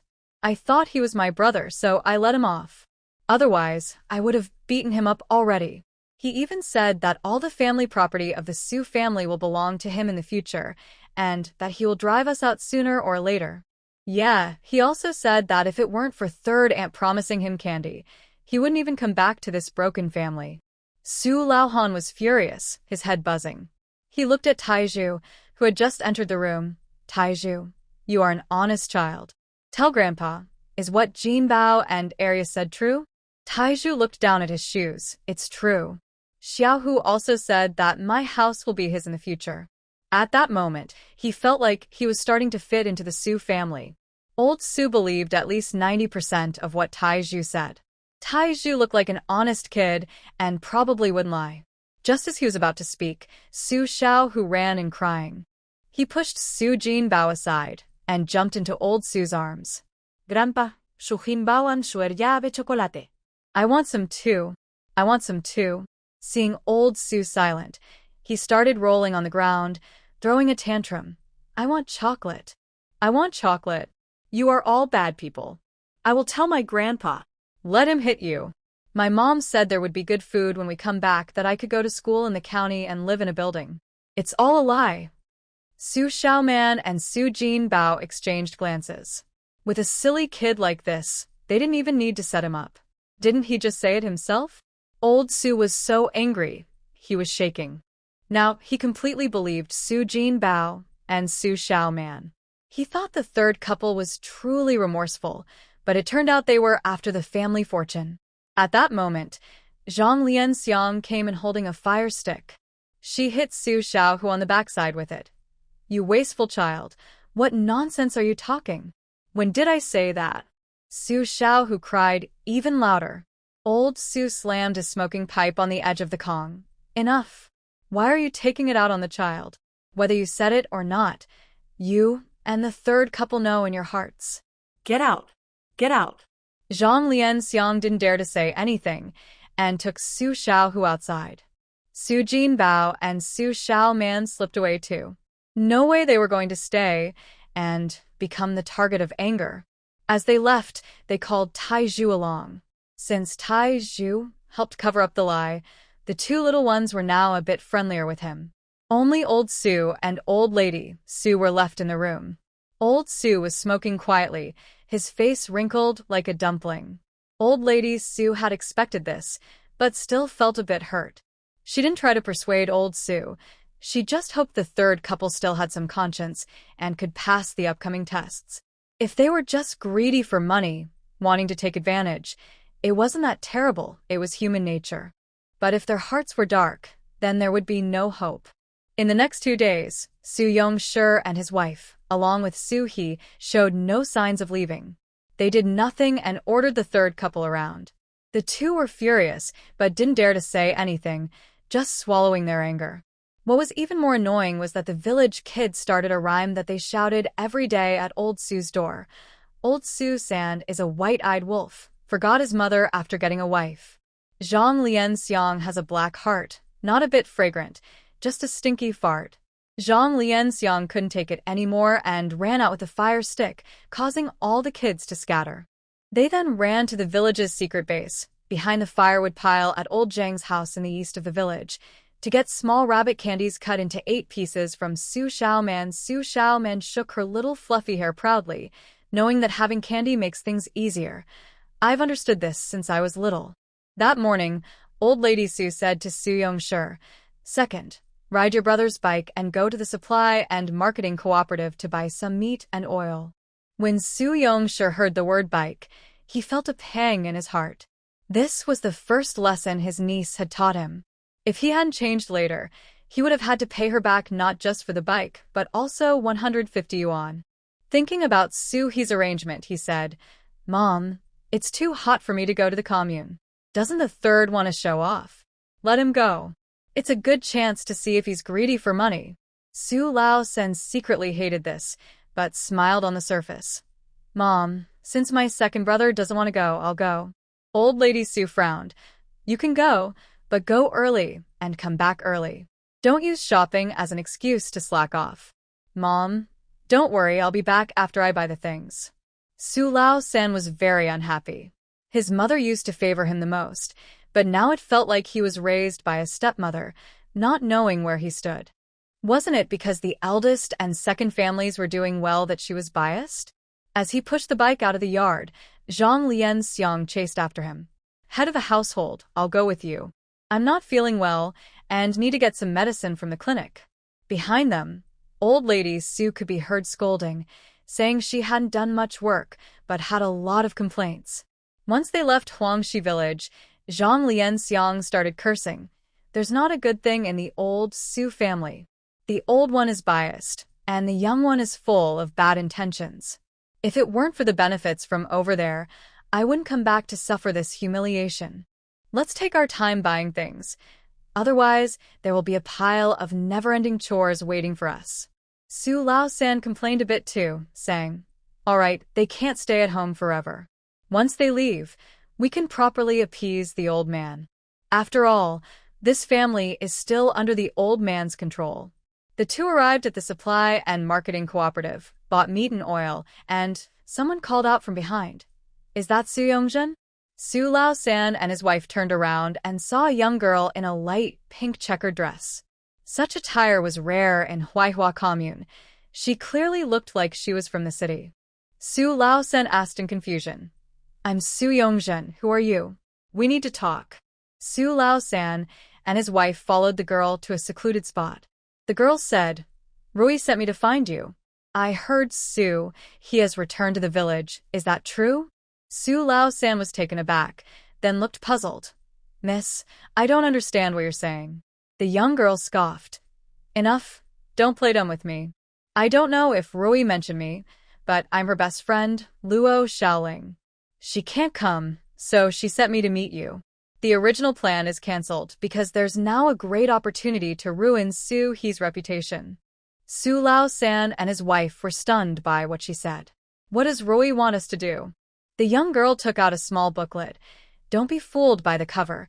It's full of foreign words promoting bad ideas. You need to put this book in Suhi's cabinet and then report her to the authorities. Just say she brought this book back from the Magic City, and because she is an enemy and a traitor, the foreigners deliberately gave her an order. You don't need to worry about the rest. We can make her charges stick. Su Lao-san and his wife were shocked. Su Lao-san stammered. If the charges stick, she might get the death penalty, right? The old Su family would be labeled as villains, and I would be implicated. The young girl rolled her eyes. You married into the old Zhang family. What does it have to do with you and the old Su family? When the old Su family gets in trouble, you can just go back to the old Zhang family. Besides, with Rui around, how could she let you suffer?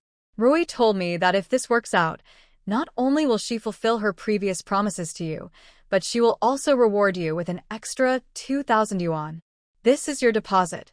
Whether you do it or not, it's up to you. The young girl handed the booklet and 200 yuan to Su Lao-san, then turned and left. Su Lao-san wanted to shout but was afraid of attracting attention. Zhang Lianxiang snatched the money, counting it several times in disbelief. The Shin family is really wealthy.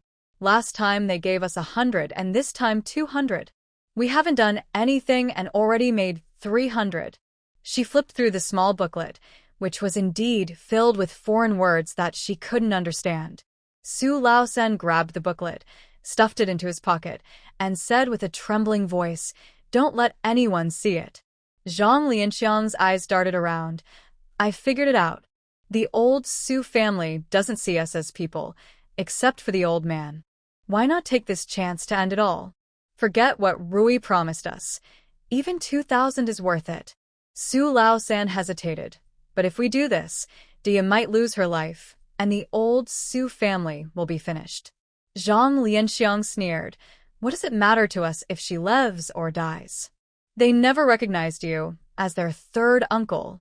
Think about it. If they keep treating us like this while they enjoy life, would you be satisfied? If you feel guilty about the old couple, we can just take care of them in their old age. Su Lao-san was persuaded. He was a selfish person. Otherwise, he wouldn't have been so stingy when Su old lady was sick. People must look out for themselves. Dia, blame your bad luck. After they agreed, Su Lao-san wondered, why does Rui hate Dia and the old Su family so much? Zhang Lianxiang shrugged. Who cares why? As long as we get the money. Before entering the village, Zhang Lianxiang tucked the booklet into her waistband to avoid being discovered. As soon as they entered the yard, Su old lady started scolding. I told you to buy some meat. Why are you back so late? Anyone would think you went to raise pigs. Su Lao-san forced a smile. Mother, it was too hot, and the road was bad, so we took longer. Su old lady spat and urged Zhang Lianxiang to cook. Zhang Lianxiang used changing clothes as an excuse to hide the booklet in their small room, planning to slip it into Su He's travel bag later. This was much safer than hiding it in the cabinet. Unfortunately, there were always people around, and they couldn't find a chance. The next afternoon, Su Xiaoman rushed back in a panic. Grandpa, Grandma, Jinbao fell into the river. Although Tai Zhu saved him, both of them passed out. I can't drag them. Wah. The Su family was thrown into chaos. Everyone hurried to the river. Su Lao-san and his wife exchanged glances. Zhang Lianxiang deliberately lagged behind and slipped the booklet into Su He's travel bag before heading to the river. When she arrived, Su Jinbao and Tai Zhu had already woken up. Su Yongshi was ready to hit them with a stick, but Su old lady and others held him back.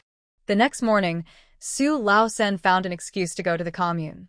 The comrades at the office were shocked. Su He could do such a thing? No way. Isn't she a great contributor to our Huaihua commune? But Su Lao-san was adamant, and with such a serious accusation, they had to follow him to the old Su family. Before leaving, they sent a message to Director Luo. When the old Su family saw the comrades from the office arrive, They thought they were looking for Soo-hee. Soo-hee smiled and asked, "Comrades, is there something you need?" Director Chun hesitated. He actually had a good impression of Soo-hee. But they had to handle it formally, saying, "Comrade Soo-hee, someone reported that you are hiding inappropriate books and suspect you are a spy. We need to conduct a routine inspection, and we ask for your cooperation." Soo-hee was shocked. "What? How could I do such a thing? Besides, where would I even get those books?" Zhang Lianxiang stopped pretending and sneered. "You might not have had the chance before, but didn't you just go to the Magic City? I was wondering how a girl like you could secure a foreign trade order. Turns out you're a spy." "The foreign trade order is just a sugar-coated bullet."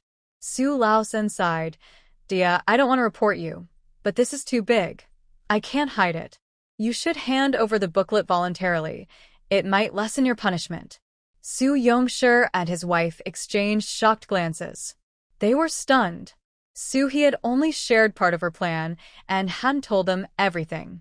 They were shocked not only that Soo-hee had made such a big mess but also that Su Laosan was so heartless. This would ruin Soo-hee and the entire old Su family. If the charges were confirmed, they wouldn't be able to stay in the county. Su Yongshi's eyes turned red. He didn't care about finding a stick and kicked Su Laosan. "You jerk. How did our old Su family end up with such a beast like you? After all the wrongs you've done, your parents forgave you, and you bite back. Are you even human?" Chao Hongmei was furious and reached to scratch Zhang Lianxiang. Su Yonghua and his wife also realized what was happening and were furious, joining the fray. The comrades from the office saw it was getting out of hand and pulled them apart. Su Laosan shouted in frustration, "Comrades, did you see? I think they might be involved too," deliberately covering for Soo-hee. Su old lady was in tears. She knew Daya would be fine because this was clearly Daya's plan. She cried because her youngest son was dead. From today, her youngest son was completely gone. Though she had expected it, there was still a glimmer of hope in her heart. But Laosan was even more vicious than she imagined, worse than a beast.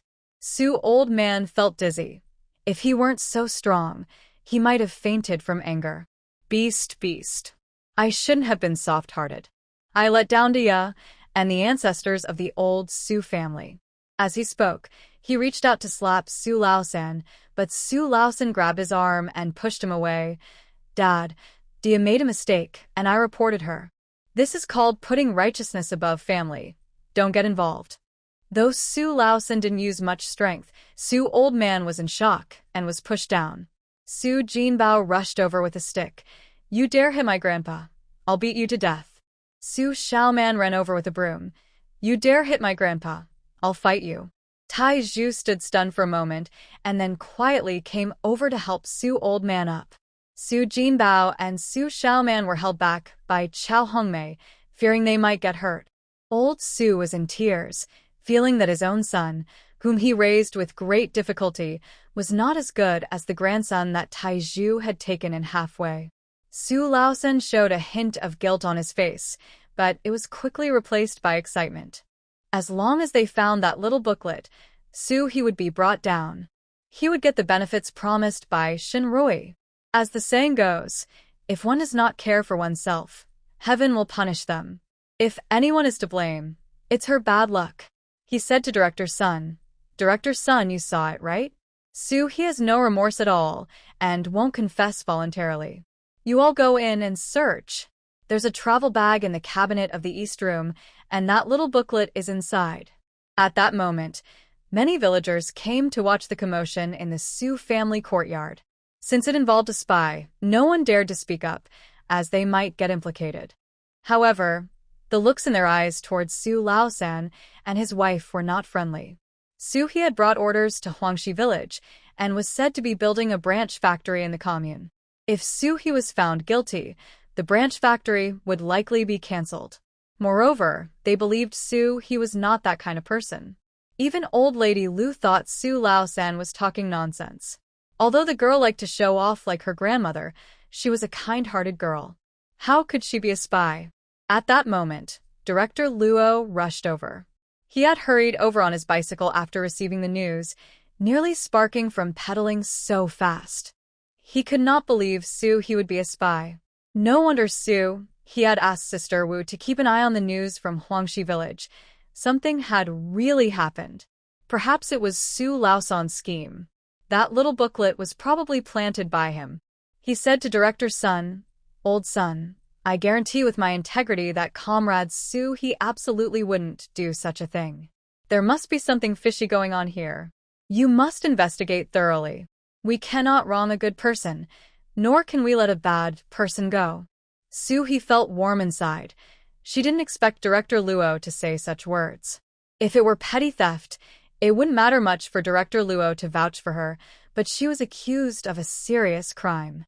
If her guilt was confirmed, Director Luo could be implicated. She would remember this kindness. He replied calmly, "Director Luo is right. We must get to the bottom of this. I, stand tall and walk straight, with a clear conscience. Director Sun, please go ahead and search." Director Sun had nothing more to say and led people into the house to search. Upon entering the West Room, they indeed found a travel bag in the cabinet. When they unzipped it, they immediately saw the red booklet. Su Laosan and Zhang Lianxiang were excited. "Yes, that's the booklet. It's full of foreign words." Director Sun opened the booklet and looked for a long time. Su Laosan thought to himself that Director Sun could probably understand foreign languages, so he was definitely done for. "Director Sun, I wasn't wrong, right? This is all bad stuff written in here. He is a spy. Since we found evidence, can we arrest her now?" Director Sun asked him, "Are you sure this is the booklet?" "Absolutely. I remember there's a notch on the cover. This is it." Director Sun nodded and handed the booklet to Director Luo. Director Luo looked at it for a while and then threw the booklet at Su Laosan's face. "This is the evidence you mentioned? The foreign words you talked about? This is clearly Pinyin, and there are notes from Comrade he for teaching the literacy class. Comrade he even expressed her love for her country and hometown, making grand statements about building her hometown. In your cold-hearted eyes, this is foreign writing? This is proof of being a spy. I see you aren't just blind. You're blind at heart." Su Laosan opened the booklet and was stunned. Yesterday, when he looked at it, it was all letters, but today someone had marked the tones above the letters, revealing it was Pinyin and even content from quotations. At the end, there were some written reflections. Zhang Lianxiang was also dumbfounded. How could this happen? Could it be that Luo Xiaoling tried to trick them yesterday? While Su Laosan and his wife were still confused, he sneered. "Yesterday, Jinbao fell into the river, and we all went to the riverbank, but you, Zhang Lianxiang, deliberately delayed and went over later. That night, I discovered the 300 yuan in the travel bag was gone, and I guessed it was you who took it. I initially wanted to give you some face and ask you when no one was around. As long as you returned the money, we could let it go. I didn't expect you two to be so malicious, throwing dirt on me just to steal that 300 yuan. What's ridiculous is that you don't even recognize Pinyin and mistakenly think it's foreign writing. Since you called the comrades from the station over, it's time to clarify your crimes." Su Laosan and his wife's eyes nearly popped out. Zhang Lianxiang pointed at You're talking nonsense. When did I take your 300 yuan? Besides, where would a girl like you get so much money?" Su Xiaoman swayed her little tuft of hair. "You don't know this? My sister now earns several salaries and bonuses. This money is what my sister prepared to give to my grandpa. I was naughty and accidentally got a few bills with ink spots. I remember it was 3 10-yuan bills, 2 5-yuan bills, and 2 1-yuan bills. If you don't believe me, take the money out for everyone to see." Zhang Lianxiang's head buzzed. Last night, she secretly counted the money several times and naturally saw the ink spots on the bills. However, she didn't think much of it. It didn't matter as long as she could spend it. Now she finally realized they had likely been tricked. Director Sun saw her panic-stricken face and immediately ordered a search. Since all the comrades from the station were men, Chao Hongmei volunteered and quickly found a hidden pouch on Zhang Lianxiang's waist, pulling out a roll of money. In total, there was more than 380 yuan, And indeed, there were few bills with ink spots, just as Su Xiaoman described. Director Sun said with a serious face, "While you may explain your slander against comrades Su He with ignorance, your theft of a large sum of money requires you to come back to the station for processing." Su Laosan and his wife were completely panicked now. If the charges were confirmed, they would definitely end up in jail. Zhang Lianxiang hurriedly said, "We really didn't steal the money. It was given to us by someone else." Before she could finish, Su Laosan interrupted, "Enough. If you've done something wrong, you must admit it." He was more cunning than Zhang Lianxiang.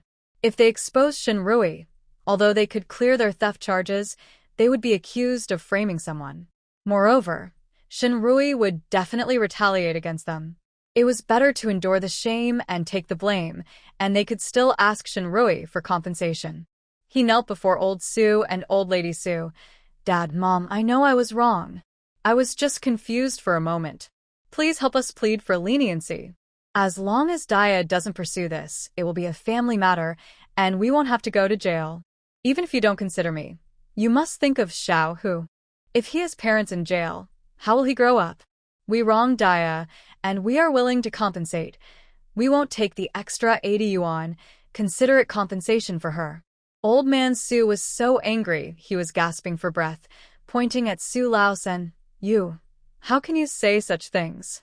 Haven't I given you opportunities? I hid this from Daya to let you two come back, and this is how you repay me? Do you still have the face to ask me to plead for you? You've made me lose all my dignity. If I had known it would be like this, I should have suffocated you when you were born." Old man Su regretted it deeply, especially when he heard Su Xiaoman say that the 300 yuan was meant as a gift from Su He to him. Daya was so filial to her grandfather, and how did he treat her? During the meeting, Daya repeatedly warned him not to be soft-hearted, yet he foolishly let the ungrateful wolves into his home. The old man wasn't stupid. He sensed something was off. Although Su Laosan and his wife lacked education, they couldn't possibly not recognize Pinyin. Perhaps Daya had switched the documents they were given. Thanks to Daya's cleverness, otherwise, the Su family would be finished. Thinking of this made him hate Su Laosan even more, and he kicked him over onto his back. At this moment, Zhang Lianxiang also realized she couldn't involve Shen Rui and had to accept the theft accusation.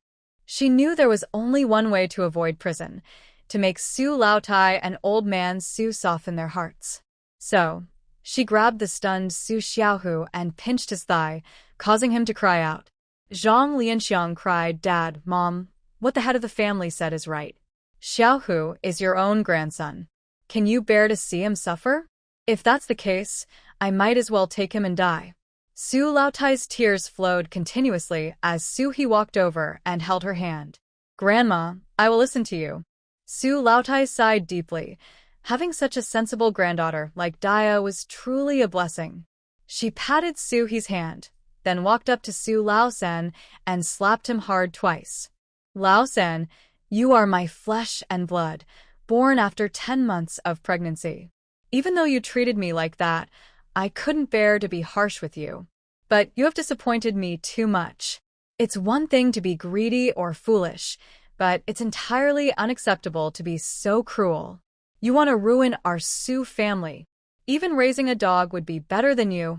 This time, I will let Daya spare you, but from now on, you and our Su family are done. I will pretend I never gave birth to you.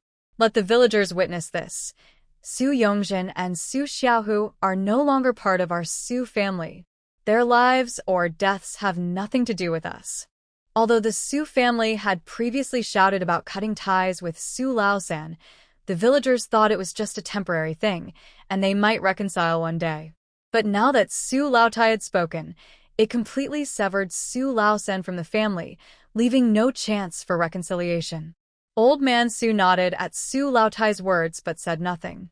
What position did he have to speak? He was just an old fool. Su He sighed, "Director Sun, since my grandma said this, I won't pursue their responsibility anymore. However, for their troublemaking, shouldn't they pay a fine?" Director Sun was already upset. Who wanted to deal with this on a hot day? Most importantly, he was a great contributor to the Huaihua commune, and if things went wrong, they might stop caring about the commune. So, he scolded Su Laosan and his wife and finally fined them 100 yuan, to be paid within 3 days. Su Laosan and his wife were nearly spitting blood. Not only had they lost the 300 yuan Shinrui gave them, but they also had to pay an additional 180 yuan. If they had known it would turn out like this, they might as well have stayed quietly in the Su family. Maybe over time, they could win the old man's favor, and they could at least enjoy some soup. But it was too late to say all that. The villagers watching felt that nothing had happened before, which seemed unfair. Now they were all energized. They scolded Su Laosan and his wife. Led by Old Lady Lu, the elderly women scolded the loudest. Su Laosan's family left in shame amidst a chorus of insults. Once they left, the comrades from the station and Director Luo also departed. He didn't want to say much. They would see what happened next. The villagers who had come to watch gradually dispersed. Su Yongshi and Chao Hongmei exchanged glances, knowing that he wouldn't let Su Laosan and his wife off easily.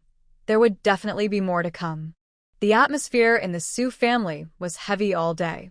Even Su Jinbao and Su Xiaoman became unusually obedient. They knew their grandfather and grandmother were sad. The next morning, Old Man Su woke up with red, swollen eyes and deep eye sockets, looking 10 years older. Su Laotai recovered much better than Old Man Su. After a good sleep, her mindset had already adjusted. Old man, don't be so down. Even the emperor's son can be ungrateful. We raised 4 children and only ended up with 1 ungrateful one. That's not too bad. Old Man Su Laotai continued, this is good. Now we won't have to keep worrying about him. We can just pretend he's dead. Even when she was sick, she still thought about Laosan and his wife. As a parent, no matter how ungrateful a child is, it's hard to let go. Now she had completely moved on. He's not her son, he's just a debt collector, a beast. Old Man Su grunted in agreement. By the way, old man, I need to tell you something. We actually knew you let Laosan and his wife stay before we came back. I'm not saying you did a bad job, but you really messed this up.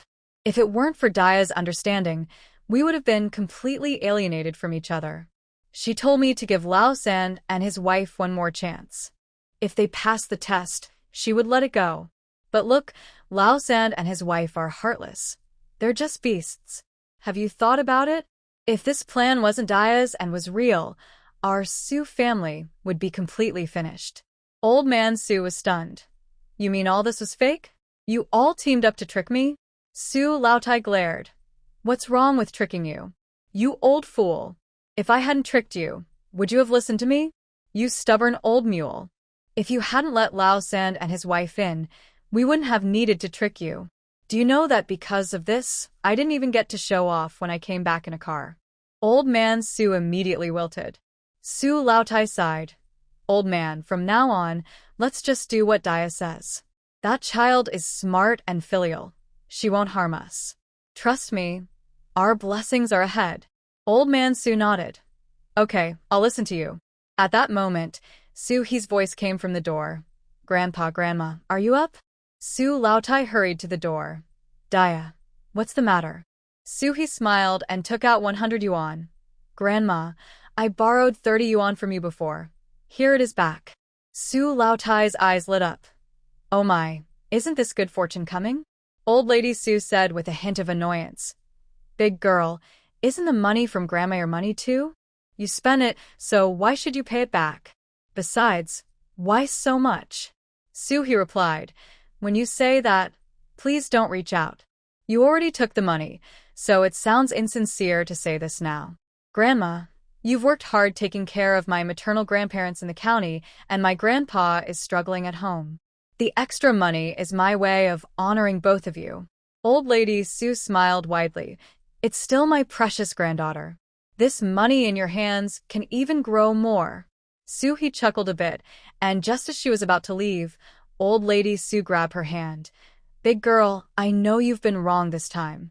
Don't worry, from now on, whether that family lives or dies, your grandpa, and I won't care anymore. Suhi smiled. Grandma, look at what you're saying.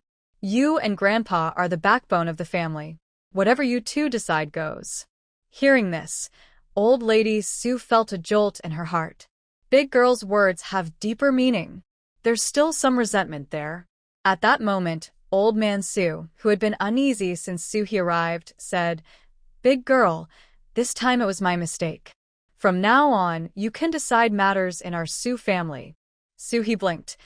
Grandpa, are you really letting me take charge? Old man Sue nodded. Although this incident was designed by Big Girl, if they didn't drive out the third branch of the family, things could have gotten much worse. Old man Sue wasn't foolish. He was even more insightful than old lady Sue. So why did he make a mistake? As people age, their hearts soften, always hoping for family unity. Besides, there's a bit of pride involved. The old Sue family is thriving now, but the third branch's marriage remains a stain. He dreamt of removing that stain, so even though he knew deep down that the third branch wasn't truly repentant, he still gave them a chance. And what was the result? Almost ruined the old Sue family. Although he wasn't as open-minded as old lady Sue, he realized now that Suhi is the real pillar of the old Sue family. If they want to live well, they must listen to Suhi. Seeing him nod, Suhi smiled brightly. All right then, since you say so, I'll boldly take charge. Suhi was never a pushover. She let the third branch off the hook because she orchestrated the whole situation. Even Luo Xiaoling was played by Tian Xiaotao as a favor. If things got too big and the third branch revealed the truth, it would be hard for her to handle. As for old lady Sue and old man Sue's soft-heartedness, Suhi understood. Parents have a natural tolerance for their children. She could take advantage of their guilt to rightfully gain control over the old Sue family. As for the third branch, did they think paying a little money would settle everything? Dream on. Once things settle down, she'll deal with them. Suhi told old lady Sue. Grandma, pack your things. We'll head back to the county tomorrow. Old lady Sue replied. Big girl, we can easily go back by car, but what about your maternal grandparents? If it doesn't work, let your dad send a message for your uncle to take them back the day after tomorrow. Suhi smiled. No need, I've already arranged everything with the two drivers. They'll come to pick us up tomorrow morning. You've already made arrangements? That's my granddaughter. Always so organized. Old lady Sue was delighted. She hadn't performed well on the way back because she was preoccupied, but now she could show her best side. The old lady realized they had done their best as parents. The fortunes of the children are their own. Whatever happens to the third branch is their own doing. Instead of worrying about these things, it's better to enjoy life. The next morning, two cars drove into Huangshi village and stopped in front of the old Sue house. Before getting in the car, old lady Sue brushed her hair back. Big girl, I told you not to make it so complicated. It's enough for them to drive us back. We shouldn't ask them to pick us up.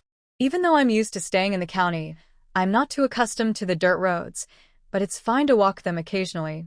Honestly, I really don't want to go to the county. Eating fine grains every day is tasteless. I'd rather have cornmeal pancakes at home. When I looked in the mirror yesterday, my face was so pale, I looked lifeless. The countryside is better. I can soak up the sun and get a nice tan, which makes me look healthier. Old lady Lu was feeling bitter. As if there's no sun in the county. Do city folks never see the light? Just the other day, you were crying your eyes out, and now you're showing off. If I weren't worried about your big girl being unhappy, I would have to poke fun at you. You just got lucky with a good granddaughter. You might as well celebrate the new year in the county. Don't come back to show off. Then, she warmly held old lady Sue's hand. Sister, I'll really miss you when you leave. You must come back to visit often. I'll miss you and the other ladies in the village too. I'll come back when I have time. We have the means to do so. Behind the firewood pile, Su Xiaomen swayed her little pigtail and told her group of little followers, keep an eye on our family, especially on my grandpa. If there's any news, write it down in your little notebooks, and I'll bring you candy when I come back. The little followers nodded eagerly. As long as there's candy, whatever Sister Man says goes. Hearing Su He call, Su Xiaoman finally ran out from behind the firewood pile. Old lady Su felt a bit reluctant. After getting in the car, she rolled down the window and waved to everyone. The car drove to Zhajiakan, where Su He picked up Grandma Zhao and returned to the county. I must say, compared to the third branch, Su Yongshi and his wife are much more sensible. Since they hadn't been back for a few days, the flat was a bit dusty. The couple rolled up their sleeves and started cleaning. After tidying up, they cooked. After eating and washing the dishes, they finally left. The next morning, Su He began her inspection one by one. The first stop was the food factory. As soon as Director Tian saw her, he said sourly, "Little Su, why didn't you tell me you needed a car? Do you think my car is old?" He thought Su He would explain, but instead, she smiled and said, "Isn't this a coincidence? I need to go back to Huaihua Commune in a couple of days, so I'd like to borrow your car." Director Tian: "You must be a monkey, climbing when you have a pole." Director Tian coughed a couple of times and said, "Xiao Su, let's go check on old Jean. You don't know, he's so stubborn. When he was working on the recipe, he wouldn't let anyone see it and just kept tinkering by himself." Xiao Su and Director Tian arrived at the lab. The lab was indeed a bit shabby, but given the current conditions, they couldn't ask for too much. Previously, Xiao Su had suggested to Master Jean to add a sauce packet along with the seasoning packet, preferably for mushroom chicken and scallion bone soup flavors. In fact, the best-selling products in the future are beef series, but at this time, beef is a precious commodity, so developing a beef flavor isn't realistic.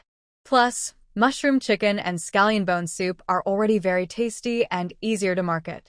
When Master Jean saw Xiao Su, he smiled and said, "Xiao Su is back. Perfect timing to try my mushroom chicken noodles." Director Tian felt a pang of jealousy. This old man always had a long face when talking to him, but he smiled like a flower when speaking to this girl. Master Jean placed the golden fried noodle cake into a big bowl, added seasoning powder and a spoonful of solidified seasoning, then added some dehydrated vegetables and finally poured in boiling water, covering it with a plate. 3 minutes later, he lifted the plate. A tempting aroma filled the air. Xiao Su sniffed. This was the smell. Instant noodles often smell better than they taste. As Xiao Su picked up her chopsticks to eat, she noticed Director Tian staring eagerly, so she took an empty bowl and shared half with him. Xiao Su picked up a bite of noodles and tasted the soup. The noodles were chewy and smooth, and the broth was rich and fragrant. In this time of scarcity, it could be considered a delicacy. Director Tian quickly finished his half bowl of noodles and drank all the soup. If he weren't holding back a bit, he might have licked the bowl clean. Old Jean may be stubborn, but he really knows his stuff. This was much better than the Happy brand instant noodles he had in the big city. He immediately decided to use this recipe for the mushroom chicken noodles. However, making samples and mass production are two different things. They still had to consider the production process, and there would likely be many challenges ahead. Master Jean was pleased with the approval and said with a smile, "I still need to adjust the scallion bone soup flavor. Once it's ready, Xiao Su, you can come back to try it." Seeing Director Tian nearby, he added, "Director, you should come and try it too." Director Tian thought, "It sounds like I'm just a sidekick." Director Tian then brought up the instant noodle production line and said to Xiao Su, "It should arrive the day after tomorrow. When it does, push aside other tasks and come to discuss it." Xiao Su nodded. "Don't worry, I'll be there on time. By the way, Director, the production line from the food factory in the big city still needs a lot of improvements, but we have too few people who understand machinery here. How about asking the machinery factory to send a few people over? In the future, we can have them upgrade our production line." After hearing this, Director Tian glanced at Xiao Su, thinking that she must have been won over by old Hu's sweet talk. Look at her, already trying to get work for the machinery factory. However, he really couldn't refuse. The food factory only had one electrician and one maintenance worker, both of whom were inexperienced. Still, he needed to go to old Hu and make a good impression. "Don't worry about this. I'll talk to old Hu." Xiao Su understood his thoughts but didn't call him out, saying, "Okay, you go talk. I'll go check out the textile factory." Director Tian thought to himself, It seems you're busier than I am as the director. Xiao Su arrived at the textile factory, first stopping by to greet Director Foam, then continuing her inspection of various departments. Many people saw her and were eager to greet her with smiles. This girl, so young, how can she be so sharp? Fortunately, she didn't have much real power. Otherwise, she would surely stir up trouble in the factory. After leaving the textile factory, Xiao Su went to Teacher Yuan's house. Since she acknowledged Teacher Yuan as her grandfather, he no longer treated her as a stranger. As soon as she entered, she grabbed a watermelon from the table and started eating, saying, "I love sandmelon. Next time, buy sandmelon." Teacher Yuan replied, "If you love it, eat it. Complaining while begging is just like you." Xiao Su blinked.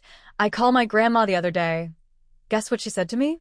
At first, Teacher Yuan thought she meant her grandmother, Old Su, and wondered why she was calling her if they were together.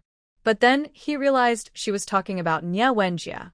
The old man got excited. "You called Wenjie? What did she say?" Xiao Su sighed. "Sigh, what would a beggar like me know?" "Don't ask." Teacher Yuan said, "Next time, I'll buy you sandmelon." Only then did Xiao Su happily share what she talked about on the phone and added, "See, I'm not a useless granddaughter. I'll help set up a bridge for you two lovebirds so you won't suffer from longing for each other." Teacher Yuan quickly shoved a piece of watermelon into her mouth, signaling her to be quiet. A good child, but her mouth is getting more and more out of control. "What do you mean lovebirds?" "They're at most middle-aged lovebirds." Xiao Su stayed at Teacher Yuan's house until evening, had dinner, and then went to night school. As soon as she met Principal Chun, he smiled and said, "Xiao Su, the foreign donation has been approved. I thought it would take longer, but it came through quickly." Xiao Su's eyes lit up. "It's approved? I need to write a letter to Old Gu." Principal Chen paused, knowing that ever since their trip to the big city, he could tell what she meant with just a blink. This girl definitely had an agenda. Most likely, she was aiming for a booth at the Suijiao Fair. Principal Chen guessed correctly. Xiao Su had already decided on the items for the exhibition: hair accessories and instant noodles. These two items currently had no exporting manufacturers in the country, and the hair accessories had already turned into a foreign trade order, so Old Gu would likely agree. Her request wasn't high. She just wanted a booth for an county, even if it was in a corner. Principal Chen reminded her, "Xiao Su, although Old Gu is easy to talk to, be careful with your wording when you write the letter. Don't say anything wrong." Xiao Su nodded. "Got it. Once I finish writing, you can review it for me." Principal Chen felt warm inside. It was nice to be trusted. He then discussed the upcoming plans with Xiao Su. "First, we need to renovate the night school and expand a few classrooms, then choose a commune to set up a mobile literacy class. If it goes well, we can promote it to other communes." Xiao Su smiled and said, "Then let's choose Huaihua commune. Good things should be for the hometown people." The next morning, Xiao Su strolled over to the machinery factory. She first greeted Director Hu, then sat down at her desk to write a letter to Old Gu. She didn't have to worry about Secretary Yang peeking, as their desks were far apart. Secretary Yang glanced at Xiao Su and smiled. "Xiao Su, are you writing a love letter to some young man?" Xiao Su was taken aback. It was only when she heard love letter that she remembered she forgot to send a photo to the wealthy fish. Due to unexpected matters, the update is postponed to 10 p.m. Su-hee felt a bit guilty. Recently, she had been so busy with Su Lao-san and his wife that she completely forgot about sending the photos. The rich guy must be anxiously waiting. If she wasn't careful, he might lose interest. What should she do? Should she say the post office delayed it? That wouldn't work. There's a postmark with a date on it. Su-hee blinked and put away the letter, heading to Qian Huifang's office. "Aunt Qian, I need to make a call." Qian Huifang smiled. "Perfect timing. I need to step out for a bit. Can you keep an eye on things for me?" That was just an excuse. She really wanted to help. Qian Huifang was very grateful to Su-hee. Both her position as deputy director and the new apartment she would move into were thanks to Su-hee. Once Qian Huifang left, Su-hee dialed the number for Gu Qian's workplace. When Xiao Wang heard it was Su-hee, He quickly ran to the lab to find Gu Qian. Gu Qian had been eagerly waiting for a letter every day, but each time he was disappointed. When he heard He was on the line, he rushed to answer. "Hello, this is Gu Qian." He spoke cautiously. "Comrade Gu Qian? I haven't sent the photos yet." Gu Qian's heart sank. What did He mean by that? Was she not planning to date him? As he felt anxious, He continued, "I originally wanted to send you the photos I took in the city, but I didn't think they turned out well. So, I went to the county photo studio to take another one, but I'm still not satisfied. I plan to take another one later and send it to you. I just wanted to let you know so you wouldn't worry." Gu Qian finally relaxed, feeling sweet inside. Clearly, He cared about their relationship, otherwise, she wouldn't be so particular about the photos. He replied gently, "No rush. Just send it whenever you're ready." "Okay. I'll send it once I'm happy with it. By the way, when our food factory officially starts producing instant noodles, I'll send you a few packs to try." Gu Qian felt even happier. He really had him in her heart. "You successfully introduced the instant noodle production line? I've been so rushed on the phone that I forgot to ask." Although He liked to show off, she remained humble in front of Gu Qian, glossing over what had happened in the city. Hearing Gu Qian ask about it, she smiled and said, "Yes, the food factory in the city didn't want to continue with the project, so we brought it here." Just as Gu Qian was about to ask more, the office door opened, and Secretary Yang said, "The director is looking for you." He had to tell Gu Qian, "The director is calling me. I'll call you another day." "Okay." After hanging up, He went to Director Hu's office. Director Hu smiled broadly and said to Secretary Yang, "Xiao Yang, you can step out. I need to talk to He." Secretary Yang's smile faltered for a moment, but he nodded and closed the door behind him. Director Hu beamed, He, we have double happiness at the machinery factory. Yesterday, Lao Tian came to me about the instant noodle production line. That's the first piece of good news. The second is that we made significant breakthroughs in improving the seeder. Several tests have been very successful, and the simple seeder will be in production soon." He was both surprised and delighted. "So quickly?" Director Hu chuckled. "The technology isn't that difficult. We were just constrained by our previous thinking. It's thanks to your excellent suggestion, He. You're a great contributor to our machinery factory. When we report the results of the simple seeder, we'll list you as the lead researcher." He didn't expect Director Hu to say that and felt a bit flattered. If it were Director Tian, he would have put his name first and maybe given her second place. Before he could respond, Director Hu continued, "Also, we plan to apply for the He brand trademark. First, the seeder is used for planting grains, so He is very fitting. Second, the textile factory's headwear is also He brand, and they already have foreign trade orders. We in the machinery factory want to ride that wave. What do you think?" He thought to herself, comparisons help with judgment. Look how capable Director Hu is. No wonder the machinery factory has always been a leader. His vision is much broader than the other two directors. She smiled and said, "Director, I trust your judgment." Director Hu laughed, "Great. It's settled then." After leaving Director Hu's office, he didn't return to her own office, but went straight to the photo studio. She had already let the rich guy down once. She couldn't do it again. The county only had black and white photos, but he didn't mind. She quickly took one to send. Otherwise, the rich guy might lose interest. After taking the photo, she headed to the night school. The night school was quiet during the day, perfect for writing a letter to old Gu. Once finished, she could have Principal Chen polish it. "Dear old Gu, I hope this letter finds you well. I am He. We met briefly on the train. I'm writing to inform you that the funds you donated have been allocated to our county's night school. Additionally, I want to update you on my work situation. After listening to your teachings on the train, I realized that exporting is crucial and each of us should do our part. Since arriving in the city, I've tapped into the foreign guest resources at the Jinxiang Hotel and successfully secured foreign trade orders for both the food factory and the first textile factory in the city. Although the amounts aren't large, around $300,000, it has opened my eyes to the world of foreign trade. I also signed a headwear order for the county's textile factory, which is over $30,000. It's a good start.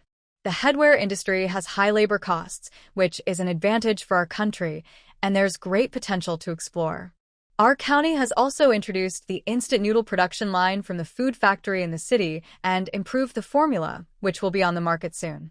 Although the overseas instant noodle market is dominated by we are confident we can capture some of their market share. Additionally, our county's machinery factory has made breakthroughs in small agricultural machinery research, which may open up markets in developing countries. We are all working together in the county to secure more export orders. We urgently need a platform to showcase our work and hope you can give us an opportunity by allocating us a booth at the Autumn Grain Exchange Fair. After finishing the letter, Soo-hee knocked on Principal Chen's office door. Principal Chen was fixing his hair.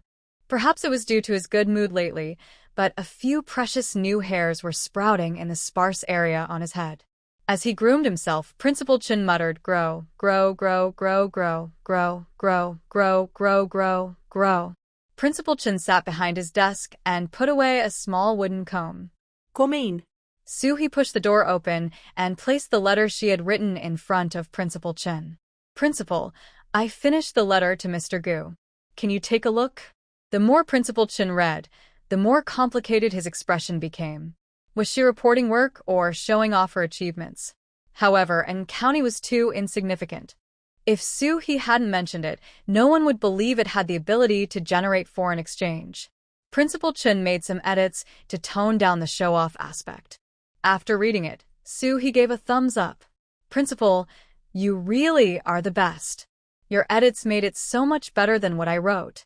Seeing her cheerful expression, Principal Chen thought, could this girl have written it so plainly on purpose just to leave the editing to me? She could actually do that. Soo-hee copied the edited letter and mailed it at the post office.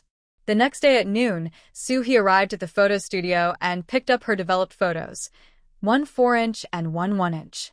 The photographer smiled and said, little girl, your photo turned out so well. Can I use it for display? Soo-hee smiled back. Thank you for the compliment, but I'm a bit shy, so let's skip the display.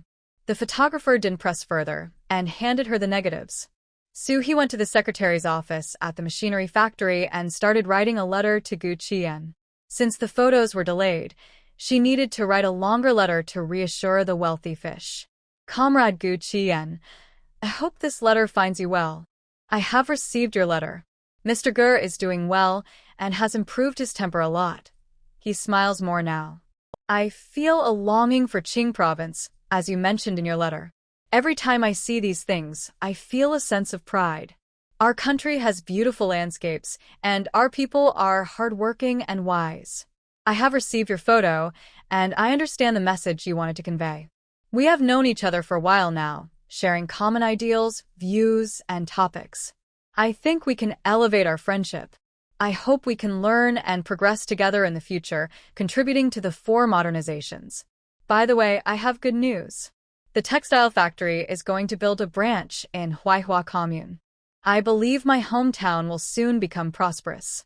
I also bought you a wallet in Shanghai, but I forgot to mail it last time. I'll send it along with the photos this time. It's hot outside, so take care of yourself and stay cool. Best wishes. After checking it, she signed her name and dated it before putting it in an envelope. She touched the red mole at the corner of her eye and called out, Dog, come out. I want to buy something. After a while, the trading interface finally popped up. Shuifronet. Why did it take so long? The trading screen flickered a bit. Host, I've been busy lately. Soo-hee asked, what do you mean? The trading interface replied vaguely, I can't say much for now, but it's good news. Just don't ask. By the way, host, do you want ice cream? I'll treat you. Choose any flavor. Soo-hee thought, what's with this sudden wealth feeling? Did the dog strike it rich? Not wanting to ask further, she chose a wallet from the trading interface. Then she pretended to take the wallet out of her bag and placed the 1-inch photo in the clear compartment. When the wealthy fish opened the wallet, he would think of her. Even if she wasn't in the capital, she wanted to always be present in his mind. Secretary Yang stretched her neck to look. Hey, Soo-hee, That wallet is nice. But it looks like something a guy would use. Are you giving it to your boyfriend? Are you dating? Though he didn't want to engage, she felt she should acknowledge Yang since she had helped remind her to send the photos. So she smiled and said, well, I was planning to wait a few years before dating, but an elder introduced me to a guy, and we get along pretty well. Yang thought, introduced by an elder? Coming from the countryside, the person must not be impressive. Suhi is clever but sometimes clueless. She should have let factory director, who introduced someone. That would be 100 times better than this guy. So she thought, but kept smiling on the surface. Congratulations. I hope to taste your wedding candy soon. Suhi blushed and nodded. Yeah. But she knew she had to wait. She still needed to go to college and build her career. She didn't want to marry so soon. Principal Chin was right. Only by being excellent herself could she match with someone better. Love starts with hormones, but in many ways, the process of being together is a game. Having enough cards in hand gives you the upper hand in love. Suhi went to the post office and mailed the letter, photos, and wallet. Looking at the time, she realized it was already past 4 in the afternoon, so she headed straight home. As soon as she entered the yard, she saw Su Xiaoman sitting on a small stool, gazing at the sky. When Su Xiaoman saw Suhi return, she hurried over and whispered, our grandma and grandpa had a fight. Grandma said grandpa was biased and shouldn't let that ungrateful pair off so easily. Grandma replied that a crow landing on a pig. I didn't want to take sides, so I hid outside. Anyway, grandma can't walk well, so they'll just argue a bit and then stop. Once they're tired, they won't fight anymore. I sat by the door and could hear everything, so I came back to tell you. Suhi said, good job. When Suhi entered the house, the 2 old ladies were sitting at opposite ends of the Kong, both with red eyes like rabbits. When Su Xiaotai saw Suhi come in, she wiped her eyes with her hand. The second couple really doesn't clean well. Why is there so much dust in here? It's making my eyes water. Grandma Zhao nodded. Exactly, my eyes are watering too. Suhi thought. She didn't want to point it out, so she smiled and said, Grandma, is dinner not ready yet? Let's go out to eat. Su Xiaoman's eyes lit up immediately. Sister, I've never been to a restaurant. I heard the food there is delicious. Sister, you're so great. When I grow up and make money, I'll spend it all on you. Grandma Su got off the Kong and poked Su Xiaoman's forehead. You girl, you have a sweet tongue. I wonder who you take after. Grandma Zhao thought. Who did she take after? Don't you know? You're just a golden-edged chamber pot. Good at talking, right? Update postponed to 10 o'clock tonight. When Suhi went out, she also took Grandpa Go along and treated them to a meal at the state-run restaurant. Although the chef's cooking wasn't as good as Master Jin's, for people at that time, any dish with enough oil and meat was a delicacy. After the meal, Suhi took them to watch a movie. Grandma Zhao initially didn't want to go. She found it inconvenient in her wheelchair and didn't want to be a burden. Su old lady immediately became unhappy. If you don't go, I'll have to take you back, and then I won't get to see the movie either. Are you really trying to make things difficult for me? While rural areas occasionally had outdoor movies, they couldn't compare to a cinema. She was the first elderly woman from Huangshi village to watch a movie in a cinema. Grandma Zhao couldn't refuse Su old lady, or rather, she didn't dare to, so she had to go along. Suhi specifically bought tickets near the aisle. Once inside, Su old lady helped Grandma Zhao to her seat and placed the wheelchair in a corner where it wouldn't be in the way. The 2 elderly women and Su Xiaoman watched the movie with great interest, while Grandpa Ge and Suhi fell asleep. After leaving the cinema, Su Xiaoman chattered nonstop, even flattering Suhi. Su old lady wanted to chime in but couldn't find an opportunity. The next day, Suhi first went to the machinery factory to check in, then went to Qian Huifeng's office to call Director Luo of Huaihua Commune. Director Luo, the materials for the textile factory will be sent over soon, so you can start preparing for the next steps. Director Luo smiled and said, don't worry, we have previous cooperation experience, so we are already prepared. Just like last time, we will assign tasks to each village and each village will have a quality supervisor. Director Luo, the The standards for foreign trade are stricter, so we need to form a mobile quality inspection team. It would be best if the team leader is a woman, as they understand headwear better. She shouldn't be too old, or her aesthetic sense might not keep up with the trends. She should also have experience as a quality supervisor, and if she has connections in the textile factory, that would be even better. Do you have anyone suitable in mind? Director Luo. It sounds like you're talking about your mother, Zhao Chui. Director Luo cleared his throat.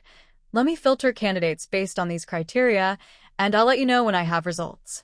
By the way, Director Luo, there's one more thing. Please don't assign the headwear tasks to Zhongjia Village this time. They are relatively well off and don't need this little bit of extra income. Director Luo quickly understood Su He's intention. Su Old 3 and his wife are from Zhongjia Village. If the headwear orders exclude Zhongjia Village, they would definitely face complaints and gossip. In the countryside, being ostracized by the villagers makes life difficult. This strategy is truly a hidden kill. Director Luo didn't think Su He's actions were inappropriate at all. What Su Old 3 and his wife did was utterly immoral, and punishment was deserved. Su He didn't directly make them suffer, which was already showing respect to the Su family. So he smiled and said, "All right, I'll take care of it." Su He enjoyed working with people like Director Luo, who were responsible and perceptive, much better than Director Tian. Whenever she encountered such good leaders, she would take the opportunity to criticize Director Tian. A couple of days later, the production line from the food factory in Magic City arrived. The accompanying installation and technical staff had a good attitude, especially towards Su He. Now, Su He was considered a legendary figure at their food factory, and even Section Chief Wei from the sales department had specifically mentioned her, so they all looked at her with new respect. Su He was quite resourceful. She had arranged their accommodations in advance and promised to give them a daily allowance of 2 yuan. Who wouldn't be happy to earn double? Although Director Tian was stingy, he would still spend money when necessary. Watching the production line slowly come together, Director Tian felt a surge of ambition. Xiao Su, I have a feeling that our in-county food factory will soon soar to great heights. I, Tian, am bringing benefits to the local people. Su He knew he was fishing for compliments, so she flattered him a bit. Director Tian was so pleased he could almost burst with joy. This was why he wanted to stay in charge. If he weren't the boss, Su He wouldn't be so eager to flatter him. While he was feeling good, Su He said, "Director, it's best to manage the instant noodles separately from the canned goods and steamed cakes. The canned goods and steamed cakes are managed loosely and many people are used to being lazy, so it will take time to correct that. The textile factory has set up a branch. Should we consider doing the same? I'm not very talented, but I'd like to apply for the branch manager position." Director Tian. I'm not dead yet. You, the crown prince, want to usurp my position? He coughed a couple of times. Xiao Su, our situation is different from the textile factory. First, the textile factory has a solid foundation.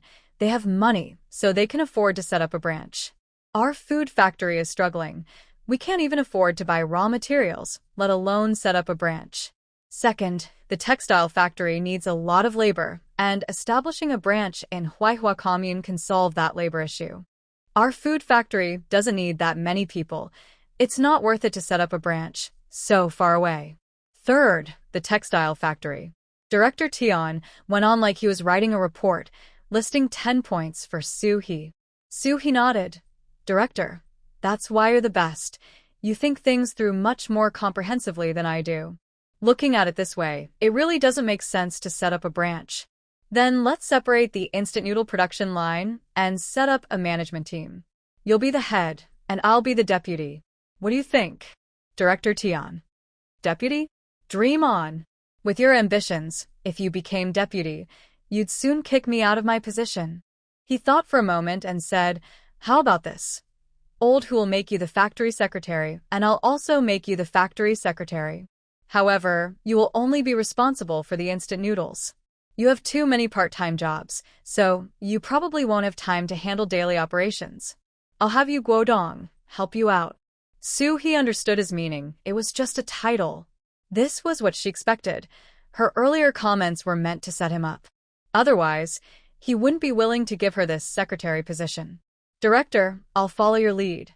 People often say that there are many talented horses, but few talent scouts. You are my talent scout. Director Tian thought to himself, I am indeed a talent scout, but I'm always worried that this talented horse will kick me. After a week, the instant noodle production line was finally assembled.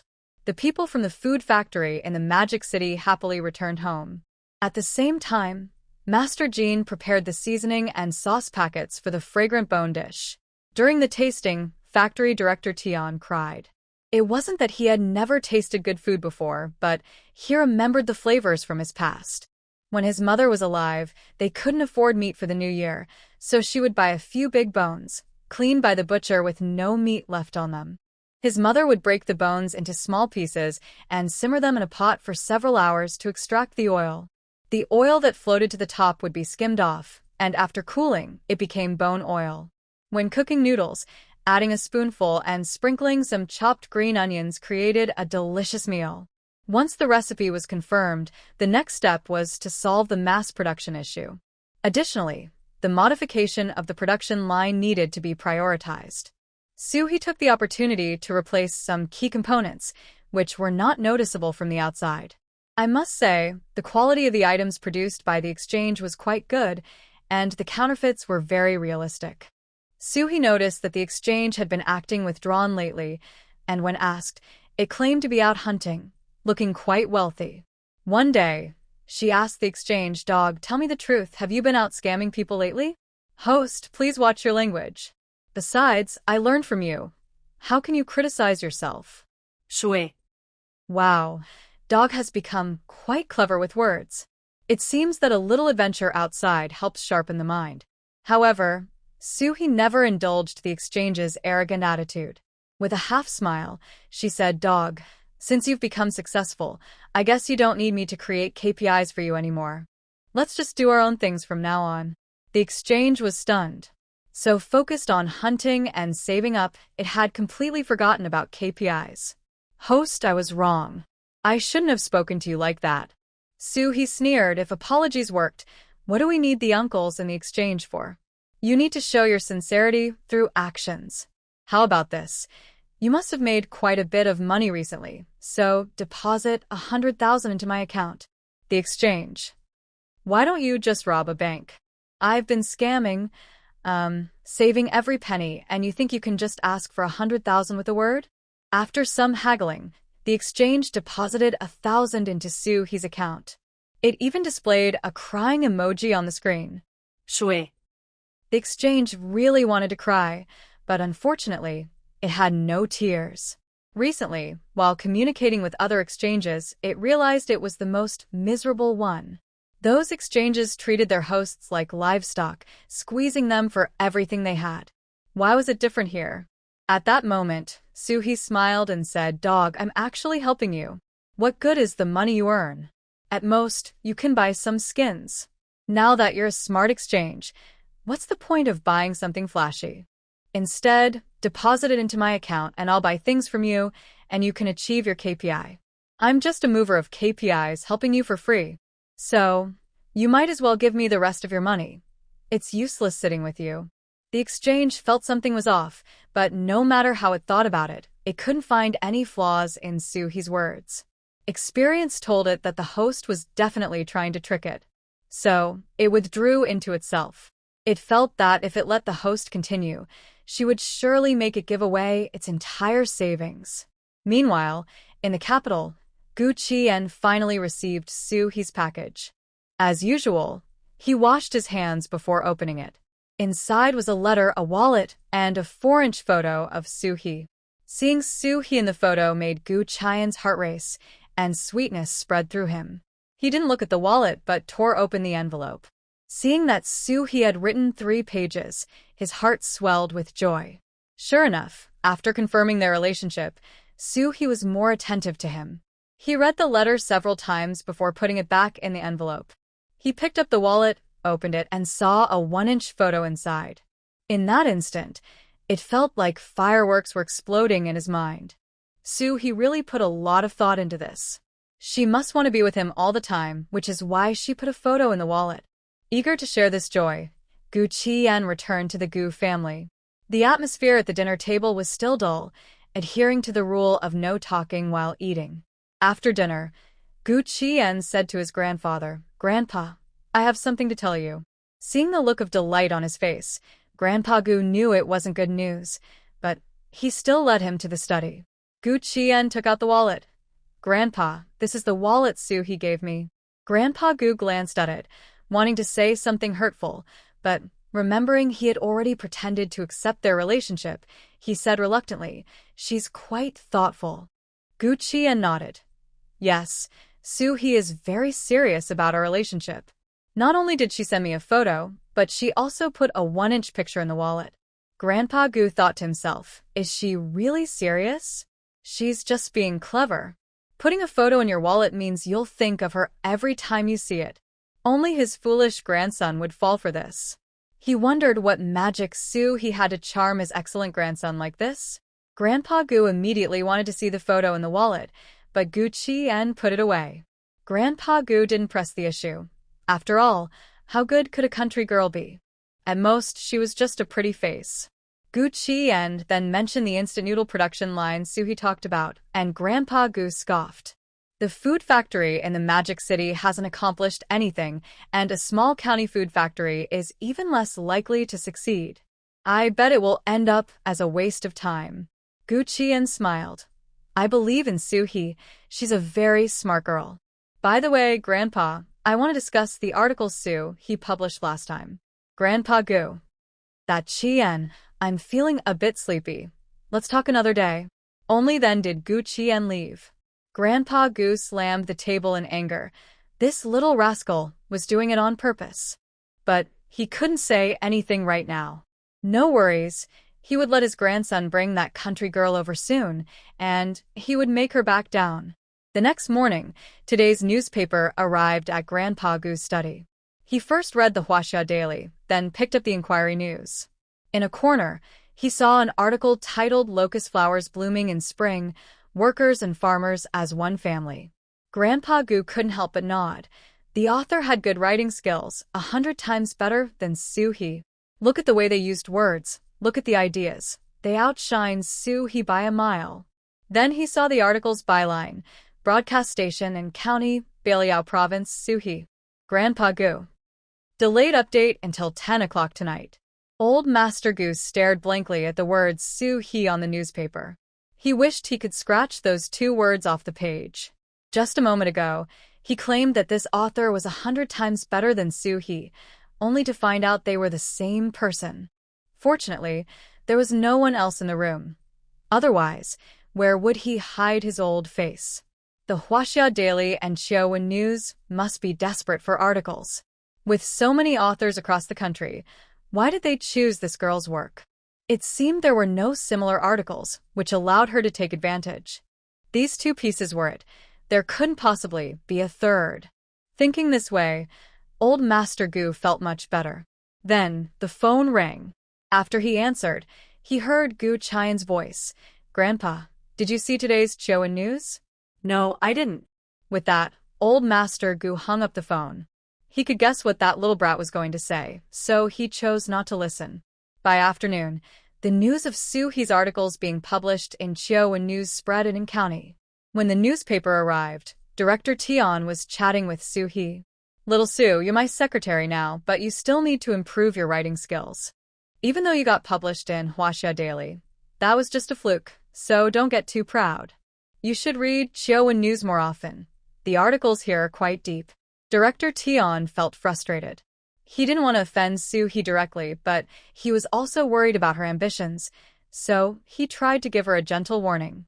He had already heard the news from Director Liao, so after hearing Director Tian's words, she smiled and said, "Director, the articles in Xiaowen News really are deep. Just look at this piece. It's very representative." As she spoke, she picked up the newspaper, flipped to the page with her article, and pointed at it. Director Tian's eyes lit up as he quickly spotted the name He. His eyes nearly popped out. He poured herself a cup of tea, took a couple of sips, and sighed. "Director, I didn't expect both of my submitted articles to be published, especially in our country's two most influential newspapers. You know, my writing isn't that great, and I haven't even been to college. How did I get chosen? And it's a double feature.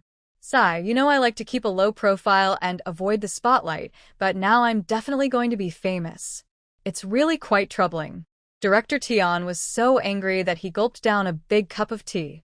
If he had known this would happen, he would have read the newspaper first. Now, not only did he fail to give her a warning, but she was also getting too cocky. Ever since he met this girl, he felt like he was going to get a swollen face. After Sue he boasted for a while, she changed the subject. Director, once we open up the market for instant noodles, should I write a report? I'll make sure to highlight you, as the successful introduction of the instant noodle production line wouldn't have happened without your foresight. Not all leaders have your kind of courage. All the anger in Director Tian vanished in an instant. He coughed a couple of times. Little Sue, I'm nowhere near your level in writing. Just go ahead and write. By the way, little Sue, I forgot to tell you. Even though you're now a secretary, there isn't a suitable candidate for the deputy director of the sales department, so you'll take on both roles for now, and you'll enjoy the benefits from both sides. Sue he knew he was being generous and smiled as she exchanged pleasantries. Although Director Tian was a bit small-minded and occasionally tried to put her down, he was still much better than many jealous leaders. I'm not feeling well today, so I'm not satisfied with what I wrote. Please forgive me. Sue he came out of the food factory and went to the textile factory to find Director Feng. Director Feng had seen the newspaper, so when they met, he smiled and said, Xiao Su, you must have heard about being in the newspaper, right? You're the only one in our county. Keep up the good work. Your future is bright. Sue he humbly replied a few words and then said, Director, you must have heard that I was promoted to be the secretary of the food factory. I was previously the secretary at the machinery factory. Can you also promote me? Otherwise, with 3 different positions, I'm afraid I'll get confused. Director Feng. Although he knew Sue he was bold, he never expected her to be this bold. She wanted him to promote her to be the factory secretary too? Xiao Su, your achievements are clear to everyone, and you could handle the secretary position. However, our textile factory is different. We have a selection system. Besides, the current secretary is fully capable, so there's no need for another one. How about this? I'll give you a raise, but let's forget about the secretary position. Sue he smiled and said, All right, I'll listen to you. Director Feng. You're quite persistent. If it were anyone else asking for a promotion, I would have scolded them. By the way, Director, is the Huaihua Commune branch going to start working soon? Have they decided on a leader? Director Feng replied, There are a few candidates, but nothing is confirmed yet. We'll vote on it in a meeting tomorrow. Sue he blinked her eyes and said, Director, can you put me on the candidate list? I know I probably won't be chosen, but it's the participation that matters. Director Feng. Okay. He didn't expect this girl to be so keen on positions. But just as she said, no one would choose her. She was just there to tag along. After leaving Director Feng's office, Sue he wandered around the departments. Director Yuan, did you see today's inquiry news? Yes, I published another article. I just submitted it casually, and it got selected. Director Feng just said my writing is good and wants to promote me to secretary. By the way, did you adopt the suggestion I made last time? Director Chi, you know I published an article in Inquiry News, right? I've published in 2 major newspapers, and I think I'm quite talented. Director Feng just said he wants to promote me to factory secretary. Once I'm the secretary, I'll come by our inspection department every day since I have a keen eye for spotting issues. Director Bao, are you reading the newspaper? You must have seen my article. I feel a bit embarrassed. I accidentally got a double feature. By the way, I need your advice. Director Feng wants to promote me to secretary. Do you think I should accept? After making the rounds, Sue he gathered quite a bit of envy. Then she happily went home. When Su Xiaoman heard that her sister published another article, she immediately showered her with praise. Sister, you're amazing. You're the most impressive person I've ever met. Sister, I believe you'll publish many more articles in the future. I should prepare a notebook for you. Who knows, you might even publish a book someday. Old lady Sue tried to interject a few times but couldn't get a word in, so she finally just put a piece of candy in Su Xiaomon's mouth to have a chance to speak. Big girl, I used to hear that those who top the exams are like the literary star descended to earth. I think you must be one of them. How else could you write so well? By the way, give me the newspaper. I'll keep it for you. Shui. Okay. After dinner, Sue was walking around the yard to digest her food when the trading system popped up. Host, I've realized that while I can help you create KPIs with the money you give me, this is unearned. I can't encourage this behavior, so I'll keep the money for myself. Shui. The system is now talking from a moral high ground? Fine, keep it for yourself then. Upon hearing Sue say this, the trading system wanted to celebrate with fireworks on the screen. It finally turned the tables. It had taken the first step to countering the dog host. The days of being treated like a workhorse were not far off. Dog, I already have over 400,000 in my account. If I work a bit harder, I should be able to save up $1 million by the end of the year. I initially wanted to use that $1 million to buy the Qingnong book to help you create some KPIs. But since you don't seem to care about KPIs now, forget it. Anyway, I was going to give that book to old Manhwa, so whether I buy it or not doesn't matter. She had previously earned 3,000 in bonuses in the Magic City, recently received several paychecks, and had some money transferred from Gucci yen, totaling around 5,000. The trading system's exchange rate was about 1:100, so after recharging, it became over 500,000. She had spent some on parts for the instant noodle production line, so her account still had over 400,000.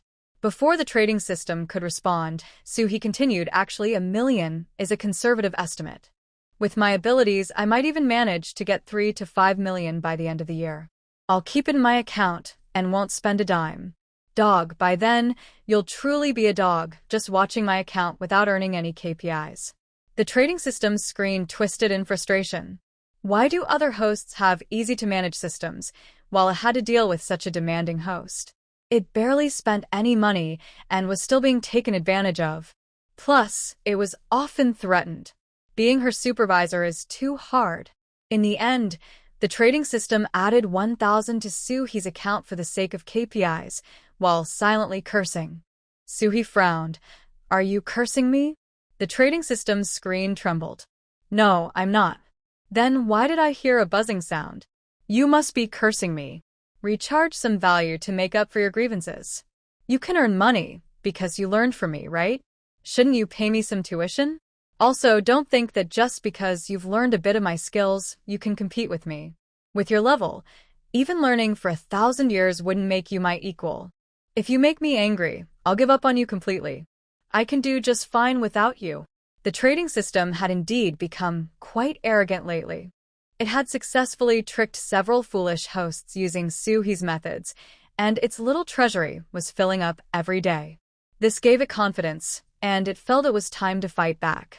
But now, it felt like a balloon that Suhee had just popped, deflating quickly. It feared that Suhee would hold on to this point and scold it, so it quickly said in a mechanical voice, Host, you're right. I should pay tuition. I'll recharge another 1,000 for you. The trading company regretted so much that even the circuit board turned green. If it had known this would happen, it shouldn't have listened to the other leaders' slander and provoked the host. Maybe those leaders did it on purpose. They just wanted to see it fail with the dog-like host. The trading company quickly shifted its resentment towards Suhee onto the other leaders. What did the host do wrong? After all, she has always been this way. If there's blame, it should be on those foolish and wicked leaders. Just wait, I'll deal with all of you. Early the next morning, Suhee arrived at the textile factory. She purposely wore a white blouse bought in the Magic City, looking like a budding white lotus. The meeting was set for 9 o'clock, but Suhee arrived at the meeting room at 8. She made several suggestions about the venue setup, which made Director Kong so angry that his face turned green. She hadn't even become a secretary yet, and she was already acting like one. If she became a secretary, wouldn't she make his life miserable? Unfortunately, this girl was a hero in the textile factory and couldn't be offended. Suhi smiled and said, Director Kong, you see my name on the candidate list, right? I'm about to be the factory director's secretary, so I'm not interested in this kind of fuss. Besides, the director of the Huaihua branch will mostly be at the Huaihua commune. I finally made it from the commune to the county seat, so I won't go back. Director Feng insisted that I participate since I started the headwear business. I'm just here to accompany the prince in his studies. It's all about participation. Director Kong's heart stirred. If she became the branch director, wouldn't that get rid of this annoying person? He gave more advice before strolling away. After a while, Director Hong from the purchasing department arrived. Director Kong approached him for a chat. Old Hong, who do you think is more suitable to be the director of the Huaihua branch? I think He is quite suitable. Director Hong was taken aback. Her? A kid who isn't even 20 as a director? Don't joke around. Who among the others isn't better than her? Director Kong smiled and said, That's not true. He is the one who handled the headwear business, who can speak better than her. Besides, she's from the Huaihua commune, so it's convenient for her to stay there. Director Hong nodded. You make a good point. I also think she's quite suitable. Staying at the Huaihua commune is great. That way, she won't come here every day to find faults. After a while, Director Fan from the security department arrived, and Director Hong approached him. 5 minutes before 9, Director Feng walked in with a thermos. He jogged over to help him pull out a chair and eagerly asked if he needed hot water, acting like a devoted secretary. Director Feng thought it was because he had raised her benefits yesterday and didn't suspect she would dare to spread rumors. He wasn't afraid of being exposed. Director Feng had said she had the ability to be a secretary, just not the qualifications. Besides, who would be foolish enough to ask Director Feng about this? After a few opening remarks, Director Feng started the voting. There were a total of 23 participants, including 5 candidates. In the end, He was elected with 22 votes. Director Feng. Was he still half asleep? Or were these people crazy? Why did they all vote for He? Even the other 4 candidates voted for her. Needless to say, He had also voted for herself. Truly promoting talent without avoiding herself. Director Feng remained silent for a while, not saying a word. Director Kong and the others thought the director must be very angry. The reason was simple. The director originally wanted He to be the secretary, but they made her the director of the Huaihua branch instead, so he must be unhappy. They had indirectly undermined the director's authority. Little did they know, Director Feng was extremely reluctant to let He take this position. He knew that despite He handling many side jobs, her main focus was still the Huaihua commune. If she became the director of the Huaihua branch, she would definitely find ways to benefit the commune. But now that the voting results were out, he couldn't say much and could only make some polite remarks. It seems that everyone agrees that He is the right choice for the Huaihua branch director. I also believe she is the most suitable candidate. However, He is still young and lacks management experience, so it's best to appoint a deputy director for the branch. Let's choose from the 4 candidates again and have another round of voting. In the end, the deputy director of the purchasing department, Qiao Yabin, was elected. Director Feng smiled and said, Yabin, you're older than He and have worked in the factory for many years, so your experience is definitely richer than hers. Besides, He has other side jobs and can't stay at the Huaihua branch all the time, so you need to pay more attention to the branch's business. Then he looked at Suhi. Suhi, you don't have any objections, right? Suhi smiled and said, Of course, I have no objections. You've considered everything well. I really can't stay at the Huaihua branch all the time. Besides, I have a strong attachment to our main factory. If I don't come for a few days, I'll feel anxious, so I'll still spend most of my time here. Director Kong and the others. Please, just stay at the Huaihua branch. After the meeting, Director Feng called Qiao Yabin to his office for a private talk. The gist was that even though he was the deputy director, important responsibilities would still fall on him, and he should report anything to the main factory at any time. Qiao Yabin was very excited. He understood Director Feng's intention to sideline Suhi. He had voted for Soo-hee before because he knew she would definitely be elected, so he thought he'd do her a favor. But now it was different. With Director Feng as his backing, he naturally wasn't afraid of a little girl like Soo-hee. After leaving Director Feng's office, Xiao Yabin returned to his original office. He found all the department heads in the factory were there, including Soo-hee. Soo-hee smiled and said, "Old Xiao, what did the director say to you?" Xiao Yabin.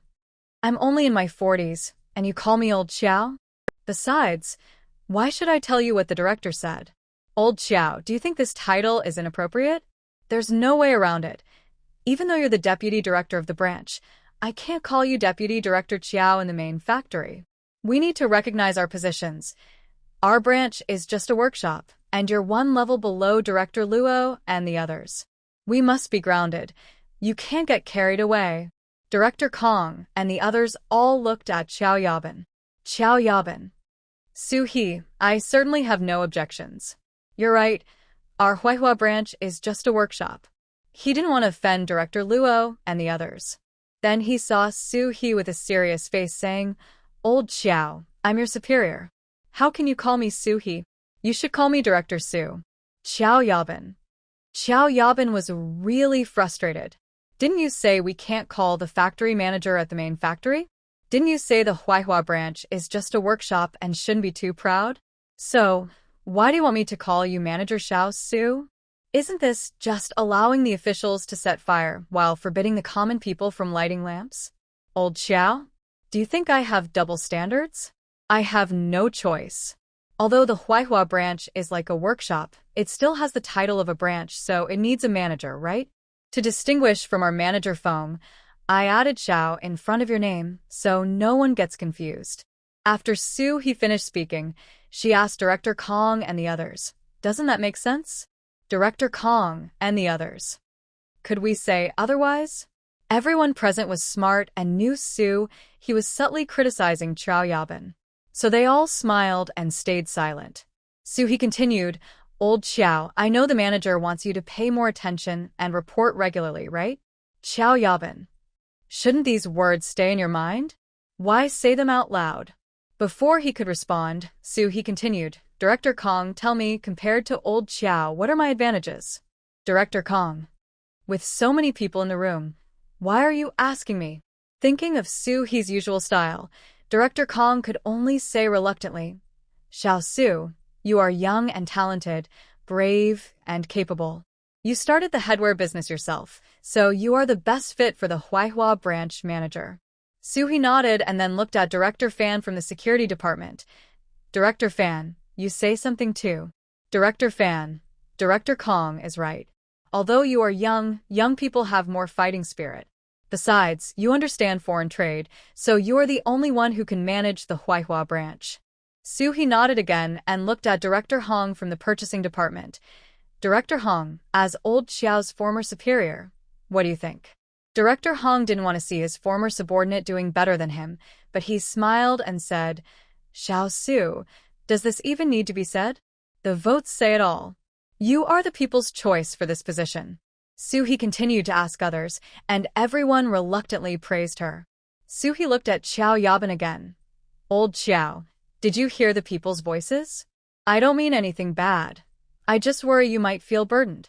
By the way, since the manager wants you to report more, you should talk to the manager more often."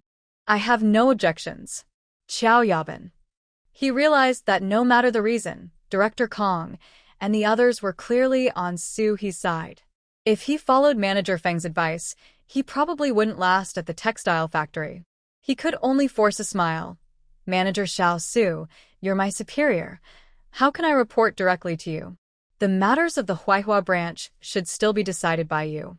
Soo-hee smiled and said, "In that case, start working on the items in the schedule." As she spoke, she took out several sheets of paper from her small bag and handed them to Xiao Yabin, which clearly stated the Huihua branch work schedule. Xiao Yabin and Director Kong. "Didn't you just get elected? Why is there already a schedule? And several pages long. This thing wouldn't be written in just a few days, right?" Recalling recent events, they finally understood that Soo-hee had planned this all along. Step by step, She had dug a pit and then kicked them all into it. What was most frustrating was that while they were in the pit, they were also helping her pull others down. Xiao Yabin felt a chill. With such cunning and tactics, how could he compete with her? Did the manager really want him to take over? Did he want to undermine her? Don't joke around. He wouldn't even know how he died by then. Manager Xiao Su, don't worry, I will follow the schedule and report to you regularly. Only then did Su He nod in satisfaction. From now on, she would talk while old Xiao would do the work. That's the right way for a manager and deputy manager. Su He said a few polite words and left. The textile factory troublemaker made a name for herself in one battle. As soon as she left, Director Kong and the others looked at Xiao Yabin with sympathy. Did you still want to scheme against her? That's just asking for trouble. Xiao Yabin felt like crying. Was it too late to resign as deputy manager now? Su He hummed a tune as she walked to the food factory. Secretary Su, you're here? Secretary Su, that white blouse looks great on you, just like a movie star. Secretary Su, can you stay a little longer today? I have a few questions to ask. Director Tian, peeking through the door, felt a pang of jealousy. They say a new emperor brings new ministers, but he hadn't even stepped down yet, and these ministers were already siding with the crown prince. Su He strolled into Director Tian's office, where he was already back at his desk. Though he felt sour inside, he still smiled, as the crown prince couldn't be discarded. Xiao Su, you look so pretty. Are you going out to watch a movie with someone tonight? At this point, he had an idea. This girl wasn't interested in college. Maybe she could focus on dating.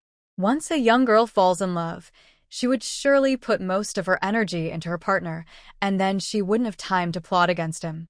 Director Tian admired his own cleverness. Not many could think of such a good plan. Xiao Su, you don't have a partner yet, right? I can introduce a few to you.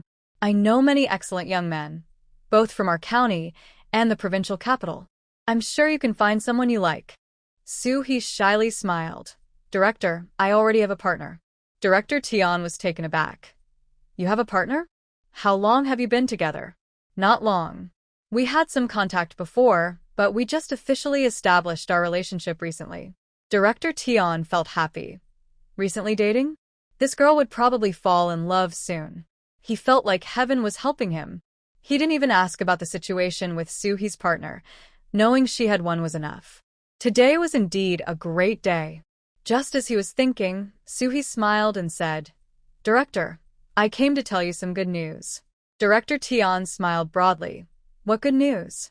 The textile factory had a meeting this morning, and they decided to make me the manager of the Huaihua branch.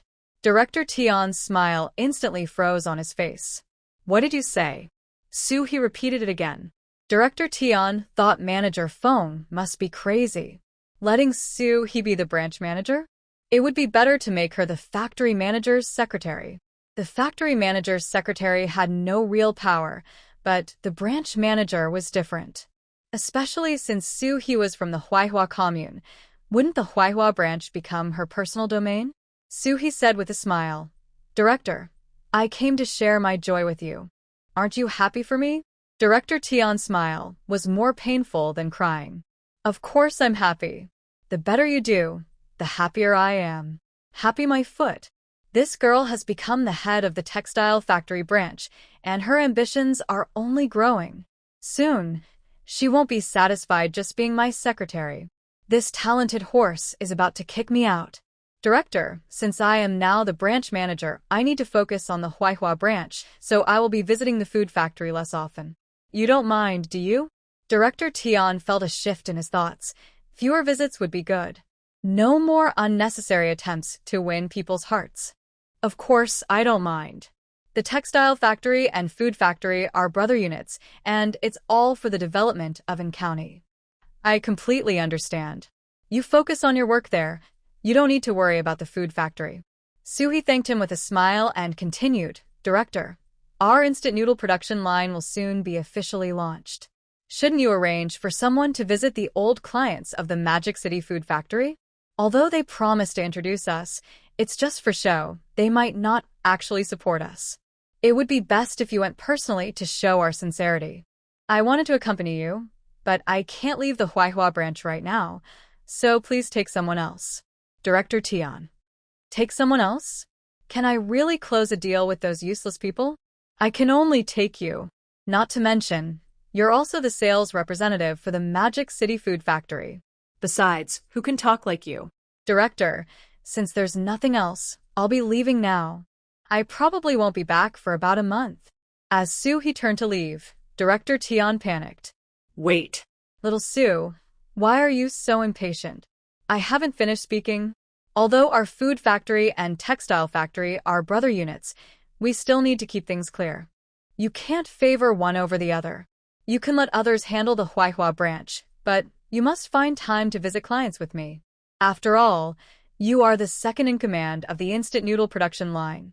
You have to go. Soo-hee found it amusing. Now, he wants me to be the second in command?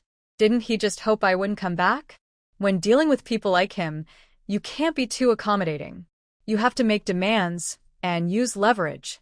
Otherwise, he'll get carried away. She sighed. Director, the Huaihua branch has just started, and the schedule is tight. I really can't leave. I have to run between In County and Huaihua Commune, and you know there's only one bus a day. A round trip takes 2 days, which is too much time wasted. Unfortunately, my rank isn't high enough to have a car like yours. I can only take the bus. If I had a car, I could wrap things up at the Huaihua branch in about 10 days to 2 weeks. Director Tian. What do you mean by that? You want to borrow my car? And for half a month? You think the secretary gets picked up every day while I walk to work and meetings? You work for the textile factory and I provide you with a car? Am I a fool? Director Tian coughed a couple of times. Little Sue, you can discuss this with old Feng and borrow a car from him. Soo-hee hesitated. If I just became the branch manager and borrow Director Feng's car, people in the factory will have opinions. Besides, when I borrowed cars from Director Feng and Director Hu before, didn't you complain that I didn't ask you? I'm just trying to clear up your misunderstanding. Although your car is a bit old, I think it's quite nice. Director Tian couldn't help but laugh. So, now I should be grateful that you don't mind my old car. Director Tian and Soo-hee stared at each other, and for a long time, neither spoke. Finally, Director Tian gritted his teeth and said, I can lend you the car, but driver Xiao has other work, so you need to figure out the driver situation yourself. Even if I lend you the car, I have to make it a bit difficult for you. Let's see where you find a driver. Car drivers are hard to come by. You can't just get a truck driver to drive for you, right? Soo-hee smiled and said, okay, no problem. You really are generous. Others wouldn't be willing to lend me their car. When the branch opens, the county leaders will definitely attend, and I will make sure to mention your generosity. Your willingness to overlook personal gains for the overall development of In County is something everyone should learn from, especially leaders from other units. Director Tian knew Sue. He was flattering him, but he felt a bit lightheaded from the compliments, and his resentment faded. All right, enough of that. Which client should we visit first? How about the Provincial Supply and Marketing Company, since it's the closest? Soo-hee shook her head. If we go to the Provincial Supply and Marketing Company first, it will take more effort with the others. It's better to go directly to the Capital Supply and Marketing Company. If they are willing to buy, it will be easier with the other regions. The capital sounds great. I can also check out the rich guy. We've established a relationship, but I haven't even held his hand yet. What a pity. Plus, I want to find out more about Gu Qian. Since we are now in a relationship, he should honestly share his situation and introduce me to his colleagues and friends. If he is secretive, there must be a problem. I don't want to be in a confusing relationship. If he's not right, I'll cut my losses. When Director Tian heard they were going to the capital, he immediately said, I've been to the capital several times and have acquaintances there. I'll arrange the food and lodging. Soo-hee smiled and said, all right, I'll follow your lead. After chatting a bit more, Soo-hee said, Director, please tell Xiao to give me the car keys. Director Tian gritted his teeth and had someone called Driver Xiao do over. You give the car keys to little Sue. She'll be borrowing the car for a while. Driver Xiao looked confused. Director, should I give the keys to Secretary Sue now? Do I need to drive the car somewhere? Director Tian coughed, and Xiao immediately fell silent, handing the keys to Soo-hee. Director Tian thought, let's see how you get the car out of here. A little while later, Xiaodu ran back in. Director, Secretary Su drove off with the car. Director Tian. At that moment, he was already driving out of the food factory gate, feeling very pleased. As a factory manager, she certainly deserves a car. After all, she likes to make a statement. Update postponed to 10 p.m. He drove Director Tian's car back to the bungalow and honked the horn outside the gate. Su Xiaoman was the first to run out.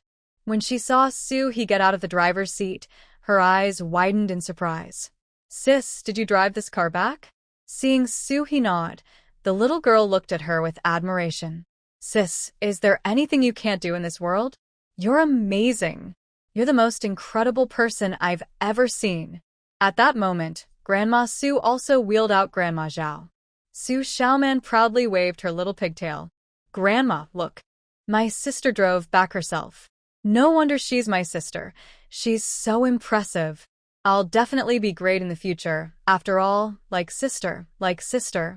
Grandma Su was too busy admiring the car to listen to her bragging. Dia, you can drive? When did you learn? Suhi smiled and said, I learned after watching a few times. It wasn't hard. Grandma Su's eyes squinted with joy. My precious granddaughter is so smart. She learns everything quickly. By the way, where did this car come from? It's Director Tian's from the food factory. He lent it to me for a few days. Grandma Su immediately showered her with compliments. This car is a valuable thing. Most people wouldn't lend it out. It must be because my granddaughter is so charming. Suhi smiled and said, Grandma, let's go for a ride. Grandma Shuigerli agreed. Seeing that old man Ji's door was open next door, Suhi called out, Grandpa Ge, come with us for a ride. Old man Ge came out with a stern face. Why are you making such a fuss? It's better to stay home quietly. Why go out? As he spoke, he locked his door. Suhi was used to his grumpy behavior. She let old man Ge sit in the passenger seat, pressed the gas, and the car sped off. Old man Ge shut his eyes in fear. Does this girl really know how to drive? I hope she doesn't crash. However, he quickly relaxed. Suhi drove fast but smoothly. Suhi drove around the county, complaining as she went, this car is too old. It's not as good as Director Tang's Jeep. At least that one can handle any road. I must get a Jeep in the future. Old man Ge replied, You're getting too big for your britches. You think this car is bad? There are only a few cars in our county. And you think you can get a Jeep? Are you at that level yet? Suhi coughed lightly. Grandpa Ge, I have some good news. I'm now the director of the Manhwa branch of the textile factory. Old man Ge was speechless. He remembered betting with her that if she could get the textile factory to set up a branch in Manhwa commune, he would call her auntie. Now, not only is the branch being established, but she is also the director. Good thing he had the foresight to recognize her as his granddaughter. Otherwise, at his age, he would have to call her granddaughter. Grandma Su was overjoyed. Dia, does that mean you will have the final say in everything at the Manhwa branch? You can choose anyone for any position. From now on, everyone in Manhwa commune will have to flatter our family. Grandma Su was thrilled. Before, she was just the leader of the old ladies in Huangshi village, but now she would be the leader of the old ladies in Manhwa commune. She couldn't wait for Grandma Zhao's leg to heal, so she could return to the village and get to work. After taking Grandma Su and the others for a ride, Suhi returned home. That evening after dinner, Suhi drove to night school. The gatekeeper's eyes nearly popped out. This girl has a car now? And she drives it herself? Wow, that's impressive. So when Suhi arrived, the old man eagerly said, Teacher Su, you're here? I see your car has some mud on it. Let me help you clean it later. Suhi smiled and agreed. As a good person who respects the elderly and loves the young, she wanted to fulfill the old man's simple wish.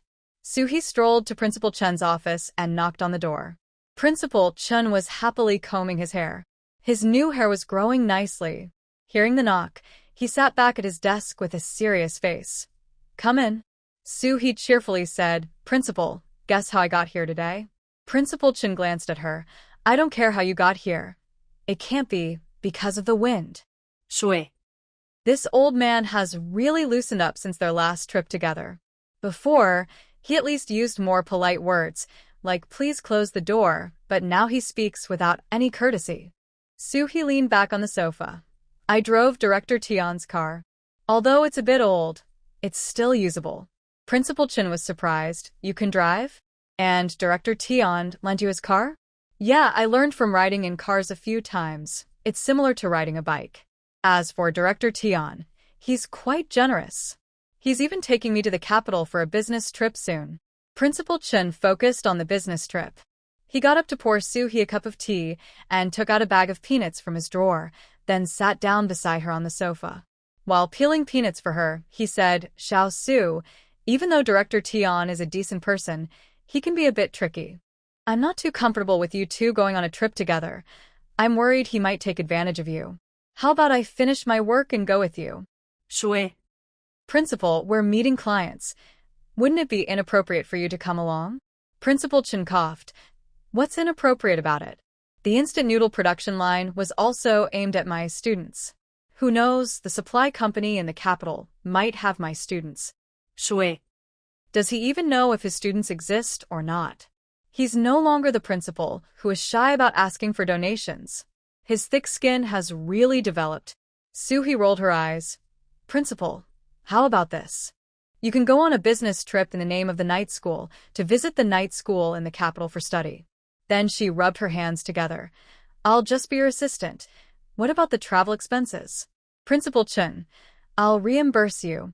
As for travel expenses, let Director Tion cover your transport and accommodation. We can share a room without extra costs. Shui. When it comes to being stingy, you really take the cake. Soo-hee talked about becoming the director of the Huaihua branch of the textile factory.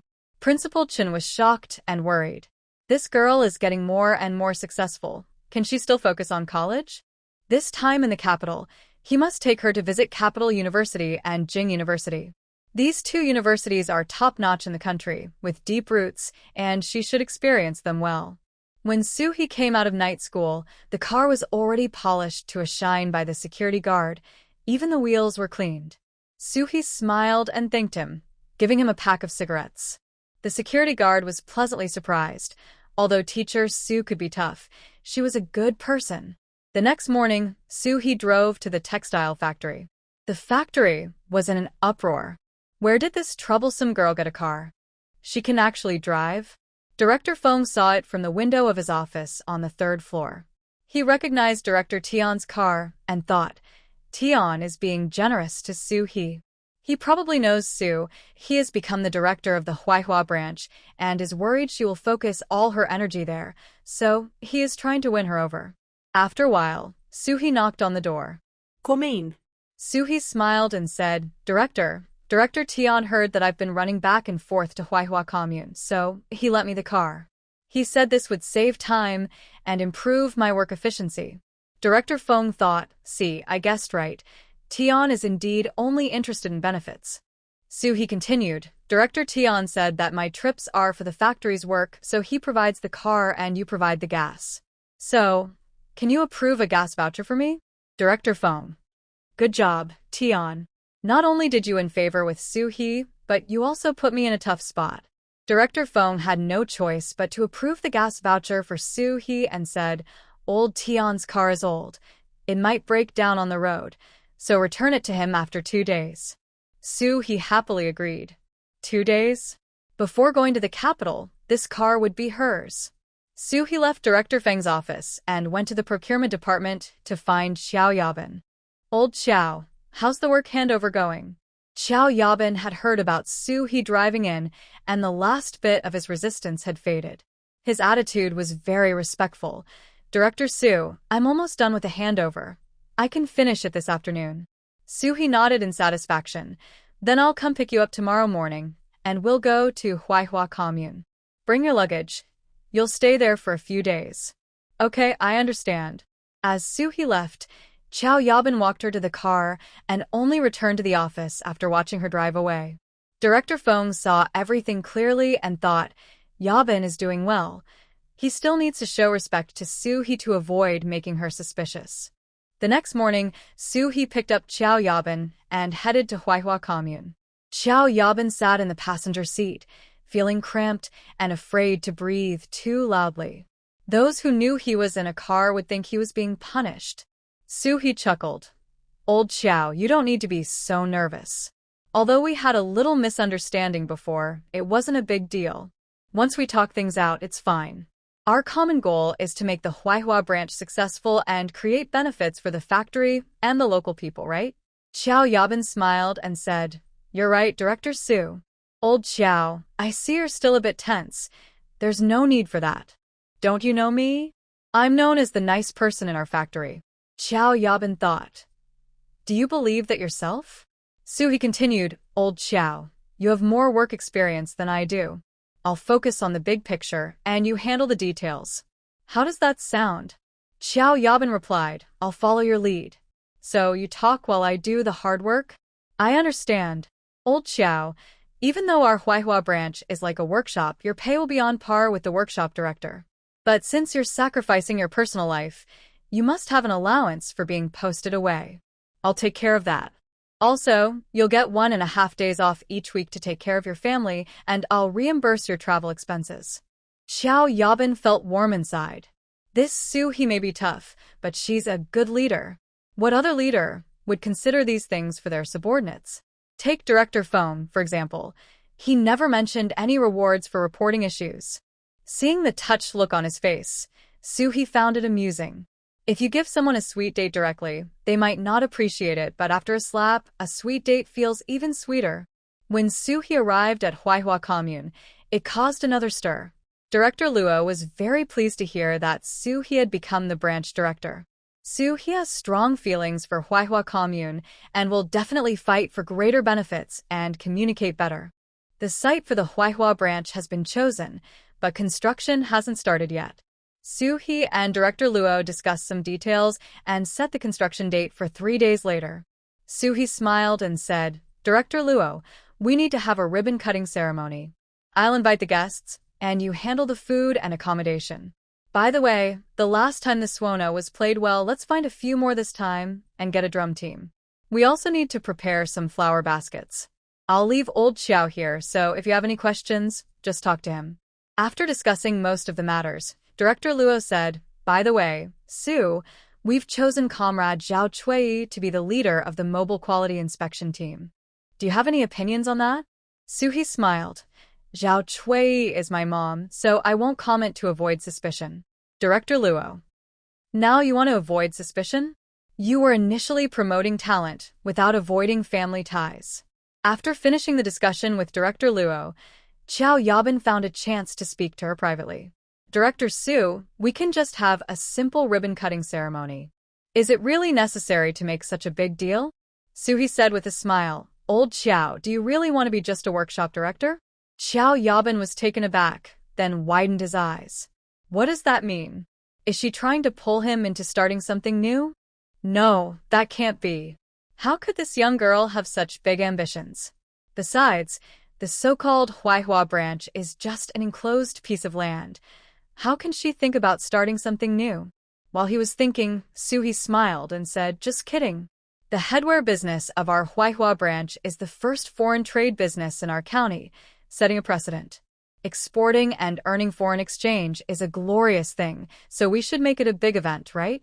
Xiao Yaban sighed in relief. He knew it. Director Su couldn't possibly have such big ambitions. After separating from Xiao Yaban, Soo-hee drove back to Huangshi village. Although Soo-hee had returned by car a few times before, none were as exciting as this one. After all, it was quite remarkable for a young girl to drive at this time. Su family's eldest daughter is really getting more capable, driving back all by herself. The family must be so proud. Not just proud, I think they're on fire with excitement. Last time, old Su made a mistake, but the eldest daughter didn't complain. Where can you find such a good granddaughter? Old lady, Lu rolled her eyes. The eldest daughter may not have said much, but she has her own plans. She heard that Su-san and his wife, along with his father-in-law's family, were being ostracized by the villagers. Not only were they being talked about behind their backs, but people were also throwing stones at their door in the middle of the night. She realized that this eldest daughter was much smarter than her grandmother. Old Mrs. Su was all talk and no action. She just happened to have a good granddaughter. At that moment, He was urging old Su and the others, Grandpa, Dad, Mom, Aunt, come on, let's take a ride. Old Su was eager but felt guilty about Su-san's situation, so he hesitated a bit. Su Yonghwa was very enthusiastic. He was interested in the car and wanted to see how it differed from a tractor. Zhao Chuiyi and Su Yufin were also happy, and even little Tai Dan was clapping his hands, excited to ride in the car. These days, there was no such thing as overloading, so He took them for a spin. When they got home, Zhao Chuiyi led He into the West Room. Eldest daughter, why do you look thinner again? Are you too busy with work to eat or sleep well? He smiled and said, Mom, you must be mistaken. Grandma makes me delicious food every day, and I think I've gained weight. Zhao Chuiyi still worried, and reminded her again. Though a bit nagging, He didn't mind at all. Among the Su family, only Zhao Chuiyi and Su Yonghwa truly cared for her without any selfish motives. The rest, including old lady Su, had their own agendas. If it weren't for He's cleverness, things would have been chaotic. After some more chatter, Zhao Chuiyi hesitated before saying, Eldest daughter, the commune asked me to be the head of the mobile quality inspection team. Did you have a hand in this? Is it really okay? I'm just worried it might affect you negatively. He felt warm inside. Mom, don't worry. Everything is going through the proper channels. Zhao Chuiyi sighed in relief. That's good. Don't worry, I'll do my best and won't hold you back. The mother and daughter chatted a bit longer when Su Yonghwa came in. He talked about the car in almost every sentence, showing how much he loved it. He laughed. Dad, why not forget about driving the tractor? I can find a truck driver to teach you. You can drive a truck at the Huaihua branch. Su Yonghwa was almost overjoyed. Eldest daughter, is that true? I can drive a truck? A tractor couldn't compare to a truck. Of course, he wanted to drive a truck. Seeing He nod, he couldn't stop smiling. He then turned to her aunt and said with a smile, Aunt, if you perform well lately, I'll find a way to promote you once the Huaihua branch starts production. Her aunt nodded eagerly. A few months ago, she had suffered domestic violence and lived in darkness. It was He who pulled her out of that situation. Now, life was looking up.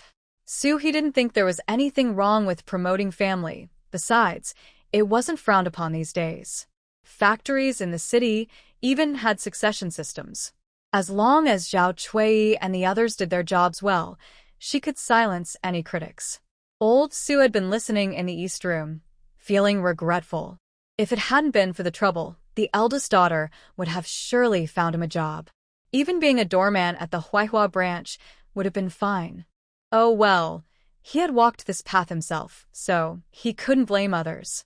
He had heard about Su-san and his wife being ostracized in Zhongjia village, but he didn't care much. The eldest daughter not sending them to the corner was already generous enough. It was only right for them to face some consequences. He stayed home for just over 2 hours before driving back to the county. Old lady Su was so excited to hear she had returned to the village that she nearly hurt her thigh from slapping it. Eldest daughter, why didn't you take Grandma back with you?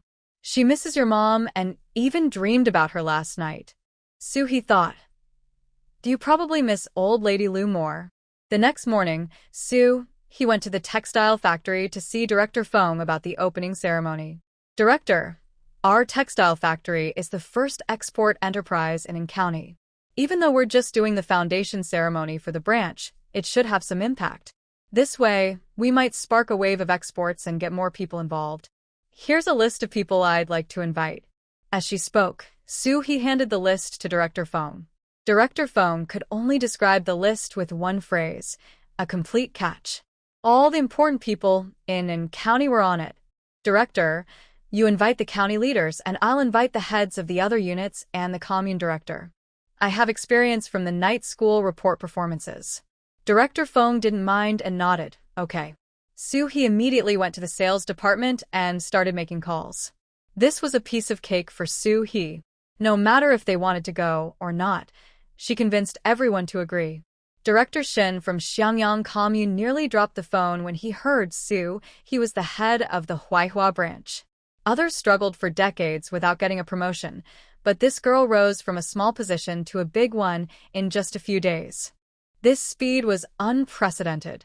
Also, since Director Feng asked her to send invitations, it showed he valued her, meaning she had real power at the branch.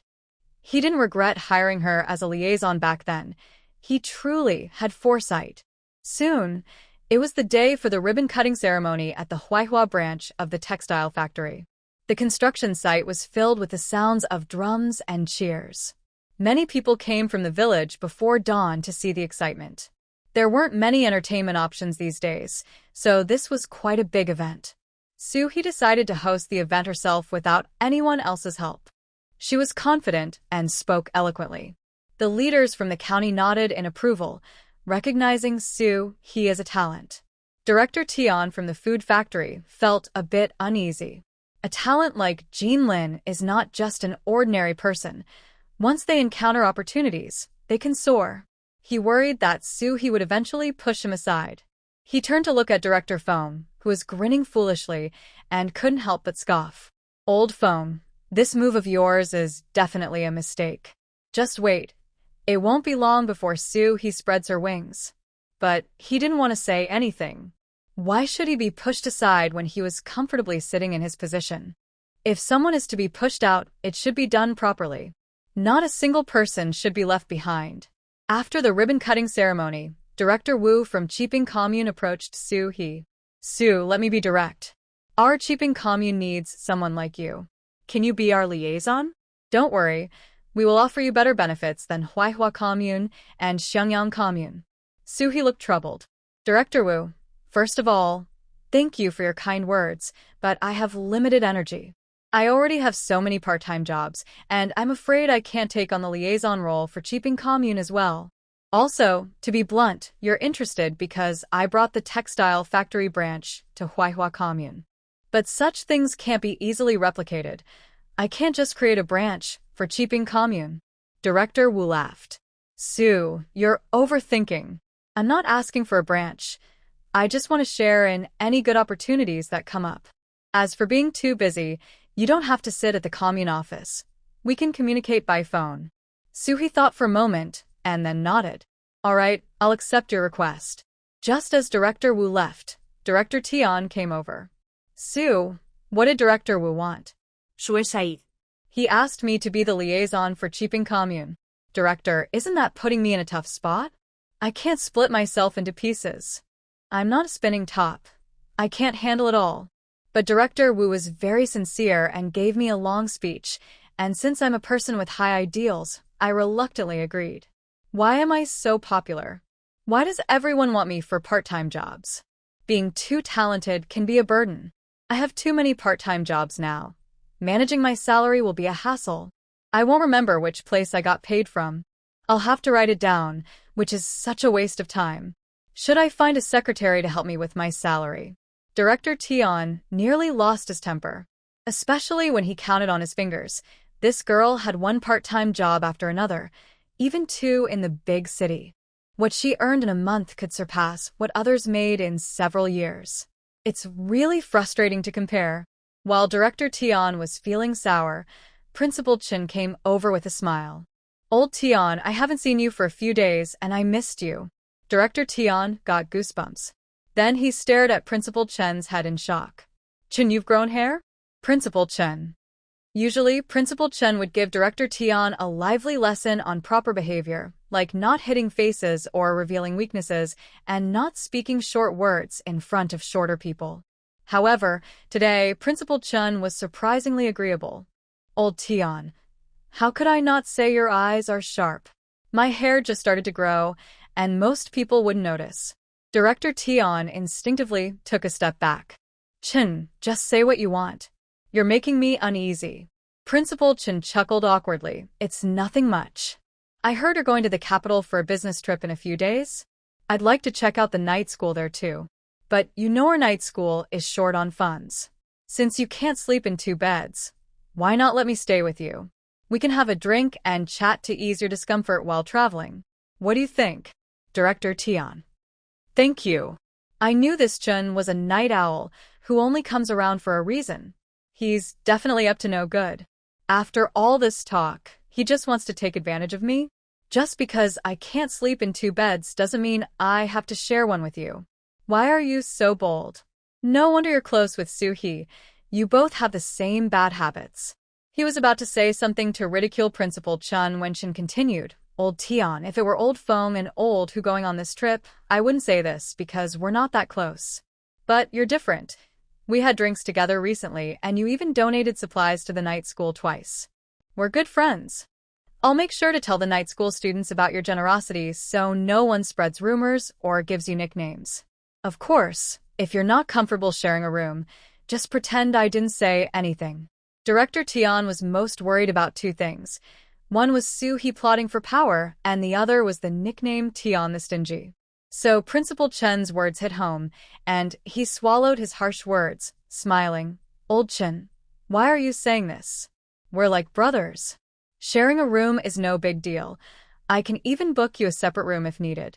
I'll pay out of my own pocket, not using public funds. Principal Chen's smile became more sincere. Old Tian, I knew you were an open-minded person. Let's settle this, and have Xiao Su inform me of the date. All right, it's a deal. Throughout the conversation, Soo-hee remained silent, feeling that Principal Chen's words and actions seemed oddly familiar. Why does it feel like looking in a mirror? Once Principal Chen left, Director Tian realized he had been led into a trap by Chen. Words once spoken cannot be taken back, but it's probably for the best. Traveling with a young girl like Soo-hee isn't convenient, and having Chen around might reduce the gossip. In the following days, Soo-hee was busy handling matters related to the locust flower branch. Before long, it was mid-August, the day to depart for the capital. Director Tian packed a large box of instant noodles along with his toiletries. This made him furious. While samples were indeed needed for the capital's supply company, did he really need to bring such a huge box? He must be overdoing it. Besides, as the secretary, shouldn't she be carrying that box? Where's her common sense? And Chun as a guest, can't he help out a little? Why can't he take the box? Both of them treat me like a fool. While he was grumbling, Soo-hee returned with a staff member from the station, who was pushing a small cart. Principal Chen thought the person looked familiar, and soon remembered. This was the person who helped Soo-hee buy train tickets to the capital when they were in the Magic City, named Lu Dong. Lu Dong politely greeted Principal Chen and Director Tian, then placed all three of their bags on the cart. Follow me through the staff passage to the platform to avoid the crowd. He had helped Soo-hee last time because she used her connections with the county leaders as leverage. One good thing about Soo-hee is that she follows through. After returning from the Magic City, she not only wrote a commendation for the county train station and Lu Dong, but also brought him a bag of rabbit milk candies. Plus, she casually mentioned that Yu Zhongqing was her uncle, so Lu Dong naturally treated her warmly. Director Tian felt a pang of jealousy. He could do the same if he wanted, but he just hadn't thought of it. So it wasn't that impressive. After all, Soo-hee is the secretary and should be organizing things properly. Director Tian suddenly realized, right, she is my secretary. The three waited on the platform for a while until the train to the capital arrived. Although An County is a transportation hub, there weren't many passengers, and the three quickly found their respective sleeping berths. Director Tian bought 2 lower berths and 1 upper berth. His reasoning was that this way, they would all be in the same small compartment, which would provide some support. Director Tian and Principal Chen took the lower berths, while Soo-hee took the upper one. Once settled, Director Tian held his thermos and said to Soo-hee, Secretary Su, please ask the train attendant for some hot water. I've finished all the water in my cup. Soo-hee nodded and also took Principal Chen's thermos to get hot water. At this time, trains didn't have hot water dispensers. The attendants would walk through the carriages with thermoses, pouring hot water as needed. If someone needed hot water, they could ask the attendant. When Soo-hee returned with the hot water, Director Tian said again, Secretary Su, take down my travel bag and get me the books inside. Secretary Su, this berth is a bit uncomfortable. Could you ask the attendant if they have a thicker mattress? Director Tian felt pleased. No matter how much Sue he works part-time in county, she's still my secretary. She has to serve me. Just as he was thinking this, Sue he said, Director, I'm feeling a bit unwell. The next stop is the provincial city, so I'll get off there. You and Principal Chun can go to the capital. Director Tian. I'm just asking you to do a few things. You're just going to leave me hanging? Seeing Sue he take down the travel bag from the luggage rack, Director Tian panicked. This girl can do anything. If I don't quickly smooth things over, she might really just leave. Xiao Su, since you're not feeling well, just lie down for a while. Is there no hot water in your thermos? I'll go get you some. I'll also check the dining car for some warm porridge or something to help your stomach. Director Tian was busy and sweating, so Sue, he put the travel bag back on the luggage rack. Principal Chin watched from the side, thinking Director Tian was foolish. If you could really handle little Sue, that would be fine, but every time you provoke her, she turns it back on you. What do you gain from that? Do you enjoy being outsmarted? Although he thought this, Principal Chin maintained a serious face and said to Sue Little Sue, I need to talk to you. Even if you're not feeling well, you can't just give up. If you leave, what will happen to old Tian? He may have years of experience, but you are the one who brought in the instant noodle production line. You need to take more responsibility. Sue he looked ashamed. Principal, you're right. I won't do this again, even if I'm lightly injured. Director Tian thought, do you think I can't see you two are in cahoots? What have I done to deserve this? I paid to bring you two along. As they spoke, the train arrived at Fengcheng Station. Fengcheng is the capital of Baliao Province and a big station, with many people getting on and off. Qi Yuansheng carried two large bags and pushed forward, saying, Rui, we're almost there. I know you like peace and quiet, so I got you the upper bunk. Shaoling, Rui isn't feeling well.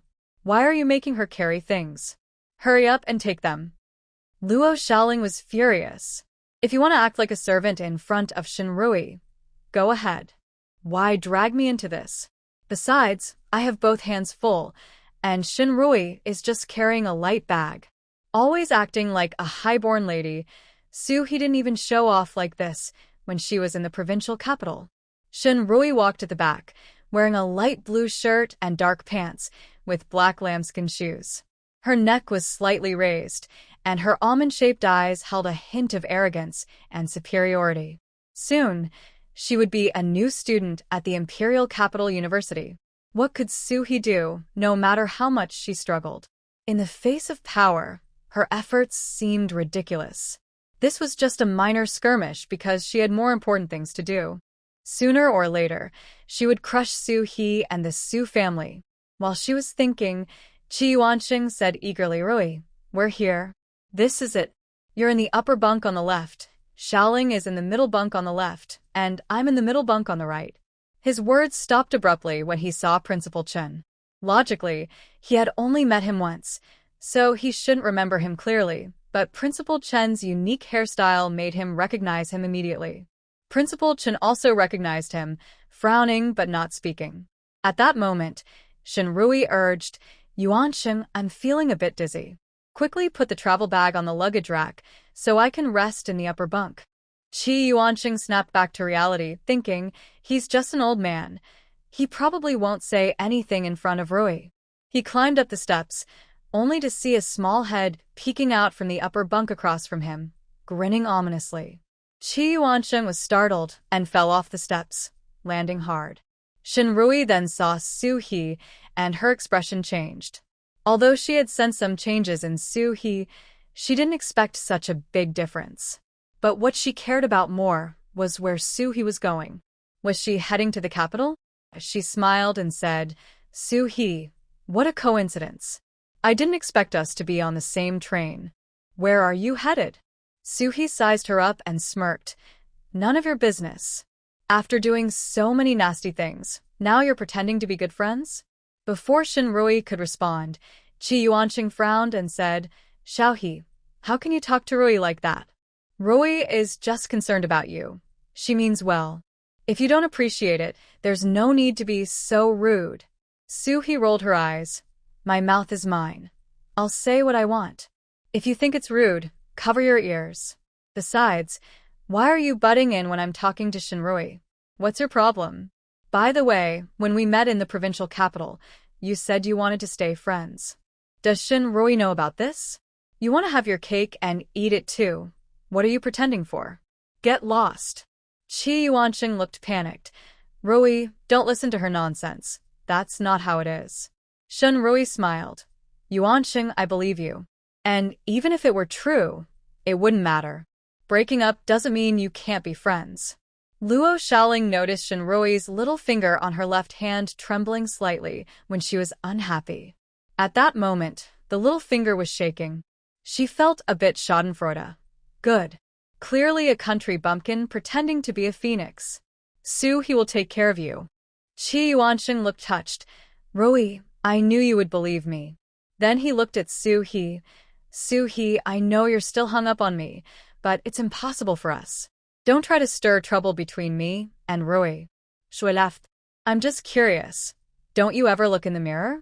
Actually, you probably don't dare to, because even you find yourself disgusting. Am I still hung up on you?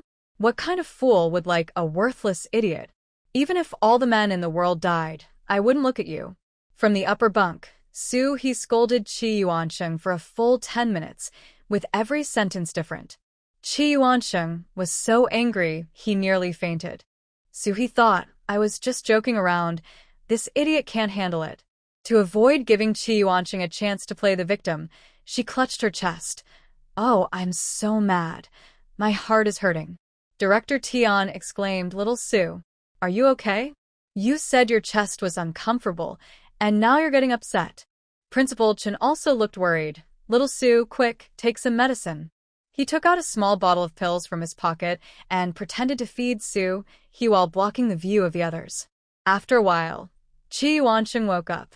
Actually, he had fainted a bit from the heat and from being angered by Su He. Just as he was about to confront Su He, Director Tian shouted angrily, You young man are too much. You accused little Su for no reason, causing her to get upset. Do you know how dangerous heart problems can be? Which unit are you from? I'm going to report you. Chi Yuanxing was nearly fainting again.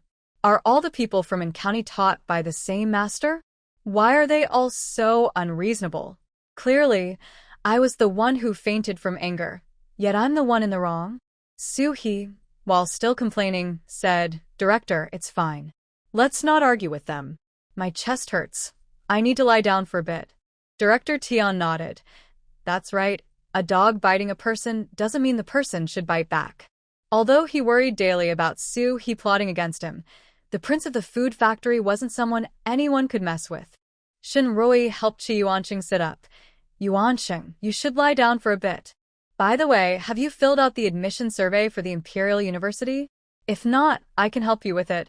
Uncle Chi has been transferred to the provincial machinery department, right?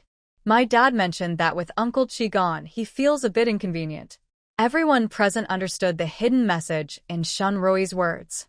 It was a way to inform Director Tian and Principal Chun that they had connections. Director Tian, sharp as a monkey, caught on immediately. He was certainly concerned, but he wasn't too worried since he had no plans for a political career. He could always retire early. With Su He around, he wouldn't last long in the director's position anyway. Besides, even if he tried to mend things now, he had already offended people. Since it was already like this, he might as well make a good impression in front of Su He. So, after hearing Shinroi's words, he sighed and said to Principal Chun, Old Chen, why is Su He so stubborn? She could easily go to university and choose any school, but she willingly gave up her spot to help develop our hometown. In contrast, some young people nowadays just rely on their families and connections. It's really frustrating to see. Principal Chen looked at Director Tian with newfound respect, surprised that he would say such a thing. It turned out that despite his many thoughts, he was still a good person at heart. As for Principal Chun, he didn't care much about these matters. If he did, he wouldn't have stayed in county teaching all this time. He would have found a way to move to the provincial capital long ago. He had the spirit of an intellectual and never valued power. Moreover, he regarded Su He as a junior and didn't want to see her suffer. So, after hearing Director Tion's words, he shook his head and sighed. Yes, I'm not boasting, but if Soo-hee wanted to go to university, all the doors would be open for her. With her talent, she could excel in any field. It's just that this girl is too honest, wanting to develop our county. It makes me feel ashamed. Shun Rui's little finger trembled as she tried to hide her resentment, forcing a smile as she chatted with Chi Yuansheng before using hunger as an excuse to head to the dining car. When Luo Xiaoling saw Shun Rui and Chi Yuansheng struggling, she felt as if she had eaten ice cream. The satisfaction in her heart was indescribable.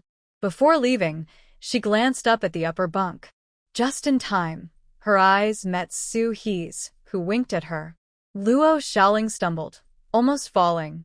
After they left, Soo-hee climbed down from the upper bunk and bowed respectfully to Director Tian and Principal Chen. No extra words were needed, everyone understood. Principal Chen was fine, but Director Tian felt a bit awkward. Usually, this girl was full of tricks, and it was strange to see her being so obedient all of a sudden. He coughed a couple of times. All right, I'm hungry too. I brought some buns and boiled eggs. Let's make do with that. Soo-hee smiled and said, just eating buns is too dry. Let's make 3 bags of instant noodles to go with the buns and eggs. Director Tian was taken aback. Aren't those samples we brought? Soo-hee smiled. We won't need that many samples, and Principal Chen hasn't tried them yet, so it's a good chance for him to taste something new. Hearing this, Director Tian had nothing more to say. Eating a bit was fine. It would save weight when they got off the train. Soo-hee took out 3 large bowls from her bag and asked the train attendant for hot water, putting the noodles, seasoning packets, and sauce packets inside. Before long, the aroma of mushroom chicken filled the entire sleeper car. Many people swallowed hard, wondering what smelled so good. Was someone cooking mushroom chicken on the train? Some curious passengers followed the scent to Soo-hee's compartment. Soo-hee placed the peeled eggs into the noodles and ate with delight. Principal Chen enjoyed a bite of bun and a sip of noodle soup, praising it endlessly. Director Tian focused on his noodles, savoring each bite with his eyes closed. Delicious. And this was a product from their factory. Tian Jide, have left something for future generations. When he looked up, he noticed many people nearby watching, some even drooling. Seeing him glance over, a bespectacled man said, Old comrade, is that instant noodles you're eating? It seems different from the Happy brand I had before. Soo-hee jumped in, Comrade, this is our County Food Factory's newly developed He brand mushroom chicken instant noodles.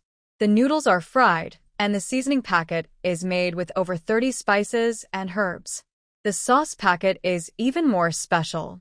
It's made with old hens and rehydrated mushrooms, simmered for 3 days and nights. Everyone was already drooling from the aroma, and hearing Soo-hee's description made them even hungrier. The bespectacled man asked, I haven't heard of it before. Is it available in department stores? Soo-hee smiled. Our instant noodles haven't officially hit the market yet. They will be available in about 20 days. The bespectacled man looked disappointed, and others felt the same. They had asked their questions and didn't want to linger, so they began to disperse.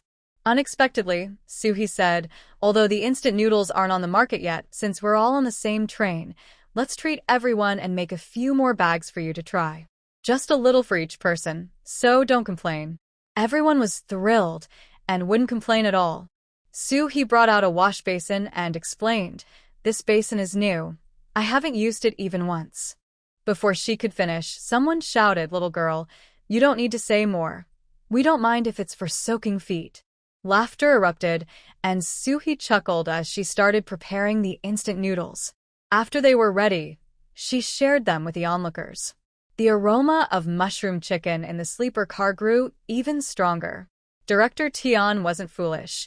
He quickly realized Soo-hee's intention. Nowadays, those who could afford sleeper tickets either had good family conditions or were sent on business trips by their units. In short, they were a group with strong purchasing power. The small amount of noodles Soo-hee shared would surely leave them craving more, and they would talk about He brand instant noodles when they returned home. This was essentially laying the groundwork for the product's launch, ensuring good sales later. Director Tian admired Su He, but also felt a twinge of melancholy. He and Su He were on equal footing in terms of capability. Still, the saying goes, why have one shining star when there can be two? After the crowd dispersed, Su He filled a net bag with over 10 packs of instant noodles, including both flavors. Director Tian was puzzled. Xiao Su, what are you doing? We use so much hot water on the train, so I wanted to show my gratitude. Before Director Tian could say anything, Su He left with the net bag. Director Tian thought for a while but couldn't figure out Su He's true intentions. This girl never acted without benefit. It couldn't be just a simple thank you. What did she really want? At that moment, Su He had already made her way to the train conductor, Hua Mingji's office. She first mentioned Yu Zhongqing, quickly switching from calling him conductor Hua to Uncle Hua. After chatting for a bit, she said, Uncle Hua, these are instant noodles produced by our County Food Factory, with flavors of mushroom chicken and scallion bone soup. I just asked the train attendants for a lot of hot water, and I felt a bit embarrassed, so could you please share these noodles with the attendants for them to try? Hua Mingji smiled and said, just now, an attendant mentioned this to me as something new. Passengers using hot water is normal. You don't need to do this. Just take them back. Su He insisted a bit more, but Hua Mingji still wouldn't accept them. She blinked and rubbed her hands together. Uncle Hua, actually I have something to ask of you, but I feel a bit shy to say it. Hua Mingji smiled and replied, if you have something to say, just go ahead. I may not have much ability to help. He thought to himself, this girl is quite bold. I only know Yu Zhongqing casually, and she feels comfortable asking me for help already. Uncle Hua, then I'll be bold and say it. The instant noodles from our County Food Factory are of great quality and taste, so we shouldn't have trouble selling them. However, our country is facing difficulties and urgently needs foreign exchange to purchase equipment and supplies. We want to export He brand instant noodles to earn foreign exchange for the country. Since foreign guests often ride in the soft sleeper cars of this train, I hope you can help us promote our He brand instant noodles. You don't need to do anything special, just occasionally prepare a few bags as work meals. When they smell the aroma, they will surely ask about it. You can just give them a brief introduction. Of course, the few packs I brought are not enough. Our County Food Factory will provide 2 boxes of instant noodles for the train crew every month for free. I know it's a bit presumptuous to make this request, but we really want to earn foreign exchange for our country and contribute to modernization, so I came to you. Can you help us with this? Hua Mingji was taken aback. He thought Su He wanted help with something personal like changing a seat, and he never expected her to say this. This young girl, not even 20, has such ambition and vision? It's truly admirable. People in this era are filled with a patriotic spirit, and contributing to foreign exchange is a duty. Moreover, the 2 boxes of free instant noodles Su He mentioned would also benefit the train crew. So, after a moment of surprise, Hua Mingji smiled and said, Xiao Su, it's rare to see someone your age with such awareness. I agree to help. Su He was thrilled. Thank you, Uncle Hua. If we succeed in exporting and earning foreign exchange, I will definitely send you a banner and a letter of appreciation. Hua Mingji chuckled. No need for thanks. We are all working towards the same goal. If you need any other help, just let me know. Uncle Hua, since you say that, I won't hold back. Besides instant noodles, our county also produces hair accessories, straw crafts, and small agricultural machinery. I will bring you some samples later. The agricultural machinery is too large, but I can bring you small models. Hua Mingji. He had only intended to be polite, but Su He really took him up on it. He couldn't say anything against it, so he just agreed. He thought to himself, it's worth mentioning that Su He is truly dedicated to promoting County's products. The leaders of County probably don't work as hard as she does. County is lucky to have such a good comrade. Su He exchanged a few more polite words before heading back to the sleeper car. Since many people had enjoyed the instant noodles she prepared, her nylon net bag was now full again. Boiled eggs, peanuts, buns, peaches, cucumbers. Director Tian saw her carrying a bag full of things and felt speechless, thinking it looked like she had just returned from begging. Shen Rui and the others hadn't returned yet, So Soo-hee spoke freely and shared what happened with Huimingji. After finishing, she asked Director Tian, "Director, I promise to sponsor the train crew with 2 boxes of instant noodles every month without consulting you. You don't mind, do you?" Director Tian was silent for a moment, his eyes wide with shock. He felt a bit defeated. While he could somewhat understand Soo-hee giving noodles to passengers, he never would have thought about foreign guests. The younger generation is pushing the older generation. One can't grow old and complacent. He suddenly felt a sense of loss, like a hero in their twilight years. After a while, he finally said, "Xiao Su, you underestimate me. If you want to catch big fish, you have to be willing to use bait. Don't mention just 2 boxes. Even 10 boxes would be fine." Soo-hee gave him a thumbs up. "I knew you would agree. I feel so fortunate to meet a leader like you who has vision and courage." Director Tian, who had been feeling down, perked up after hearing Soo-hee's flattery. An old horse in a stable still aspires to gallop 1,000 miles. A hero in their twilight years still has great ambitions. Even though I, Tian Jide, am getting older, I can still protect the future. After a while, Shenrui and the others returned. In the left upper, middle, and lower bunks were Shenrui, Luo Xiaoling, and Principal Chen, respectively. In the right upper, middle, and lower bunks were Soo-hee, Qi Yuansheng, and Director Tian. As soon as Shenrui and the others climbed onto their bunks, Soo-hee took out a pair of scissors and a whetstone from her travel bag and started sharpening the scissors, muttering, "These scissors are too dull. It will take several tries to stab into meat. I need to sharpen them well. I might need them later. Oops, how did they slip from my hand? If I accidentally stab someone, that would be bad. Stabbing an eye could cause blindness, stabbing a face could ruin it, and stabbing a body would just create a big bloody hole." Qi Yuansheng's face was pale from heatstroke, but now it was completely white. Especially since Soo-hee kept waving scissors at him, as if she was about to stab him at any moment. Shenrui also looked unwell. Whenever Soo-hee sharpened her knife, she would occasionally smirk at her, which felt eerie. Luo Xiaoling's face was also a bit pale, but it wasn't fear. She was just startled by Soo-hee. She thought Soo-hee was a weirdo. What kind of normal person brings a sharpening stone on a trip? And her strange behavior was getting creepier the more she looked at her. Thinking back to when Soo-hee had flirted with her, she shivered. Fortunately, she had secretly warned her last time. Otherwise, this weirdo could do anything. Seeing Qi Yuansheng's terrified expression made her feel a bit satisfied. Serves him right. You deserve to be dealt with by Soo-hee for being Shenrui's lapdog. After sharpening the scissors for a while, Soo-hee started explaining human anatomy, talking about things like arterial bleeding and ruptured eyeballs. Qi Yuansheng couldn't take it anymore and gritted his teeth, saying, "Soo-hee, can you please be quiet?" Soo-hee leaned against the upper bunk's railing, shaking the scissors in her hand. "No, if you don't want to hear me, I can help you cut off your ears." Qi Yuansheng was both angry and scared, curling up in the corner of the bunk, afraid Soo-hee would hurt him. Shenrui's face was dark. "Soo-hee, just wait. You will end up in hell one day." While she was thinking this, Soo-hee put down the scissors and raised her chin. "Shenrui, want to chat for a bit?" Shenrui was taken aback at first, then sneered inwardly, thinking she had underestimated Soo-hee's patience. Of course, without power or influence, she felt insecure. She glanced at Soo-hee with an arrogant expression. "What do you want to talk about?" "Let's talk about the farmer and the snake, Donghua and the wolf, our Soo family and you. How about that?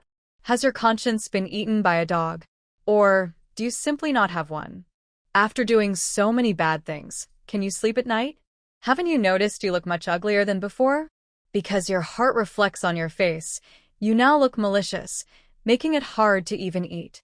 Shenrui's little finger trembled violently. "Soo-hee, shut up. I haven't done anything, and even if I did, you all deserved it. You owe me, and your Soo family owes me." Before she could finish, Soo-hee sneered. "How have we wronged you? Your mother switched me and you because you were weak, and after you came to the Soo family, my parents sought medical help for you everywhere, even delaying having a second child. How many girls in the village can go to school? How many don't have to earn work points? Ask yourself, how has the Su family wronged you? If anyone owes an apology, it's your mother to you. It's you who owes me and our Su family. You and your mother are sinners. You will eventually be punished. Maybe starting tonight, you'll have nightmares every night and suffer from your conscience. Shinrui trembled with anger, wanting to tear Su-hee's mouth apart. But she couldn't do that. She still needed to go to university in the capital. She had more important things to focus on and didn't need to cause trouble here. She gritted her teeth and looked at Su-hee. Su-hee, I won't argue with you. We'll see. We'll see? You'll be crawling to see, and I'm not afraid of you. Shinrui simply turned her head away, refusing to look at Su-hee. Su-hee's eyes flickered. She had just said that Song Xian intentionally switched the two babies, and Shinrui didn't refute it, so her previous guess was right. Song Xian had indeed switched them on purpose, and Shinrui already knew about it. Perhaps she would use this to blackmail Song Xian against her. Su-hee then said to Luo Xiaoling, Xiaoling, why haven't you been talking to me? The money and food stamps you sent me helped me a lot. You're truly my good friend. Luo Xiaoling knew Su. He was saying this to avoid Shinrui's suspicion. She could only snort coldly. Su-hee, are you proud of cheating me out of money and food stamps? We'll soon be students at the capital university and Jingda. What do you have to compare with us? Rui is right. We won't argue with you over trivial matters, we'll see. Su-hee rolled her eyes. I can't be bothered to waste words with a fool like you. If you want to be Shinrui's lackey, go ahead. You definitely won't end well. After saying that, Su-hee ignored Luo Xiaoling and continued sharpening her scissors. Qi Yuansheng and Shinrui couldn't sleep the whole way, but Luo Xiaoling slept soundly. She felt that with Su-hee around, no one would dare come near them. After all, bad people fear evil. In the morning, the three of them went to the dining car for breakfast. Su-hee, just like last night, made scallion bone soup noodles to share with everyone. Many older people, like Director Tian, had red eyes, reminiscing about the taste from their memories. Su-hee smiled and said, We'll soon arrive at the capital station. Let's hope we meet again. I hope everyone can help promote our He brand instant noodles when you get back. I'll bow to you all. As she bowed, everyone naturally agreed, as they felt indebted to her, especially since she was quite likable. When the train arrived at the station, the three of them returned. As they were about to get off, Shinrui sneered, Su-hee, I'll soon send you a big gift. I hope you can still smile then. Su-hee raised her hand and slapped her. Return gift, no thanks. Shinrui was momentarily stunned. She never expected Su-hee would dare to hit her. Su-hee, you hit me? Do you believe I'll report you? Su-hee shrugged. When did I hit you? I just accidentally bumped into you. If you don't believe me, ask everyone if that's how it happened. Director Tian was the first to speak. That's right, Xiao Su was just stretching and you leaned in, so she accidentally bumped into you. If you want to blame someone, blame yourself for getting too close. Principal Chen nodded. Exactly. You brought this on yourself. It has nothing to do with Xiao Su. Some passengers around joined in, supporting Su-hee, as they didn't like Shinrui's arrogant attitude. At that moment, a train attendant came over after hearing the commotion. Su-hee quickly said, Comrade, I was just stretching and accidentally bumped into her. She's trying to extort me. The attendant immediately said to Shinrui, sitting on the same train is fate. Occasional bumps are unavoidable. The train will arrive soon, so don't be unreasonable. Shinrui trembled with anger, knowing it was useless to say more since everyone was siding with Su-hee. She simply pushed through the crowd and walked toward the train door. Qi Yuansheng quickly grabbed his travel bag and chased after her. Luo Xiaoling glanced at Su-hee and followed suit. Su-hee ignored them and expressed her gratitude to the train attendant. The attendant smiled. It's my duty. That bag of mushroom chicken noodles she made earlier smelled really good. Update postponed to 10 o'clock tonight. Su-hee thanked the onlookers again as the car arrived at its final stop, the Beijing train station. The three of them followed the crowd off the train and reached the exit. Director Tian said proudly, I contacted an old classmate in advance. Just follow him later. He will definitely arrange our food and accommodation well. Soo-hee asked curiously, Director, what does your classmate do? He works at a research institute, supposedly researching drugs. However, he's a bit straightforward and hasn't advanced in years. He's still a novice. If it were me, I could at least be a deputy director. Shui. Principal Chen. Just then, Director Tian's eyes lit up as he waved in the distance. Zhonglin. Zhonglin. I'm over here. Lu Zhonglin hurried over. People in this era were still quite reserved. Although excited, he only shook hands. Old Tian, it's been almost 10 years since we last met. You haven't changed much. You look much younger than me. Director Tian chuckled. You're in research, using your brain all the time so you naturally look older. I'm carefree, so I look younger. Come, Zhonglin, let me introduce you. This is Principal Chen from our county night school. Lu Zhonglin quickly greeted Principal Chen, and they shook hands. Director Tian straightened up and pointed at Soo-hee. This is my secretary, Soo-hee. You can call her Xiao Su. Lu Zhonglin was puzzled. This young girl didn't even look 20. How could old Tian let her be his secretary?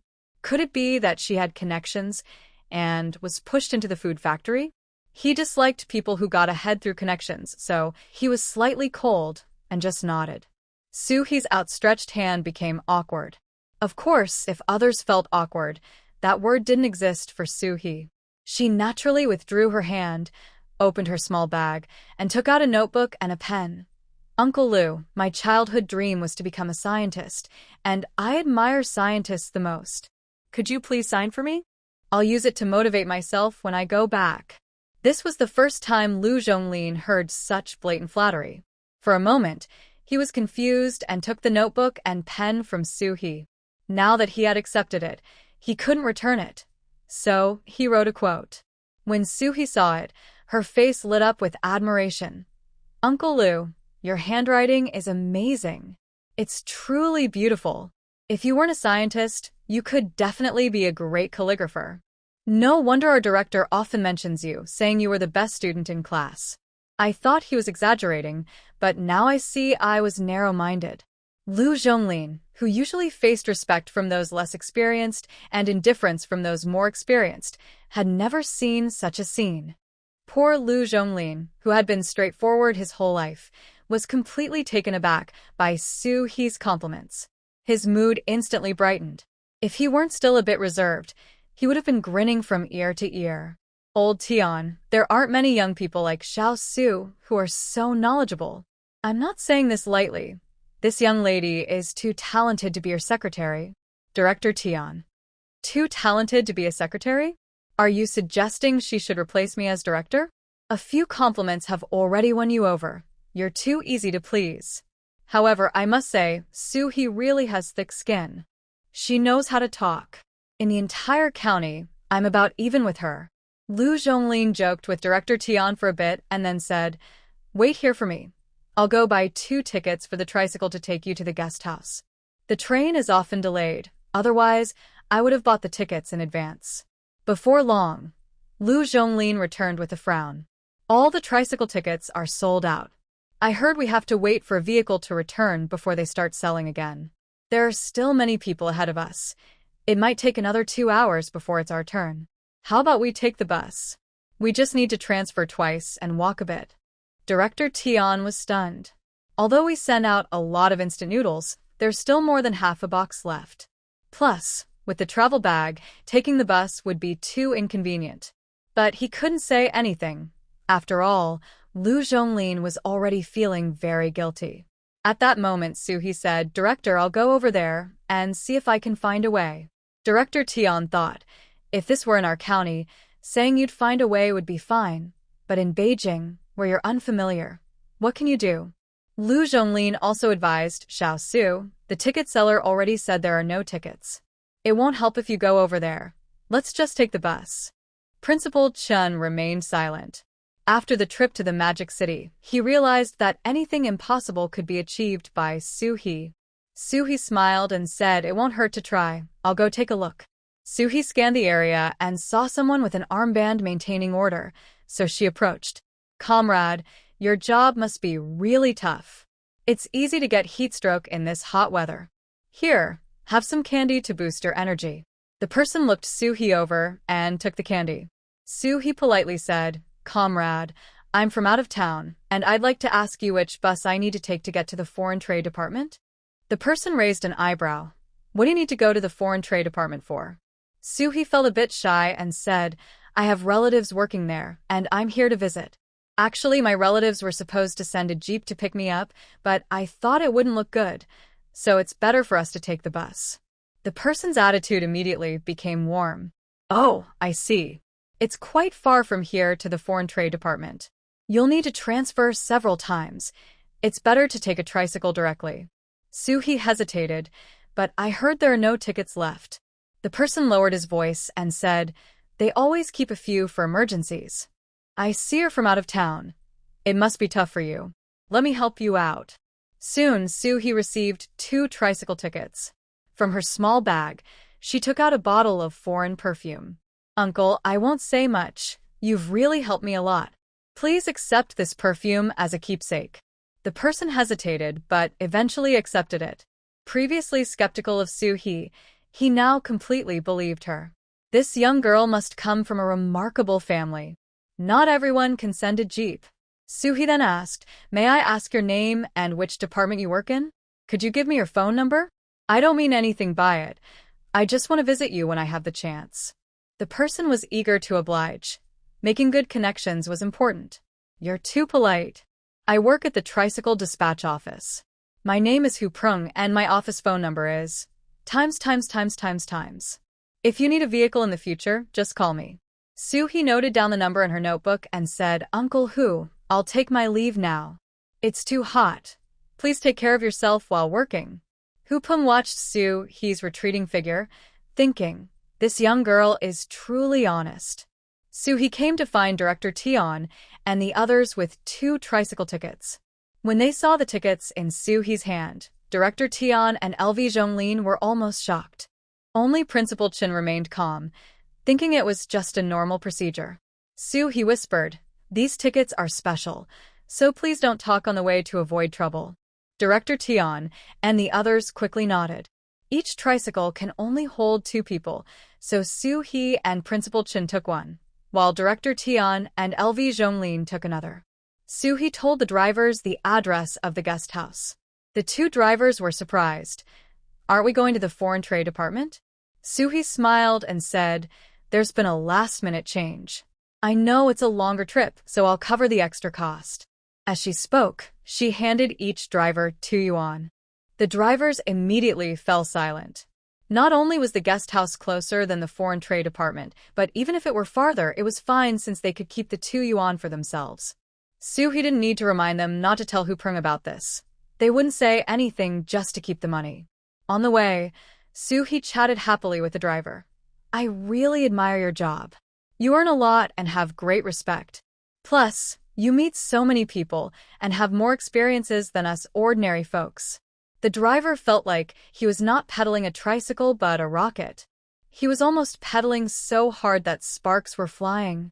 "Little girl, are you here in the capital to visit relatives or for work?" "Mainly for business, but also to visit relatives." "By the way, could you tell me about the supply and marketing company?" "You've asked the right person. My wife's aunt's husband works there, and I've heard." Principal Chen, already in the role of an old quail, felt pleased. It's good to be in the capital. At least here, he didn't have to eat raw melon. He could understand everything being said. When they arrived in front of the guest house, the driver seemed reluctant to leave and chatted with Soo-hee for another 5 minutes. Principal Chen. "This is ridiculous." LV Zhonglin was already dumbfounded. He seemed to understand why Soo-hee could be Director Tion's secretary. After a moment, LV Zhonglin led the 3 to check in at the guest house. This guest house was an internal one for LV Zhonglin's unit, and ordinary people couldn't stay here. Just after checking in, 2 men entered. One was an older man in his 50s, and the other was a man in his 30s wearing glasses. The younger man saw LV Zhonglin and immediately said, "Old LV, what are you doing here?" "Director, Wu was just looking for you to ask about the lab mice's diarrhea issue." "Are these your relatives?" Old LV, I'm not saying you shouldn't be here, but this is a crucial time for the fever medicine project. How can you handle personal matters during work hours? The older man frowned. LV Zhonglin's face turned red. Director Wu. Before he could finish, Suhi smiled and said, You must be Director Wu? I've heard about you from researcher LV. Let me introduce myself. I'm Suhi, a salesperson from the Magic City Jin Xiao Vegetable Processing Factory.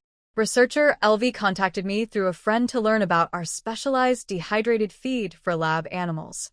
Our product is designed specifically for lab animals and can effectively prevent diarrhea caused by unclean food. Additionally, our feed contains nutritional components. Director Wu, our product is in high demand and was not meant for outside sales. However, researcher LV impressed me. Although he's not good with words, he is fully dedicated to research. He represents many researchers in our country, doing a lot but saying little. Unlike some people who rush to take credit without doing any real work and even undermine others, it's truly despicable. The man in glasses nearly choked. When Suhi said those last few words, she kept looking at him. Even a fool could tell she was talking about him. Yet, he couldn't say anything because Suhi hadn't named him directly. Director Wu nodded and smiled. Old LV has always been capable. He's just a quiet person. Are you all from the Magic City Jin Xiao Vegetable Processing Factory? Did you come to the capital specifically for our research institute? Suhi smiled and said, I forgot to mention, being a salesperson for the Magic City Jin Xiao Vegetable Processing Factory is just one of my jobs. I also work for the Magic City Food Factory and the Magic City First Textile Factory. Additionally, I have a few part-time jobs in county. Director Wu. Are you like a jack of all trades? Suhi continued, These two are my supervisors. This is Principal Chun from In County Night School, and this is Director Tian from the In County Food Factory. We came to the capital to visit Mr. Gu from the Foreign Trade Department and to discuss business with a supply and marketing company. The dehydrated feed for lab animals was just a side note.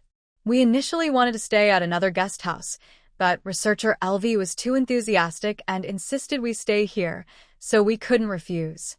Director Wu quickly said, Sue, you're being too formal. We'll be working together long-term, and you've come a long way, so we must treat you well.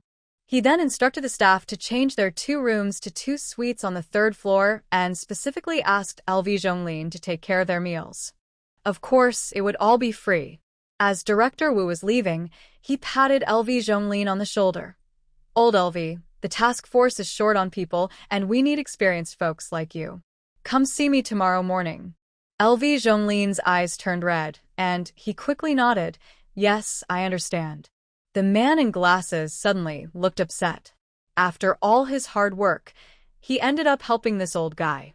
He glared at Suhi and she responded in surprise. Why are you glaring at me? Do you have a problem with me? Or are you unhappy with Director Wu's decision? I'm not trying to be rude, but your impatient nature isn't suitable for research. The man in glasses nearly spat blood, especially when he saw Director Wu's disapproving gaze. His future looked bleak. Seeing Director Wu leave, he hurried after him. Director, I didn't mean it, I didn't. Suhi rolled her eyes, looking down on people like him. Good for nothing but causing trouble. She turned her gaze back to see Principal Chun looking at her with concern. Principal Chun thought, Little Sue, have you forgotten? You're not actually a salesperson for the Magic City Jin Xiao Vegetable Processing Factory. What if they come to check? Lu Zhonglin felt like he was dreaming. He had always wanted to join the special task force, but because of his straightforward personality, he was often excluded and never got his wish. He never expected that today, with Xiao Su's help, he would finally achieve his goal. And that Lu Junhua, who often made things difficult for him, had him feeling frustrated. Although he couldn't outsmart him with words, he had to swallow his anger. Seeing Lu Junhua being put in his place by Xiao Su made him feel so good. He wanted to say a few words of thanks, but didn't know what to say at that moment. His face turned red, feeling quite awkward. At that moment, Suhi said apologetically, Uncle Lu, I just heard that the lab's white mice have a diarrhea issue. I was so focused on promoting our feed that I spoke to Director Wu without consulting you. You won't hold it against me, will you? Lu Zhonglin quickly replied, Xiao Su, I can't thank you enough. How could I blame you? I know you were helping me. I don't know what to say, but from now on, consider me your uncle.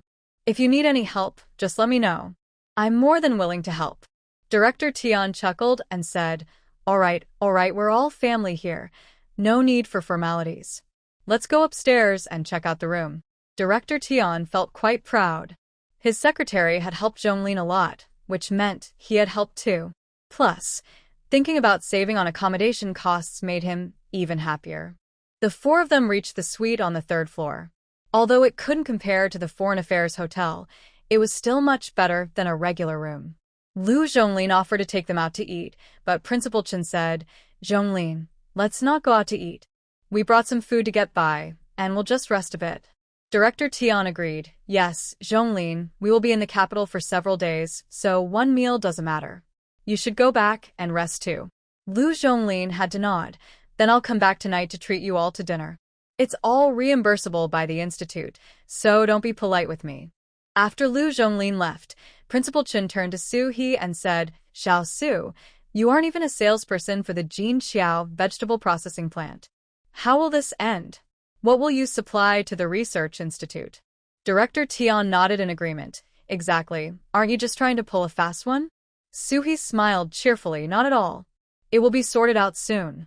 I'll take a nap first, and when I wake up, I'll call Section Chief Lu from the Jin Xiao vegetable processing plant, and it will be resolved. Principal Chen. Director Tian. The two exchanged glances and decided to let it go. This girl surely had a plan. They didn't need to worry unnecessarily. The three of them weren't very hungry, so they just had some snacks. Su He returned to her room. The guest house had limited facilities, so she couldn't take a shower. She washed her face and lay down on the bed. Just as she lay down, the trading system popped up. Host, you're about to meet your boyfriend. Shouldn't you buy him a gift? I have a full range of products at reasonable prices. Su He yawned. No need, just 2 packs of instant noodles will do. Trading system. I've never seen such a stingy host. It's one thing to be stingy with me, but to your boyfriend too? That rich guy sent you so much money. Can't you be a bit generous? Create some KPIs for me while you're at it? While thinking about this, Su He said, Hey, are you secretly calling me stingy? The screen flickered slightly. No, not at all. Being frugal is a virtue, and you shouldn't spoil men. I understand, completely understand. Su He yawned again. You don't get it. As the saying goes, it's the thought that counts. These instant noodles are something I brought with great effort. He will surely appreciate it. Trading system. If I remember correctly, it was Director Tian who brought them. Su He continued, the instant noodles are just an appetizer. Now that I'm in the capital, I should take him shopping at the department store and choose a gift based on his preferences. Then we can stroll in the park, watch a movie, and hold hands. Trading system. Can I hear that last part without spending money? Host, you've been talking for a while. When are you going to meet your boyfriend?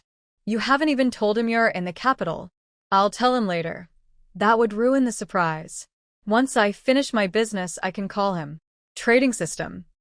So, for you, dating isn't a priority? That's true.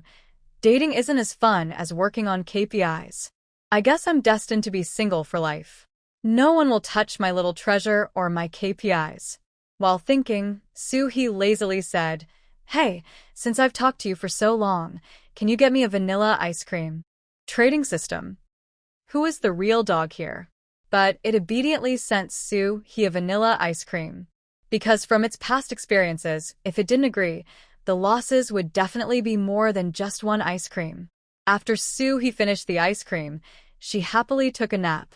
The screen above her flickered with several garbled messages before shutting down. Su He slept for about an hour and woke up feeling refreshed.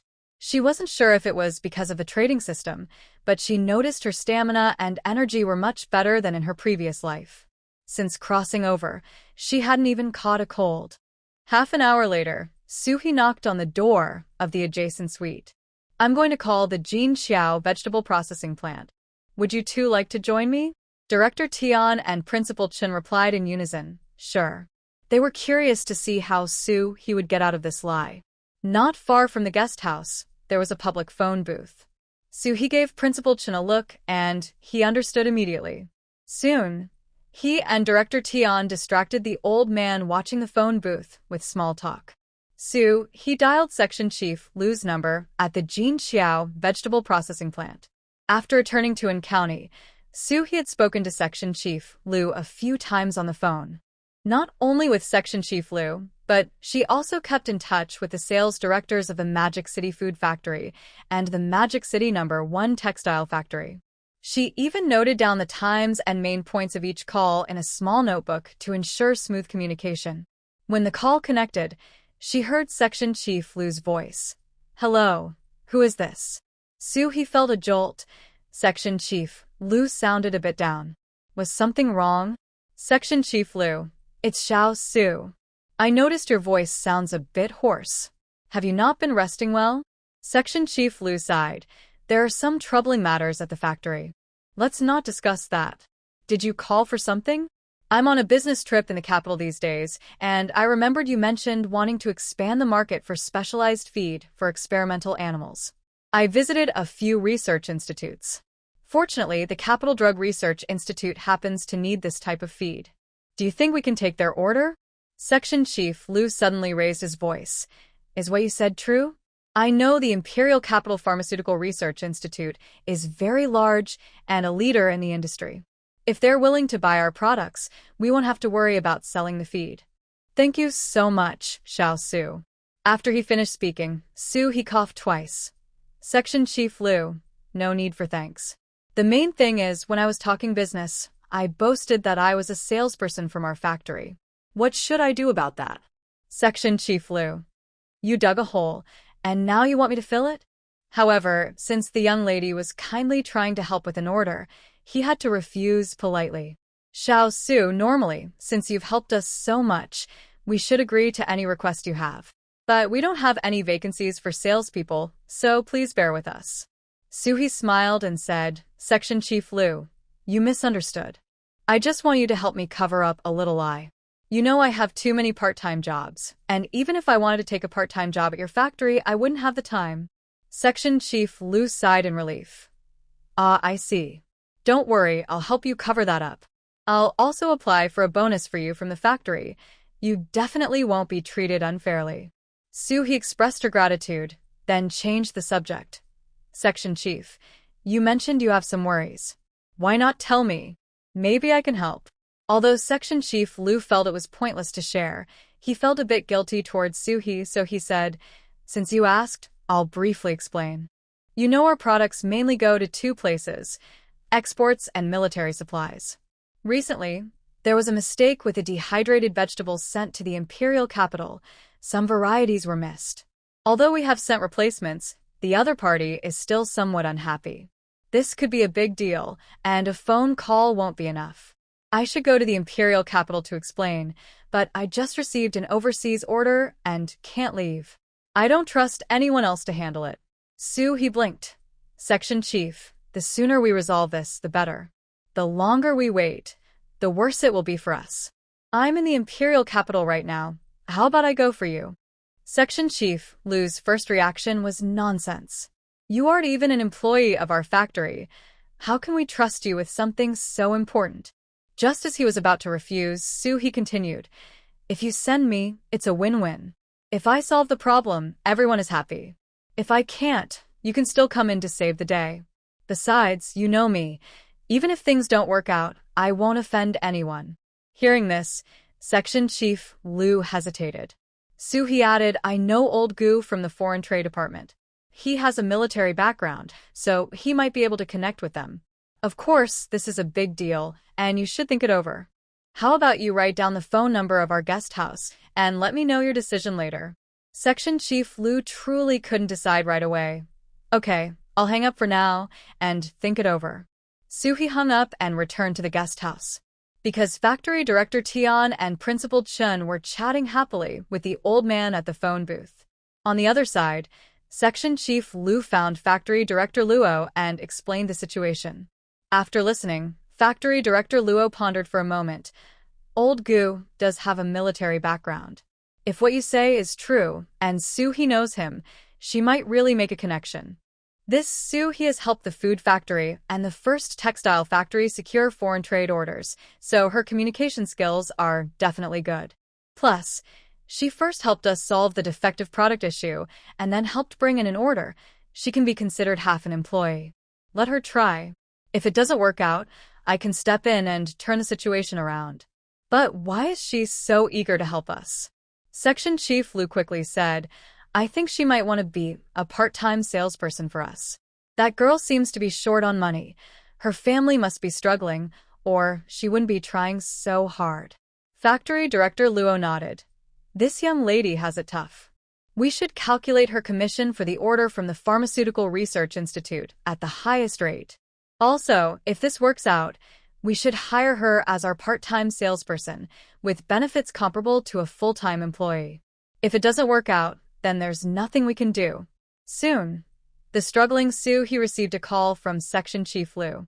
It wasn't convenient to talk at the guest house, so Soo-hee hung up and ran to the phone booth to call back. Section Chief Lu conveyed Factory Director Luo's message and gave her some advice. Soo-hee smiled and said, Section Chief, don't worry. I'll go over tomorrow and make sure everything goes smoothly. Wait for my good news. Section Chief Lu thought, how can I relax about this? I don't know if this is a brilliant move or a foolish one. Soo-hee hung up the phone, smiling brightly. The imperial capital truly is a great place. Good things happen right away. Opportunities really do favor those who are bold. Factory Director Tian leaned over. Xiao Su, you look so happy. Did the vegetable processing factory agree to help you cover your lie? Soo-hee put her hands behind her back. I just wanted Section Chief Lu to help me cover a little lie.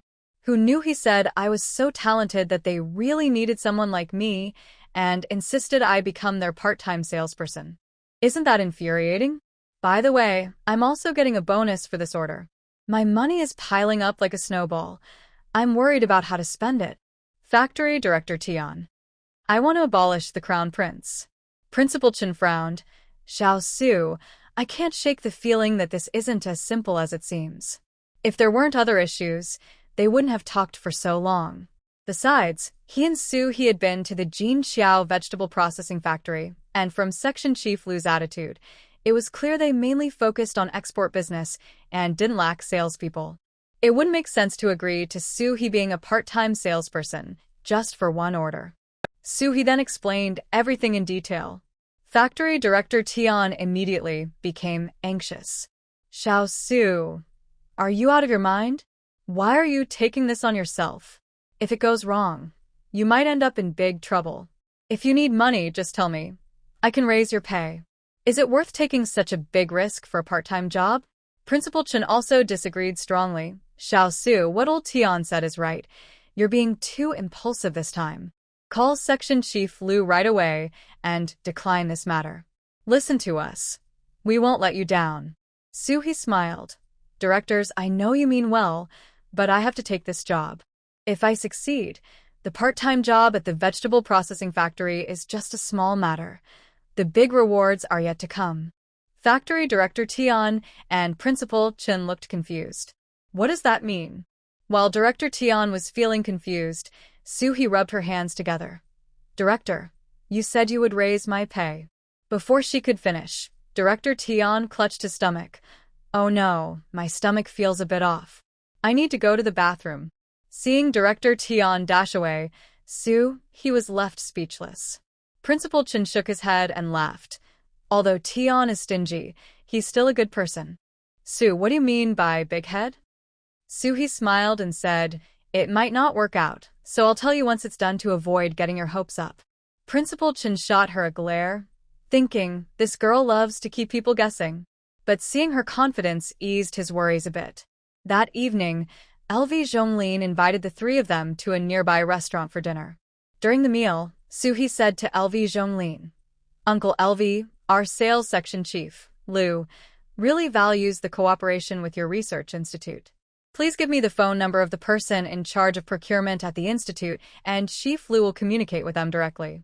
LV Zhonglin quickly agreed, thinking that he must be highly regarded at the vegetable processing factory. He also suggested taking them to see some sights in the capital the next day, but Soo-hee politely declined.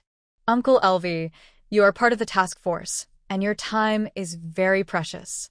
We can't waste it on such things. Besides, we have official business to attend to. We can explore together another time. LV Zhonglin was an honest man, and seeing Soo-hee and the others so determined, he didn't insist further. To be honest, his mind was already on the research project.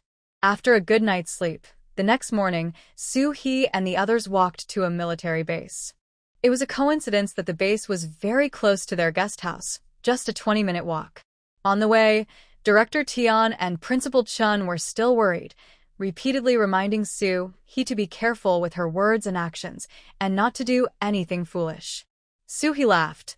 I'm just going to talk business and apologize. If it doesn't work out, it won't be the end of the world. When they reached the entrance of the base and saw the heavily guarded gate, Director Tian and Principal Chun felt a bit weak in the knees. Soo-hee remained calm. You two find a cool place to wait for me. I'll be out as soon as I finish. Don't worry, I know what I'm doing, and nothing will happen. After giving her instructions, Soo-hee approached the gate and took out her work ID and introduction letter from the county food factory. According to proper procedures, she should have had the introduction letter and ID from the Jinxiao vegetable processing factory. Chief Liu had called Director Jing at the base yesterday, explaining that Soo-hee held multiple positions, which was why the documents from the vegetable processing factory were missing. He also faxed the introduction letter and related documents. Only then did Director Jing reluctantly agree. After verifying her documents, someone led Soo-hee to the logistics office. On the way, Soo-hee changed from her usual talkative self, only saying thank you and not a word more. The base was large, and after about 10 minutes, Soo-hee finally met Director Jing of the logistics office. Director Jing, perhaps used to frowning, had deep furrows between his brows, resembling the character Chun. Director Jing, hello, I'm Soo-hee, a sales representative from Jinxiao Vegetable Processing Factory. Director Jing frowned slightly, wondering what Jinxiao Vegetable Processing Factory meant. Why would they send such a young girl? What problems could she solve? However, he still gestured for Soo-hee to sit down and had someone pour her a glass of water. Soo-hee only sat on a third of the chair, keeping her back straight and her hands resting naturally on her knees. Director Jing's frown relaxed a bit because, although Soo-hee's posture wasn't perfect, it was decent enough. Do you have any relatives in the military? Soo-hee felt a bit shy and replied, I don't have any relatives in the military, but I recently had some interaction with Mr. Gu from the Foreign Trade Department, and I received some guidance from him. Director Jing was surprised. Mr. Gu from the Foreign Trade Department? Is he Gu Jinting? Soo-hee nodded. Yes. Director Jing was even more puzzled. How did you meet Mr. Gu? Soo-hee recounted what happened on the train, emphasizing how she scolded John and his friends. Director Jing nodded frequently. Well said. We shouldn't be too polite to those foreigners. They need to know their place. Soo-hee nodded. Director Jing, to be honest, I was so fired up at that moment that I wanted to confront them. If it weren't for the fear of affecting relationships, I would have warned them that we have unbeatable soldiers who can defeat any enemy that dares to invade us. Director Jing slammed the table and stood up. Well said. We never fear anyone. If someone dares to provoke us, they'll learn what it means to shoot themselves in the foot. Soo-hee also stood up, bowed, and her eyes turned red. Director Jing, you are the strength of our people, the foundation of our modernization efforts. I can't speak for anyone else, but I bow to you. Director Jing quickly waved his hand. That's too much. You're just a passionate young girl. Sit down.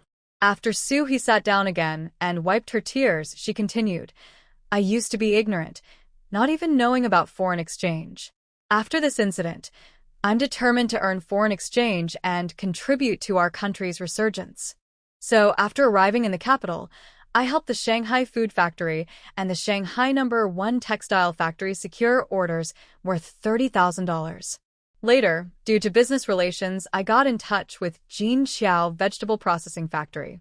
Upon learning they were a major exporter, I worked hard to become part of their team. This time, We were rushing to fulfill an export order, which led to the oversight with the base's order. This oversight was entirely our responsibility at Jinqiao Vegetable Processing Factory. The base is a place of rules, and there can't be any mistakes. This incident, at the very least, delayed the base's meal arrangements, and at worst, it affected their daily training. We feel very guilty about it. If you have any requests, please let us know, and we will do our best to meet them. Rest assured, this will not happen again in the future. Director Jing initially just wanted to know Jinqiao Vegetable Processing Factory's stance, but after hearing it was due to rushing an export order, he didn't want to pursue it further. After all, export is a big deal, and our country needs foreign exchange desperately. Of course, mainly, he had a very good impression of Suhi. The young girl was not only young but also had a high level of awareness and strong business skills. She was of rare talent. So after listening to Suhi, he said, "All right, since the goods have been resent, we have no other demands. But this must not happen again. If it does, we will definitely pursue it to the end." Suhi was very excited. Really? You won't hold us responsible anymore? I don't even know what to say right now. Don't worry. We will definitely improve our management and make sure this won't happen again. Director Jing saw her smiling face and thought, no matter how mature she is, she's still a young girl. After chatting for a bit, Director Jing picked up his cup. The station is not like other places. Once the serious talk is done, it's time to leave. Suhi smiled and said, "Director Jing, Section Chief, Lu must have told you, right? I also serve as the secretary to the factory manager at the County Food Factory. Look, this is our product, he brand instant noodles. For now, we have 2 flavors, mushroom chicken and scallion bone soup. I think it's perfect for our station. First, you only need a container and hot water to prepare it, which is very convenient. The noodles are cooked and fried, so in an emergency, you can eat them dry. Second, the noodles are fried, the seasoning packets are carefully mixed, and the sauce packets are made with real ingredients, plus dehydrated vegetables are added. They not only taste good but also provide complete nutrition. Third, each pack of noodles weighs 200 grams and the retail price is 15 cents. If you need a large quantity, we can lower the price by a penny. Although it's not very cheap, it contains chicken and bone marrow oil. When you can't have meat, it can satisfy your cravings. It's better to see it for yourself. Could you please have someone bring a large bowl or a small basin? I'll prepare 2 bags for you to try." Suhi spoke enthusiastically, but unfortunately, Director Jing wasn't very interested. They had considered instant noodles before, but there were many drawbacks that made them unsuitable for the station. Of course, the average taste was also one reason. However, he had a good impression of Suhi, and since she spoke sincerely, he had someone bring 2 large ceramic jars and 2 sets of bowls and chopsticks. They would just try it out, and then find a reason to decline. Suhi tore open the packaging, placed the noodles, seasoning, sauce, and dehydrated vegetables inside, then poured in hot water and covered it. 3 minutes later, Suhi lifted the lid of the enamel jar. A wonderful aroma filled the entire room. Director Jing sniffed, somewhat in disbelief. How could it smell so good? This was much more fragrant than the instant noodles he had eaten before. Suhi took some mushroom chicken noodles and put them in a bowl, then poured some broth and handed it to Director Jing. "Please try it." Director Jing hadn't eaten much in the morning and was actually a bit hungry. He picked up the noodles and put them in his mouth. The noodles were chewy and smooth, and the broth was fresh and tasty. Before he could savor it, the noodles and broth in the bowl were gone.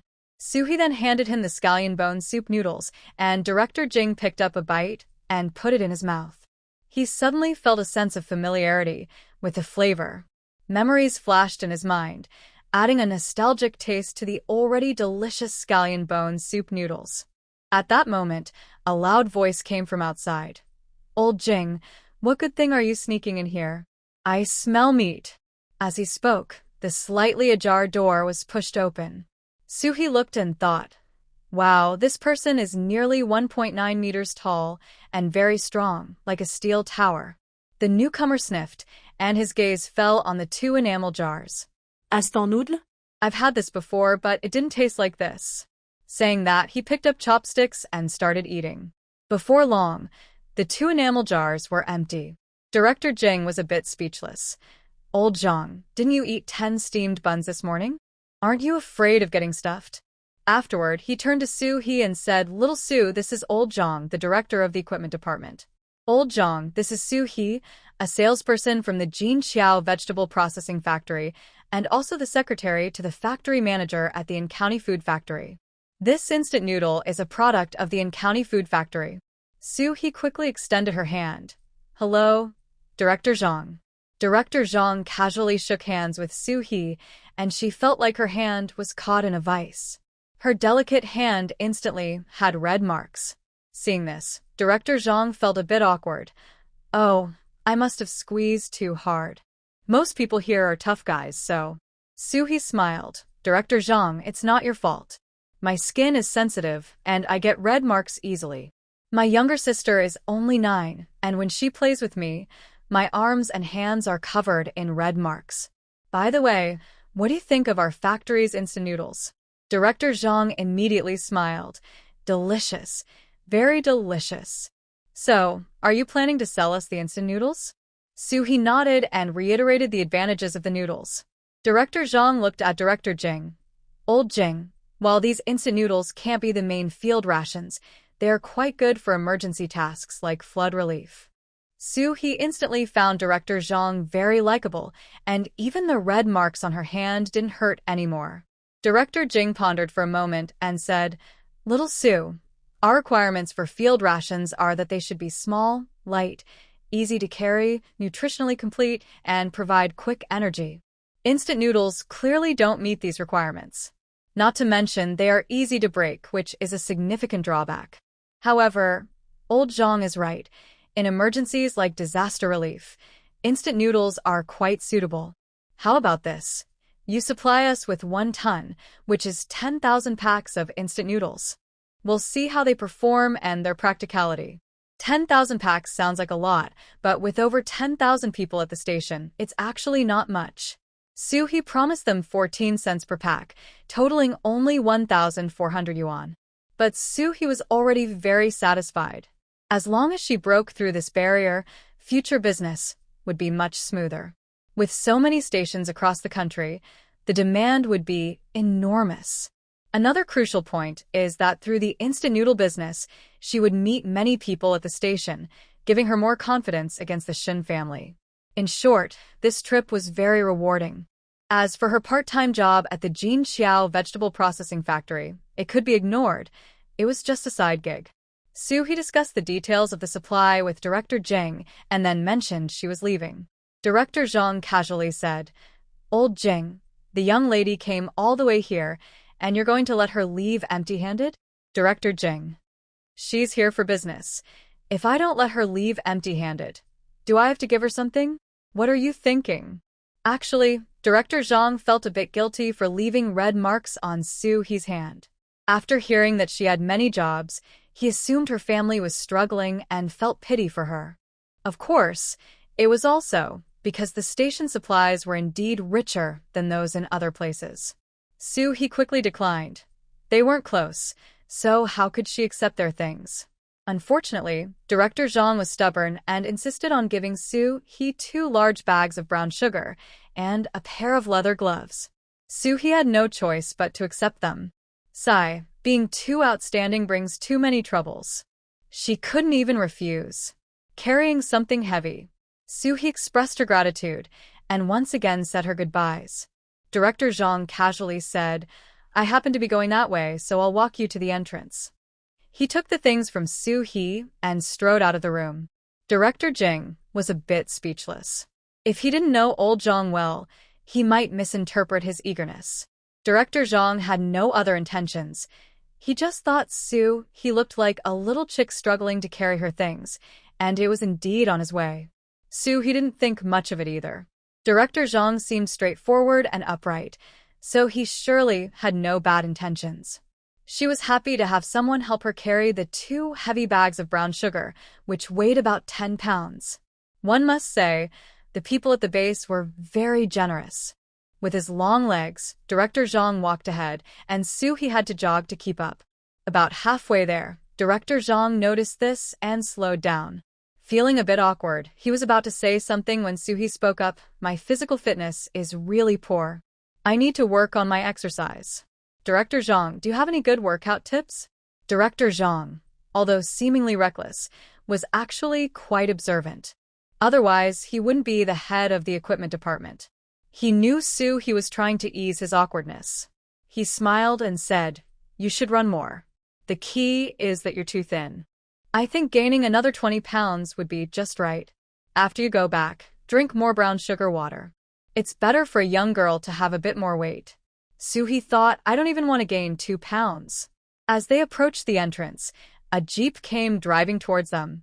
When it reached them, the car stopped. The window rolled down, and an old man leaned out, frowning. Jean Dahu, you need to keep quiet in the base. I could hear your laughter from far away. Go back and write the base rules 3 times for me. Director Zhang stood at attention and saluted. Yes, sir. The old man glanced at Suhi, but said nothing and rolled the window back up. After the car drove away, Director Zhang sighed. What bad luck. I'd rather carry a heavy load for 20 kilometers than deal with this. Suhi felt guilty. Director Zhang, this is all my fault.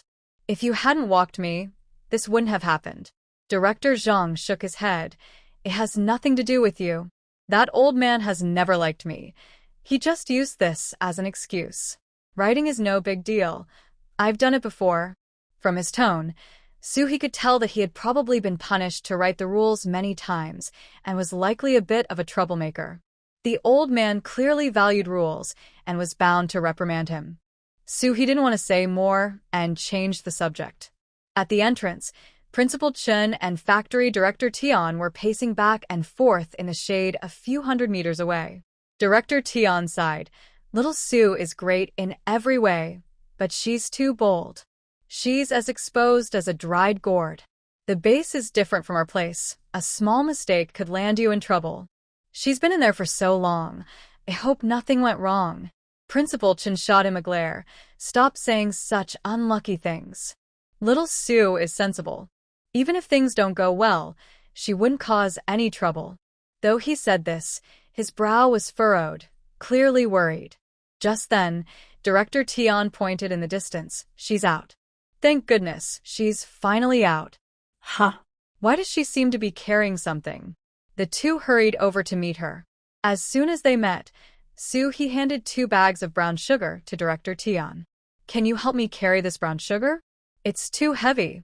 The people at the base are so warm-hearted. I said no, but they insisted on giving it to me. It'll take me years to finish this much. Oh, and these gloves are useless in this heat. Director Tian held the 2 heavy bags of brown sugar, his mouth wide open in shock. What? The base gave this to her? But wait, weren't you just going to apologize? How did you end up taking advantage of them? Principal Chen glared at Suhi. Stop joking around. What's going on? Did you resolve the vegetable processing plant issue?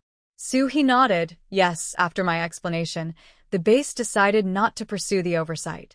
Principal Chen sighed in relief. Then what's with these things? Suhi shrugged. What I said is true. They gave it to me voluntarily. I couldn't refuse. Is it because I'm good-looking? Principal Chen. The 3 of them chatted as they walked back. After a short distance, Director Tian said, Little Sue, my arm isn't feeling great. You should carry it yourself. What kind of factory? Director carries things while the secretary is empty-handed. Suhi blinked. Oh, by the way, Director, I forgot to tell you some good news. I talked with Director Jing at the base, and they plan to purchase 10,000 packs of instant noodles from us. If the feedback is good, they'll order more later. Director Tian dropped the brown sugar with a thud. Fortunately, it was wrapped in craft paper and tightly bound. Otherwise, it would have spilled everywhere. Director Tian's eyes nearly popped out. Little Sue, what did you say? The base wants to buy our instant noodles? And they want 10,000 packs? The last part came out in a squawk. Suhi nodded. Yes, this is no joke. It's true. Director Tian was stunned by this sudden windfall. He stared blankly for a while, then started to laugh foolishly. This wasn't just about 10,000 packs. He had absolute confidence in their factory's instant noodles. Once they got started, the base would surely place large orders. Thinking about all the bases across the country, he couldn't even calculate how huge the demand would be. He was so excited that he wanted to hug Sue, but felt it was inappropriate, so he hugged Principal Chen instead and laughed heartily. Old Chen, we've hit the jackpot. Our food factory is going to make a fortune. Principal Chen was equally surprised and delighted, looking at Sue with more admiration and appreciation. Little Sue always brings unexpected surprises. Director Tian was right. The in-county food factory was going to make a big profit this time. Even if sales in the local market didn't pick up, the base's demand would be enough to help them grow strong. Moreover, things recognized by the base would surely be in high demand locally. There wouldn't be any issues with sales. Director Tian was truly blessed. At that moment, Sue pointed at the brown sugar on the ground. Director, this brown sugar. Before she could finish, Director Tian picked up the brown sugar and said, "My arm is fine now. It's no trouble at all. Little Sue, if you feel too tired, I can carry you back to the guest house." Shui. You change faster than a Sichuan opera face-changing performer.